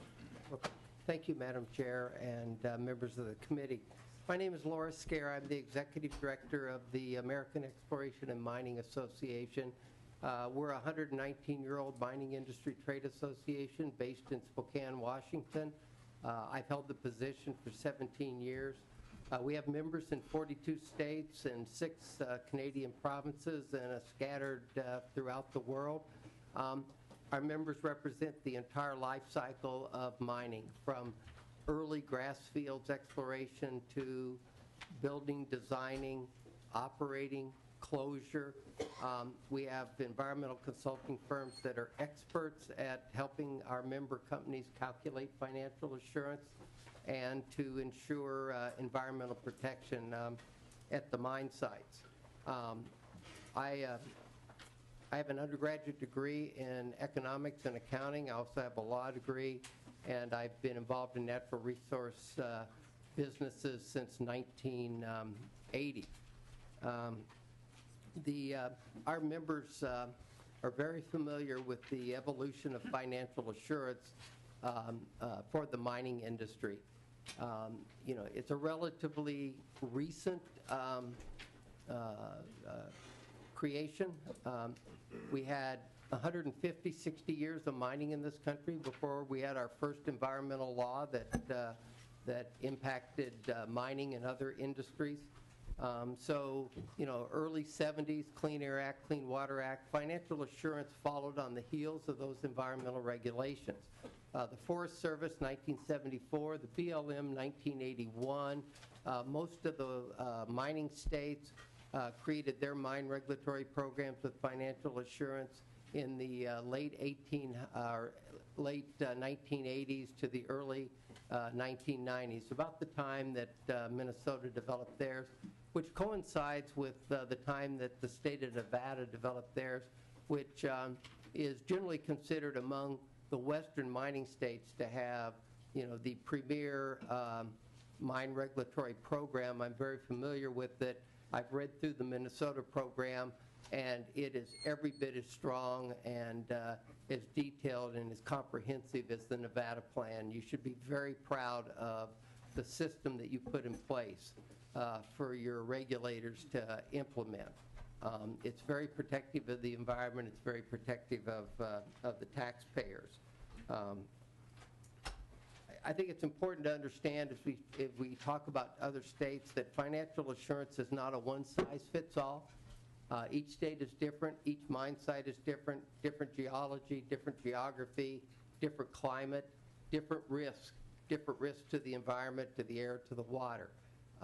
Those all get taken into account, so it's very difficult to point to one mine in another state and try to compare that to PolyMet or to any other mine in the state of Minnesota. Each site has to be analyzed on its own. Earlier, as these plans were developed and evolved, the regulators and the industry, it was a learning experience. There were gaps discovered early on. A couple of mines that have been mentioned here today, the Summitville mine in Colorado, which I'm quite familiar with, and Zortman-Landusky in Montana. I happened to receive a governor's appointment to chair Colorado's Minerals and Geology Advisory Board in 1992. So our board oversaw the complete overhaul of Colorado's mineland reclamation law in response to Summitville, realizing there were things that happened there that nobody had anticipated, and as a result of that, those gaps were fixed, and it was an industry regulator partnership that worked to fill those gaps. Zortman-Landusky, Summitville was permitted in the very early part of the existence, the infancy of the mine regulatory programs. The same with Zortman-Landusky. I am confident that if either of those mines were proposed today, there would not be the problems we had. They would be subject to today's modern environmental protection requirements and to today's modern financial assurance requirements. We've got two things I want to close with. One is, as I mentioned, these financial assurance programs are a rather recent vintage. Senator Lisa Murkowski, who is the ranking member of the Senate Energy and Natural Resources Committee, the authorizing committee for both the BLM and the Forest Service, wrote a letter to Secretary Salazar, Secretary Vilsack, asking about their financial assurance programs at the BLM and the Forest Service. She asked, how many plans of operation have you approved since 1990, and how many of those are on the surplus Superfund list? For the BLM, the answer was 659 and 0. For the Forest Service, it was 2,685 and 0. I think that demonstrates that the financial assurance programs that have been put in place across this country on federal lands and state lands, because all mines are a mixture of ownership, demonstrate that the financial assurance programs and the environmental protection techniques and requirements that we have are not only protecting the environment, they're protecting the taxpayer. Thank you very much. Thank you. I don't see any questions. Oh, yeah, I'm sorry. Just one comment, reading the letter from the Department of the Interior, I'm really glad to see that the bonding protections are required in that. And I really think that that's the direction we need to go now. Thank you. Thank you. Next is Tony Quayles.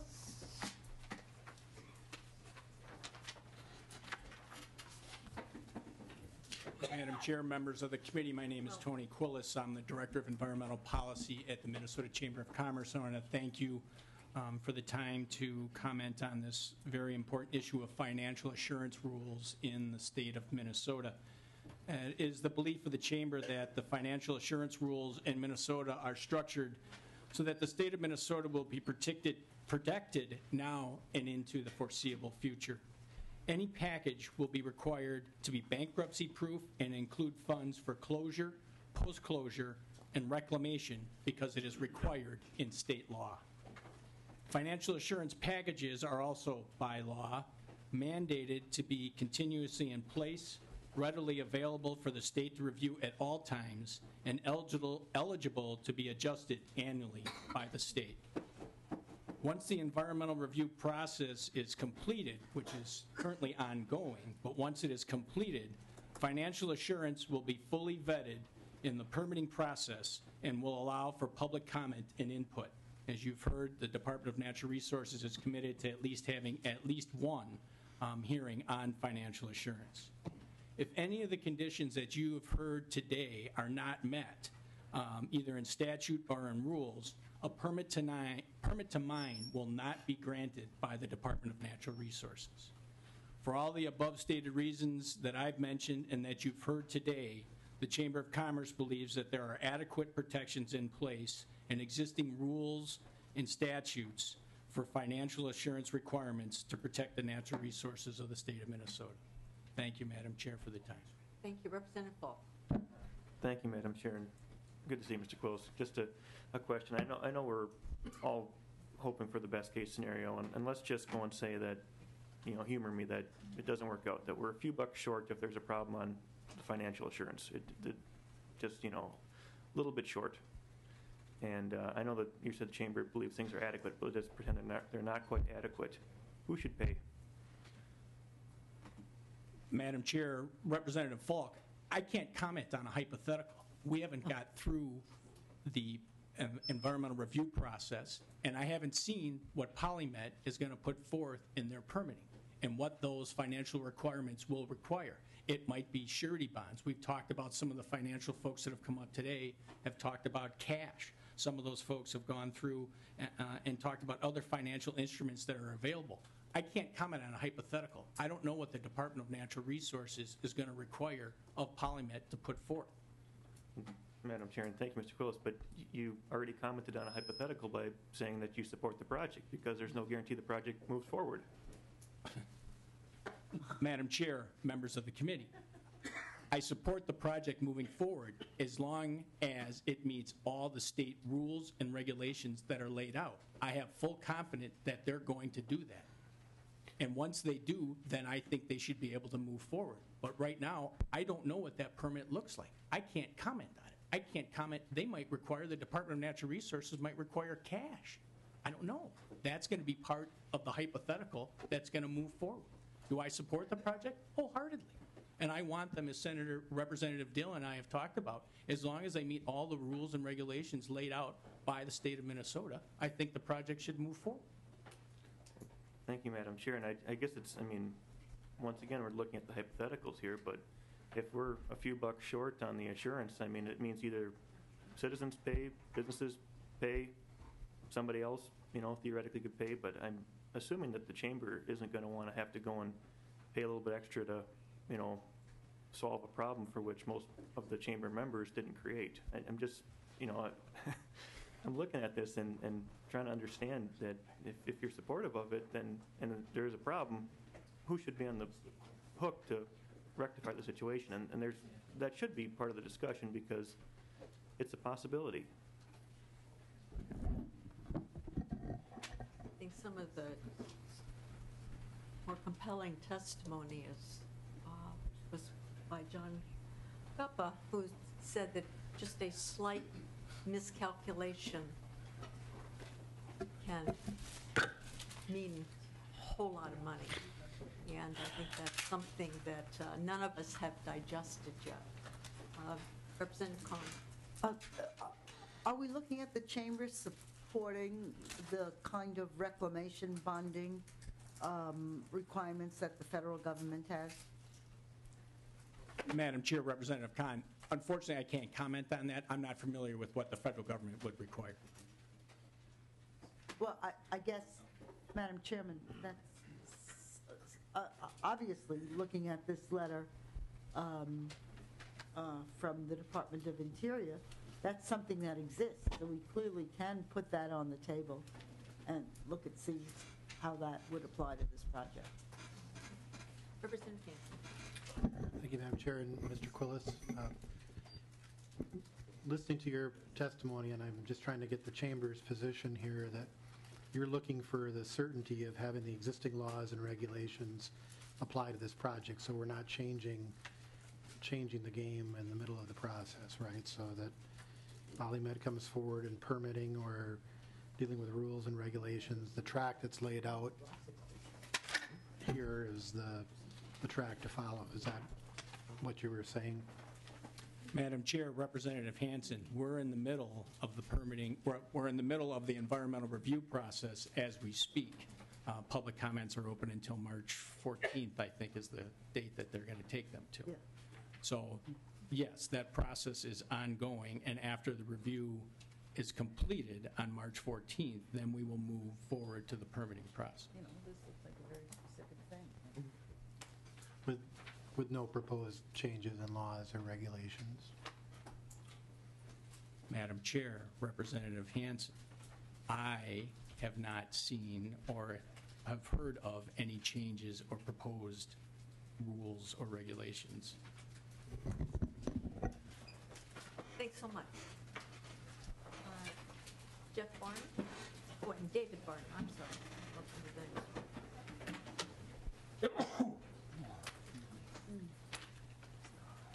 I guess this is somewhat much. Welcome. Madam Chairman and members of the committee, my name is David Barhan. My background includes chemistry, environmental science, teaching, Alaska commercial fishing, and I'm a 50-year resident of Minnesota. There's a similar debate about copper mining that's been going on in Alaska regarding a much larger mine called the Pebble Mine in Bristol Bay, Alaska, and it's been going on for well over 10 years. And it's so interesting to watch how this debate is so parallel to that one. As a science teacher, I've been using the Pebble Mine debate both to further my students' understanding of chemistry, environmental science, and also to look at the tertiary results of the decisions that get made. By that, I mean what's happening down the road. So I've been struggling to get my students to think that far down the road, just as we're discussing those issues today. But now we're talking about 200 and 500 years. They didn't anticipate that. One of the interesting things that was always the outcome of their discussions and their learnings was they got to look at the chemistry of the mining and the sulfide mines and so on. And then they got to talk about, wait, what are the needs? And every one of them has a cell phone. So yeah, they know they need the minerals. And then the debate goes to, what are they going to do about it? How do they get them? What are the costs? And one of the things that eventually comes around after they've talked about it and looked at different issues is, you know what? If you don't pay the costs up front, then somebody else gets put on the hook for them, and they're not happy with that. That's I've been doing this debate for now 6 years. It's been part of my classes. So they're already out there saying, hey, we want this taken care of. We need the minerals, but how are you going to pay for it? Part of that Pebble Mine debate was in that part, a part of the Pebble Mine debate was Fort Knox Gold Mine was used as a comparison. That's out of Fairbanks, Alaska. And one of the things I've heard time again today was, how do we look at the costing of that? What is that projection? Well, the Center for Science and Public Participation was looking at the bonding or the financial assurance for the Fort Knox mine. By the way, the Fort Knox mine is about the same size as the PolyMet mine. It's going to have actually a smaller footprint. The Fort Knox mine has a smaller footprint. Well, they bonded the Fort Knox at about $12 million. The Center for Science looked at that and they said, well, wait. The center's estimates suggest that costs might grow from between 13% to 291% when assuming water quality standards are met after only 5 years. What that's saying is, okay, you can close the mine, but now, if you got to deal with water quality issues, in 5 years, they might look at an increase in costs of up to 291%. Then they could jump to over 759% over 50 years, and as high as 1,143% if the water quality treatment were needed for just a century. Okay? So, if you're looking for a way to start calculating costs, let's say we had a basis of $300 million from one person. I don't know if that fits these numbers, but you got to start looking in hundreds of millions of dollars of bonding, just straight up front costs. The other thing that was part of the Pebble Mine debate that was just mentioned by Mr. Timmer was, what are the other costs? What are the societal costs, the different lifestyles? In Alaska, they've actually gone out. I know personally Mr. Braun, his company is an archaeologist or an archaeology company. One of their tasks is to go out and document how the societies that are impacted by these companies and their mines, oil, whatever, are impacted. So there is a cost factor that can be associated with those. So I'd strongly encourage the state of Minnesota to also look at those costs. For example, what is Representative Fox's cost of a gallon of clean water? What is the cost of 3 walleyes missing from a lake if it's too polluted? Have we documented those lifestyle costs? That needs to be, I think, associated with this assurance bond. And I haven't heard that mentioned in the law by very many people. Alaska's been looking at that. I think we should also. Thank you. Thank you. Any questions? I don't see any questions. Thank you. Jeff Coop, resident of St. Michael.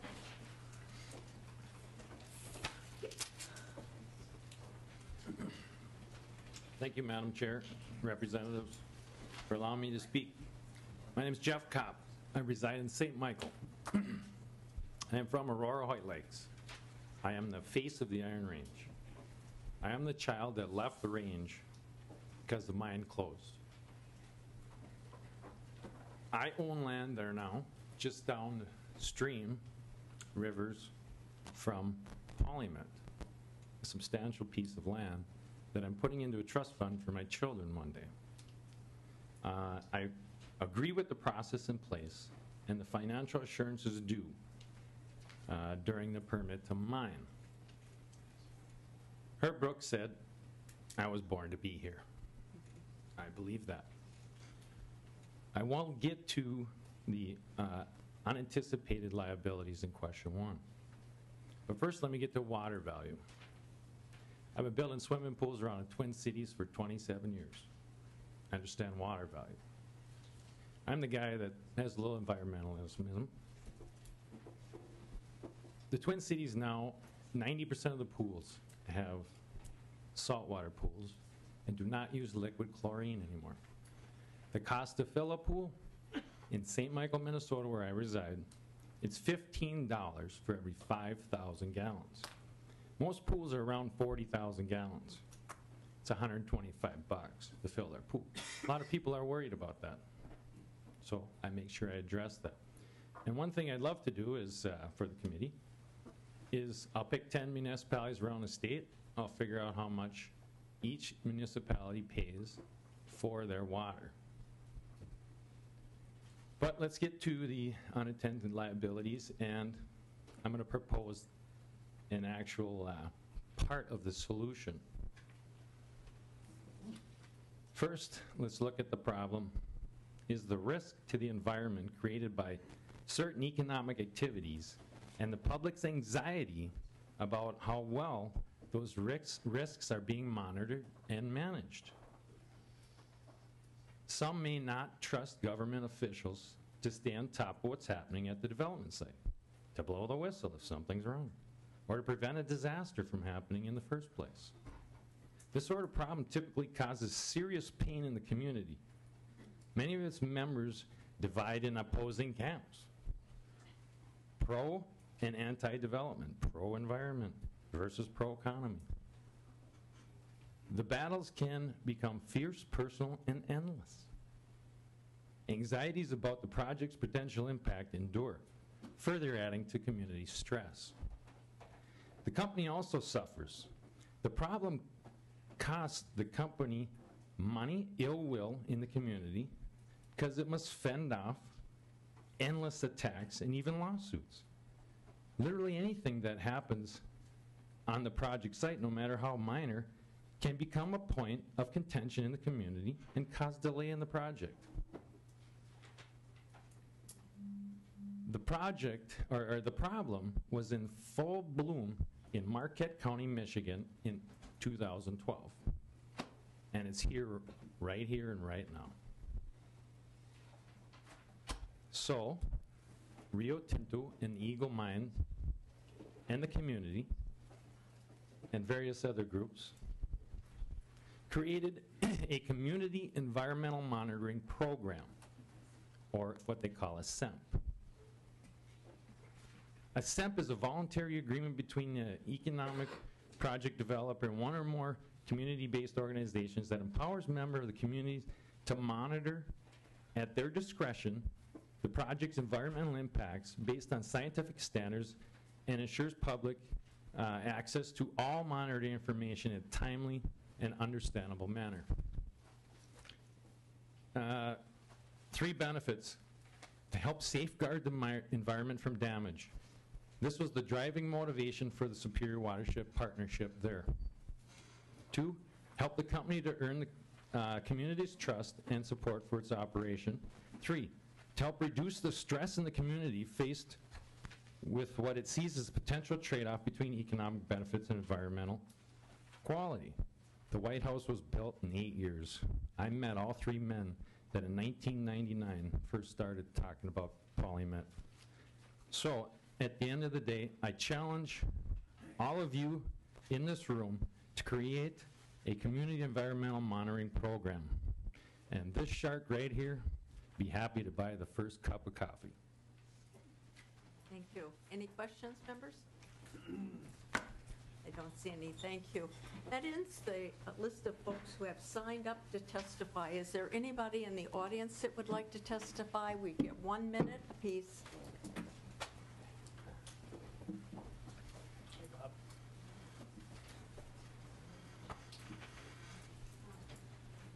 Welcome.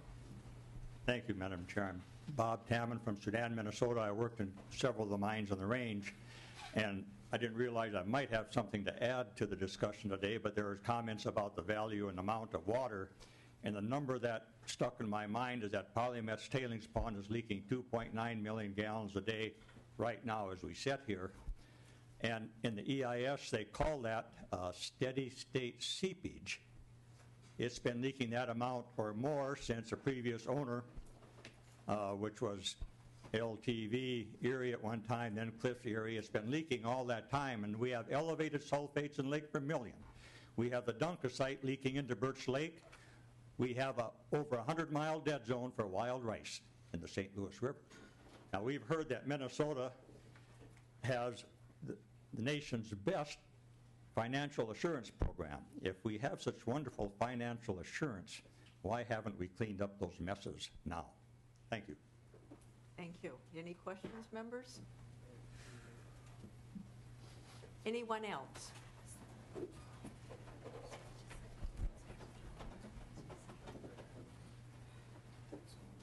Good afternoon, committee. My name is Lynn Grino. I'm a long-term resident of Minnesota. I've been listening to this interesting presentation today, and no one can answer a really simple question. Is there any historical... Would you give your name for the record? Sure, Lynn Grano, Grano. Is there a single example of a financial instrument in existence today or going back 500 years that can be expected to last the time period we're talking about? The answer is fairly self-evident. It's never existed. There's not even a currency around today that's been around 500 years ago. So all this talking about adequate financial assurance is patently absurd to cover some liability that's going to exist potentially 500 years or longer. It doesn't exist, it's never existed, nor will it ever exist. Thank you. Questions, members? Thank you. Anyone else?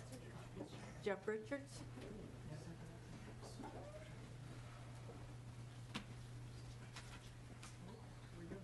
Oh, welcome. Thank you. I'm Barbie Russo. I'm a representative in the House. But I'm here today really as a chemical engineer. I've got a PhD in chemical engineering. I worked in process engineering, and I taught the unit operations lab in the chemical engineering department at the University of Minnesota.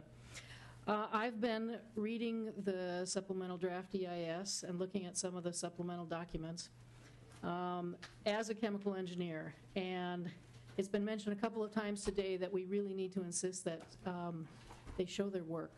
And I find this lacking when I look at it, and there's some big questions that I can't find the answers to that I ought to be able to find.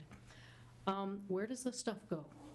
Okay, there are a number of inputs to the operation. There's the rock that's being dug out of the ground. There's also chemicals that are being brought in. There are descriptions, there's some concentrations, there's a lot of data there, but it's not all there. You can't draw a big picture, you know, a system around, a big box around the whole system and figure out what goes in here and where does it all come out. There are some minor things that just aren't addressed at all.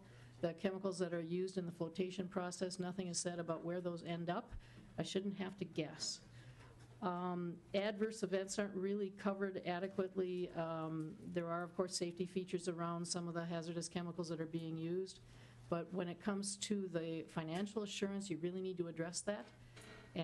What about a hydrogen sulfide release? What about a rail car accident? Things like that. And then we've been told a number of times that the modeling wasn't designed to answer the question of when can we stop worrying about the tailings basin, when can we stop worrying about the pile of rock, and I think that it really needs to. So I think we ought to ask that that be done, and we ought to ask that there's a full kind of life cycle analysis for every chemical coming in and where does stuff go. If you look at the data in the supplemental material, in the tailings basins, for instance, the concentration of manganese continues to rise. It doesn't fall. The reason it continues to rise is because as the water is treated, it's actually being added to that process continuously. So we don't have those answers. We need them. Thanks. Thank you. I hope you're intending to put your comments in the record. Yes. Jeff Richards.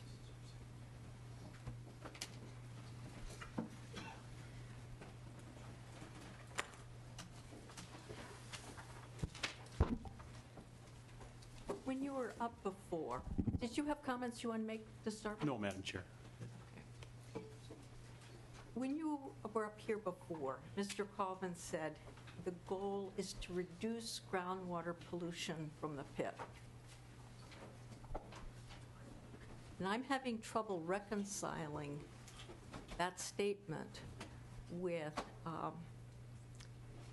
103H001, which tells us that the goal of the state, that is the state agencies, is to prevent and minimize pollution to the extent practicable. I'm also having trouble reconciling that with our rules that presume that this water is drinking water. So with your statement, your goal is to reduce groundwater pollution. First of all, I don't think it's meeting statutory, but let's say how much is too much? Because remember, what we're talking about here is stuff that's going through the bottom of the pits of the 2 unlined pits. How much is too much? Madam Chair. Yes, and I'm asking this, Representative Dill, because we have to figure out the cost of, and figure out how to do financial assurance if we have to do a cleanup. Well, Madam Chair, you're an attorney, and you should ask the question, then how much it costs, not an opinion or evaluation that would be done during an open EIS process that we're currently in. And again, we keep testifiers, we keep going back to policy matters and discussions that are held within the confines of a draft EIS supplemental draft and the comments that come from public hearings and things. So you of all people know how to ask the proper question, and I'm glad you caught what I was headed for, but still the question is really, how is this project going to fundamentally work? And I don't think that we're here to do that. I think we're here to find out what the financial assurance requirements are, and we've reviewed those quite readily, and that's my opinion on that. We probably don't share equal opinions, but that is how I feel about it. There is no projection for the cost of cleanup, and what I'm trying to get at here is how do we project, that's what this hearing is about, how do we project the cost? And so that's my question to you. Madam Chair, committee members, and maybe we can start to have a discussion about this under, again, you referenced unanticipated liabilities, and that might be a way to talk about it a little bit. Is this unanticipated or anticipated? Well, Madam Chair, I'm not the expert in the modeling, and so I don't want to speak for the modeling. So we can go there first if you'd like. Madam Chair, just rest assured, I'm not a modeling expert either. However, in the EIS, we were modeling what happened to surface water chemistry, what was happening to shallow groundwater chemistry. Based on information we had, remember these are deep bedrock formations, and we had information that our technical experts, our geologists were telling us was credible about the limited capacity for fractured flow, and we made some modeling assumptions on deep seepage related to that. In fact, we assumed in the models that there wouldn't be deep seepage. The seepage that's talked about is in the superficial aquifer. Those are areas that are open for comment in the environmental impact statement.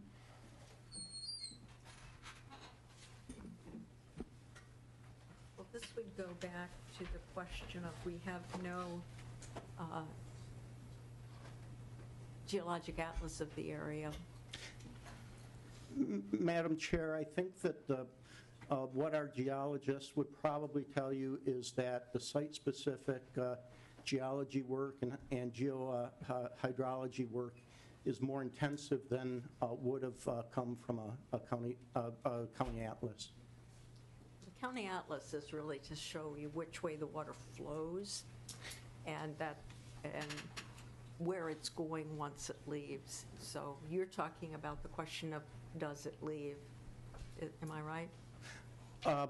Madam Chair, we are talking about that question, and there's extensive information on the different aquifer flow paths contained within the supplemental draft EIS, and it's based on the information that Jess had presented earlier. Okay, then we will pose this. If this is an unanticipated liability, and the water can go to one of the rivers or the St. Louis, how do you figure that cost for financial assurance? Madam Chair, members, as we discussed earlier with anticipated liabilities, I think they're a broad range. And, first, for example, as I mentioned, PolyMet is taking over a legacy mining operation. And so I gave the example of reserve mining where they ran into some tires and drums and things like that just at a legacy mine site. So those are some possible unanticipated liabilities.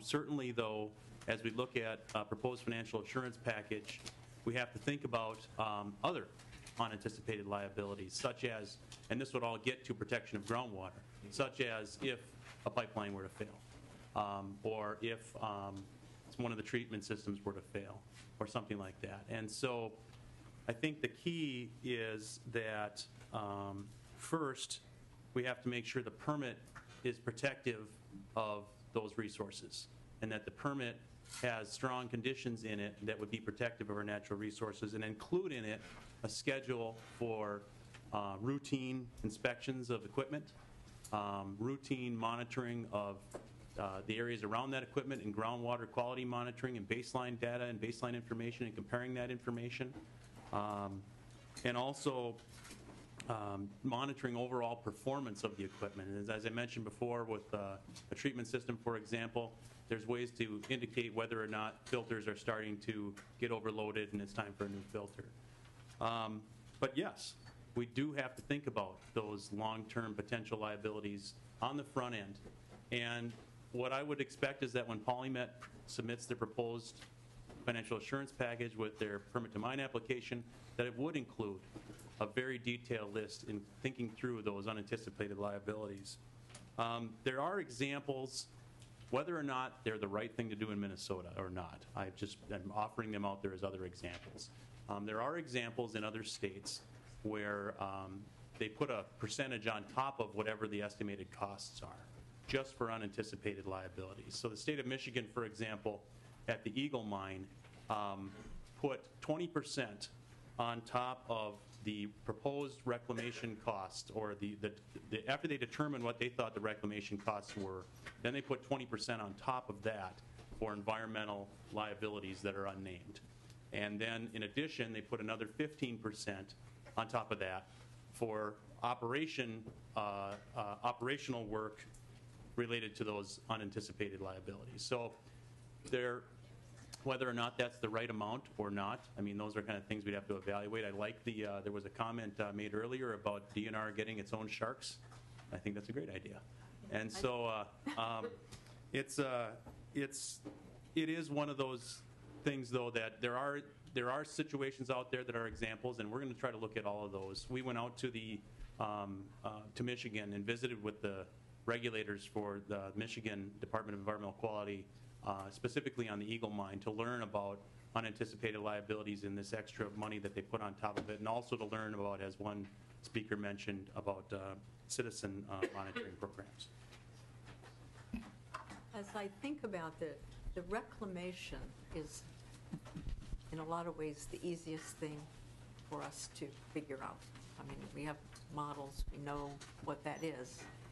But thinking about doing a percentage of that for unanticipated liabilities doesn't work very well for me. I think we have to think of them on their own, because the unanticipated liabilities are going to be very different if they are to our drinking water. That's the key here. And so those liabilities, as we go into the future, and maybe those liabilities won't be great in 20 years, but in 60, they may be terrific. So that's my worry coming out of this hearing. Any other members have questions? Representative Falk. Thank you, Madam Chair. And I guess I've got a couple things here. The first one actually just kind of perked my interest by the comment of what other states have done. Has the department assembled a list of non-ferrous mining sites and compiled the list of basically unanticipated liabilities that we currently have that we put a value to?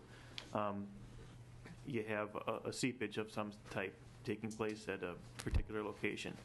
The cost, either through insurance, having the company having to put up additional equity, hopefully not the taxpayers, but probably in all likelihood, pretty likely that the taxpayers had to put some money in. Has the department compiled a list? Because I know that there's other non-ferrous sites, and so there should be data on just what the cost of some of the problems have been, and just could you comment to that? Madam Chair, members, we're in the process of working through that. And we, one of our contractors, as I mentioned, does have a database with the actual costs from over 200 mine sites in the western United States. And so we have that at our access. But we are also, one of the gentlemen in the room is going to be spending a lot of time looking specifically at individual sites, individual states, and the circumstances around those. I think we've shared a few examples today of some of the projects that we've started to look at. We heard additional examples in the testimony that were very valuable that we'll be looking at too. Thank you. And thank you for that. And when could we expect to see that list presented to the committee? Madam Chair, members, I don't have a timeline on what that would be right now. My goal would be to make sure we've thoroughly looked through that list before we receive permit applications. Well, thank you, Madam Chair. And I guess I would just speak on my own behalf. I'd like to see that list too, as soon as possible, just so we can kind of wrap our head around, because I think that offers some pretty concrete evidence of potential issues. Next question is dealing with insolvency. I know the whole purpose of why we create some of these business structures, LLCs, corporations, partnerships, is to absolve different types of liability from the principals or the owners, or to, in the case of a lot of companies, that, the most you can be liable for as an owner is really the par value of the stock, and oftentimes now we're seeing no par value stock. So how do you basically avoid the bankruptcy issue of severing the liability? I'm really curious as to what structure that would look like, that would, if the entity PolyMet were to decide to fold, how is that liability not severed there? Madam Chair, members, first of all, we have specific conditions that we put in any tool. And I don't have that specific language that we have available right now, but I could get that for you. The key is the timing of the implementation of the tools and the funding of those tools. So if you have a letter of credit, for example, that tool would be payable to the DNR. And as I mentioned, we would have provisions in there when we could cash it, including if they even fail to pay a premium on it. And so, but a letter of credit might not necessarily be the ultimate long-term tool for ongoing maintenance and treatment. If there was a trust fund, for example, as I discussed, there would be specific conditions in the trust and how it could be accessed. But then I think it's important to think about where that trust would be housed and when it would be funded. So the reason I say the timing is important is so that if we feel like we would need a trust fund to manage a reverse osmosis treatment system for many years, that fund should be adequately funded prior to impacting the ore that could cause the need for treatment for many years. And then if PolyMet walked away or not, that trust fund is not subject necessarily to PolyMet's inputs into the trust fund. It's managed by whomever, the state or some other entity, as we've heard, that could manage the trust for the benefit of returns. Well, I do hope that those instruments and those procedures are the strongest, and like we've mentioned before, that you have sharks hired, and getting that resource, that value up front, really just seemed to be I guess part of my question also is I'm trying to understand what assets would be in a trust, because if we're looking at the basic mechanisms, you've got stocks, bonds, derivatives. What would the likely makeup of that trust consist of? Madam Chair, members, I don't have an answer for that. I think that's where we would need to evaluate who the holder of the trust would be, what their performance record is what kind of investments that they would use. I think we would need to look at multiple options for where that trust would be housed and see how that performance has been over time, what their track record has been. And I would expect that as we talk about hiring additional expertise to help the DNR, that's one of the areas that I'm very focused on, is that kind of financial expertise that can ground truth what the proposals are and where that trust fund, for example, might be housed. Thank you, and I guess, I mean, I would agree that the department probably doesn't have that expertise. I mean, I haven't seen it presented to me, and finding good people is very important, but, I mean, just for simplicity's sake, we could go and say that bonds are typically the least risky, stocks probably a little bit more risky, and derivatives probably the most risky of these basic financial tools. And if we're going to look at something that's basically a perpetuity, we look at, you know, the expected rate of return divided by, you know, the amount of the assets, and that's going to give us, you know, the payment per year.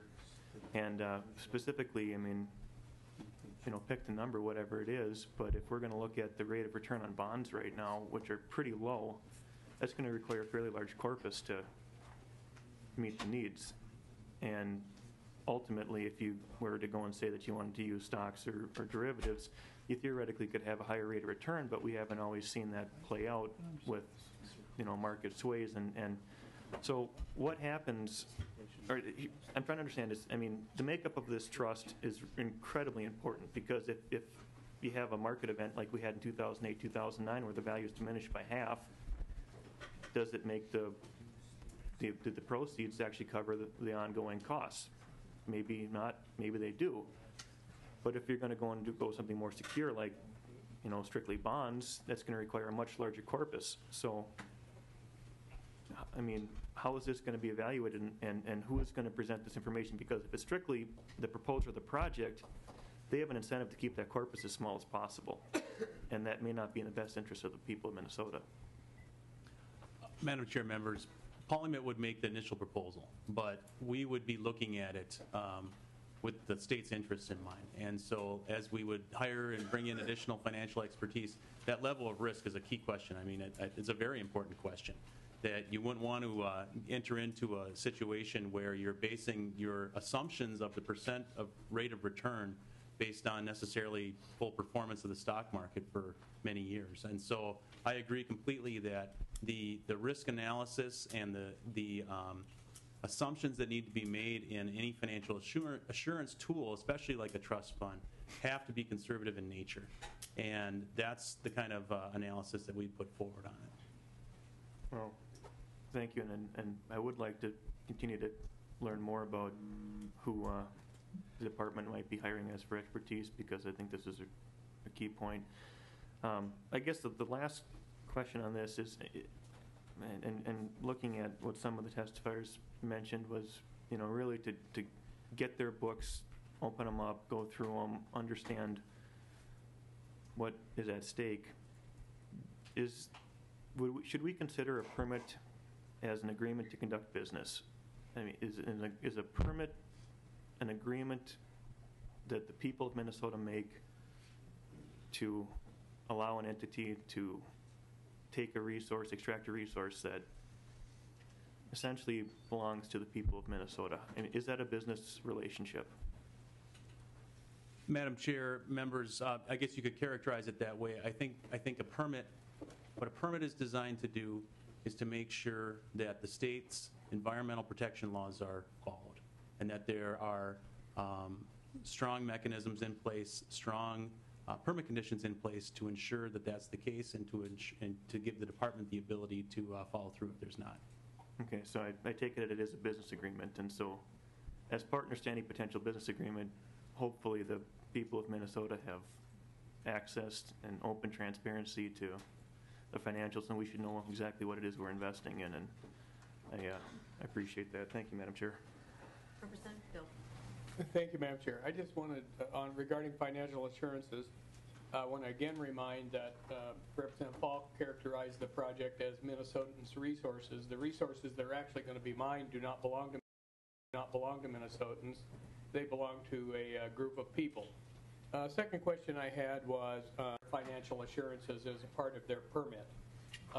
Do you have a comment on that, Mr. Richards? Madam Chair, members, Ferris mines do have financial assurance. Thank you. Representative Purvis. Thank you, Madam Chair. I'll try to make this very brief. I just have some questions about the mechanics of financial assurance. It's my understanding that some of these funds that are set aside are actually, once once the environmental issues are taken care of, that they go back to the company, is that correct? Madam Chair, members, yes, there can be mechanisms set up that way. Is that true of the trust? Madam Chair, members, that is one of the issues that I really want to research more with respect to how other states have handled those. And I suspect that there's all different variations of that. Thank you, Madam Chair. Well, it seems to me that if once the environmental issues are taken care of, the company gets its money back, it's great motivation for the company to do good work. Would you agree with that? Madam Chair, members, certainly the ability for a company to access back financial assurance funds or to no longer have to pay premiums on financial assurance instruments should be a significant incentive to perform.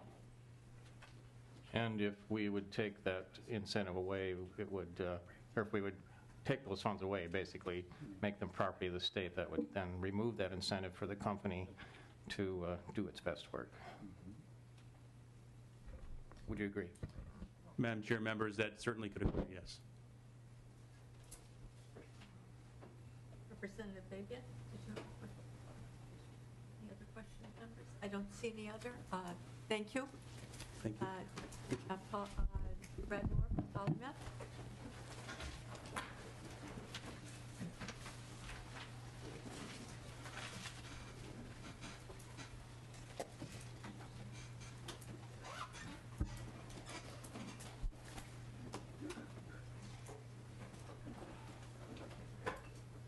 Madam Chair, members of the committee, my name is Brad Moore, Executive Vice President for Environmental and Government Affairs for PolyMet. Thank you for giving me the opportunity to testify. I had prepared remarks, but I think I will leave those go by the side, make a few comments, and then stand for questions. One thing I've seen this afternoon in terms of the various testimony from members of the public and environmental groups and others is a strong interest and passion relative to financial assurance. We've seen comments, for example, from Scott Strand indicating 5 key points that need to be included. We've seen financial experts say how important discount rates are, rates of return, interest, the kinds of instruments that are used. And all those perspectives are valid and very important in terms of the permitting process moving forward. And so I think in that regard, this hearing has really shed a lot of good light, and I think it's good that you held it. The other thing I want to point out is that the regulators are in charge in terms of as when we get together and move forward, that's PolyMet, our proposal for financial assurance. We've got to have the calculations all together, the discount rates and the kinds of instruments. All those go to the regulators, and those regulators then independently make a decision and using their experts on whether what we propose is good, adequate, or not. And in doing that as well, they may send us back to the drawing board, they may request a modification, or they may request something very different. And so in that regard, I think the process is robust. And so as we move forward in the process, I think it's pretty clear in terms of those regulators are the ones that finally decide whether the project moves forward or not. So I'll just open with those comments right now and then take questions.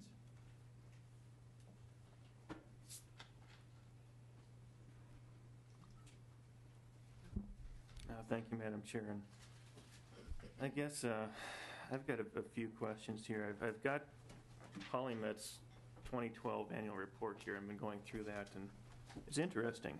It's some really interesting reading. I'd encourage people to take a look at it. But one thing, I'm looking at your balance sheet, and we're talking about financial assurance. You show assets of $236 million at the end of 2012, and you haven't got 2013 report filed, which would be interesting to take a look at that. But essentially, there's about $9.7 million in cash or cash equivalents, and then the rest of it, your assets are mineral property, plant, and equipment, and that's about $220 million. And I'm trying to understand what those assets entail. I mean, could you explain, where that $220 million value comes from? Mr. Chair, Representative Falk, I'm the environmental permitting individual, so the details on the finances, I do not know. I can say this much, however, as a publicly traded company, our finances are open to the public in terms of the annual reports, et cetera. And if there's a specific list of questions that you have in terms of aspects of the finances, we'd like to have them, and we can certainly get back to with detail in each one with someone that's an expert in that area. Well, thank you, Madam Chair. And I was hoping that an executive vice president would know a little bit about the financials, but I was looking at just some of the summary of significant accounting policies, and reading through here, it says that non-financial assets, including mineral property, plant and equipment, and wetland credit intangibles, are reviewed at each reporting date to determine whether there is any indication of impairment. If any such indication exists, the asset's recoverable amount is estimated at the greater of its value in use and its fair value less cost to sell. And that, to me, that doesn't say that you're actually marking to market. You're, if you actually had to go and liquidate things immediately, you might not get the full value that's shown on your balance sheet. And I'm not saying that there's, that this is done incorrectly, but it just, looking through this, I've got some concerns. And one of the reasons why I also looked at that is on your liability side, you've got, it's $51.68 million for environmental rehabilitation and provision. And basically, that, as I'm reading in here too, that's been calculated as the costs from the Cliffs acquisition plus potentially what it could cost to go and operate any remediation efforts of this facility. At least the company is estimating that at about $52 million, let's just say. And it says that costs incurred to get an asset ready for use, i.e. that $31 million that was brought over from the Cliffs acquisition, is put into the asset base of the property, plant, and equipment. And so basically, as I understand this, you've capitalized debt as an asset because that asset isn't producing yet. And so it seems like your balance sheet is inflated with liabilities and not real assets. And that's just, I'm trying to understand the figures here. So, could you comment to that a little bit? What is the true value of assets? If you had to go and sell these things immediately, are they marked to market? As I indicated earlier, we have our controller and chief financial officer that can respond to those questions. But as a publicly traded company, we're audited independently by auditors, and they go through the balance sheets to make sure that they're accurate and meet all state and federal rules, both in the U.S. and in Canada. But again, of the specific questions, if you give those to me, I'm more than happy to get back to you with a response. Oh, thank you, Madam Chair. And I guess I've got a number of questions just going through the statements here. But, I think that one of the things that Representative Kahn had asked about was how long the plan would be, and that's one of the things a number of people have asked questions about. But this is exactly from point 7 here. This is the 4th paragraph down, and I'll read it here. That talks about the company uses the best estimates possible. Company's best estimate of environmental rehabilitation provision at January 31st, 2013 was $53.5 million. Based on estimated cash flows required to settle this obligation and present day costs of $24.5 million. And that includes a $23.9 million for Cliffs 1, $33 million for Cliffs 2. And they say an annual inflation rate of 2%, a risk-free rate of 2.79%, and a mine life of 20 years and a rehabilitation period of 10 years. So is it the company's position that you're only going to require to do rehabilitation for 10 years? Madam Chair, Representative Falk, no, the reclamation plans and et cetera will go on for much longer than 10 years. For example, the filling of the West Pit will go for about 40 years. So I'd have to look at that specific language, talk to our financial people to see what that refers to. And as I indicated earlier in my testimony, those kinds of questions, I'm happy to get back to you with people that have specific knowledge of how it was written. Oh, thank you, but if your annual report from 2012 says your rehabilitation period is 10 years, and you're saying it's something different, which one's accurate? Which one's correct? As I indicated in my... This is what you filed with the regulators, so I'm just trying to understand. Madam Chair, Representative Falk, the issue is in terms of rehabilitation and what it refers to, and that's what I would need to check with our financial people. Well, Madam Chair, and I know this isn't a hearing on financial assurance, and so I would have hoped that somebody could answer kind of basic financial questions. I mean, this is everything that's been filed is right in their report here. I've got a question too. I know that the issue's been raised that PolyMet's owned by Glencore, or is a shell company of Glencore. Is that a what structure does Glencore have with PolyMet? Madam Chair, Representative, Glencore is an investor, a minority investor. They have about under 30% of the investment in the company. It's not a joint venture, and it is not a parent company, or we are not a shell company. Well, there's a whole section about Glencore financing in your consolidated statements, and this is in section 10, Glencore financing, and reading in the first paragraph here, dating back to October 31st, 2008, PolyMet agreed to propose and shareholders approved the election of Glencore senior executive as a director, also appointed a senior member of Glencore's technical team to PolyMet's technical steering committee. As a result of the series of financing transactions and the purchase by Glencore of PolyMet common shares previously owned by Cliffs, Glencore's current and potential ownership of PolyMet comprises, it goes through in a list if you count just the common shares at the time, 25.6% ownership, but if you go and look at all the warrants and obligations here, it says it represents 34.9% on a partially diluted basis, and you take full dilution, it's 32.4%. But as you get further into here, the shareholder rights section, as I understand it, if an entity owns more than 20%, basically the other shareholders waive their rights, and the Glencore's got right of first refusal to acquire the entity as a whole. Is that not accurate? Madam Chair. Madam Chair, Representative. I'd like to, Madam Chair, it would be helpful if Representative Falk would then, at the end of each of his diatribes, state that he wants to know how that would affect his financial assurances. Because we're just going on and on, Madam Chair, about this financial statement that they are not here to be able to validate. Madam Chair, on that particular question, like the others, if the representative has the questions, we're happy to answer them with people with expertise there. If you'd be willing, please send those questions to me, and we'll have responses to them. Well, Madam Chair, and to Representative Dill, I mean, this is financial assurance. If the company is going to put up any assets or put any cash in, and they have no assets to back up, you know, I'm looking to see cash here, and I see about $9.7 million in cash here. And if there's no tangible value, if there's no fungible value of the rest of the assets, then what is it? And another question I had is, with this value of environmental remediation, it's on the liability side, it's $53 million. That was capitalized as an asset, on the property, plant, and equipment. It says right in here. So is there cash, or is that just a number that we looked at to say this is what the liability is, and we're going to go and capitalize that, meaning that it's just materialized? Is there cash to back it up? Are there cash equivalents to justify that liability? Madam Chair, Representative, I look forward to getting your list of questions so we can respond to those. Well, I see this as, I mean, I wish somebody would have been here that could actually talk about the finances, being that this is a hearing about financial assurance. And Madam Chair, Representative, the reason that those people aren't here is because the financial assurance piece comes in the permitting phase. And in that permitting phase, when we come up with our proposal, the books have to be open relative to how it's going to be funded, the kind of instruments, where the money comes from, et cetera. And that comes later in the process.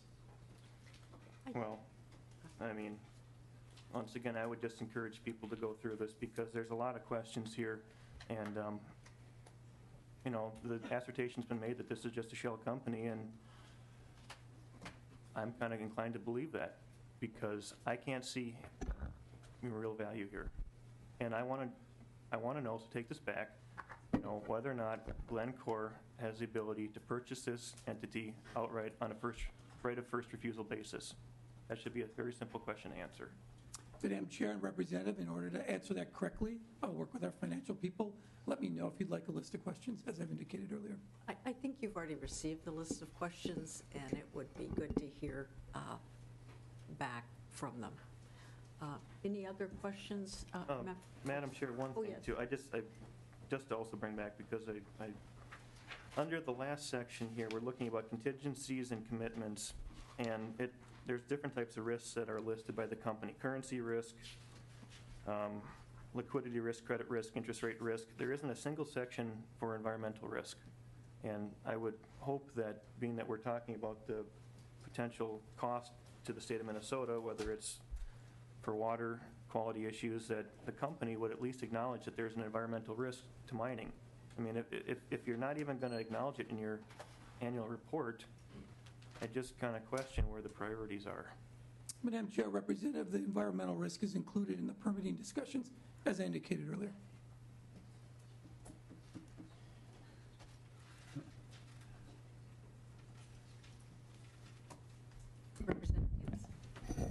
Thank you, Madam Chair, and Mr. Moore, thank you for being here. I think you were in the room when I asked Director Richards about financial assurance relating to wetland mitigation, and you and I have discussed wetland mitigation in the past, and we've been talking a lot about a lot of things all day today, and I'm a little unclear because I think there's a local government role for financial assurance to make sure that the mitigation occurs, and I'd just like to hear your response on that, and what I think we've discussed before about you have the acres you need for direct mitigation, but how does that relate into financial assurance? Madam Chair, Representative, yes, in fact, regulators have indicated to me that they will be including financial assurance so that wetland mitigation work, that it's insured so that if there was a problem, there'd be money to make sure that mitigation actually occurs. And so that will have to be part of the wetland permit as well before we can do any mining. And, Madam Chair, and Mr. Moore, that's both direct and indirect mitigation? Madam Chair, Representative, that is my understanding. Okay.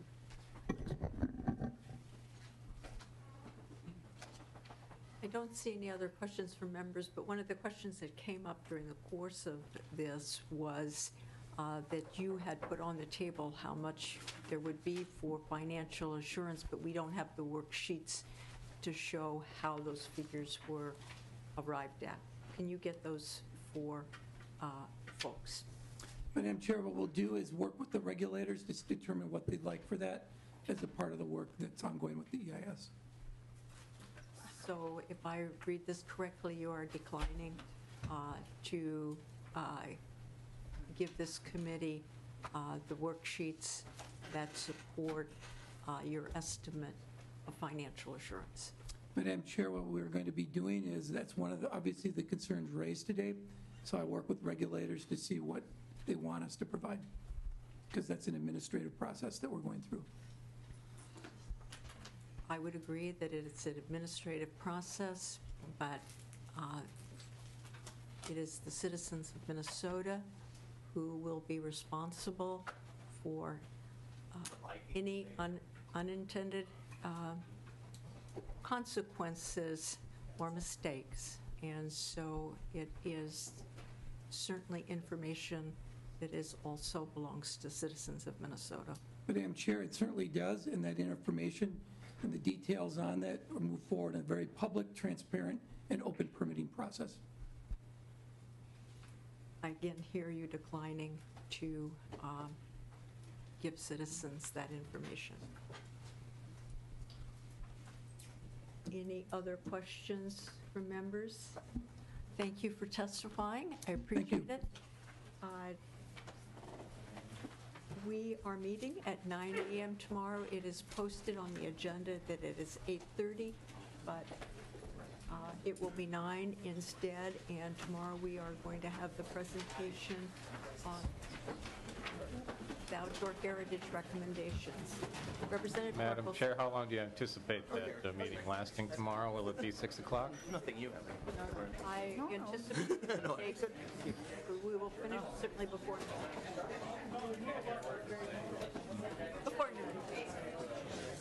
That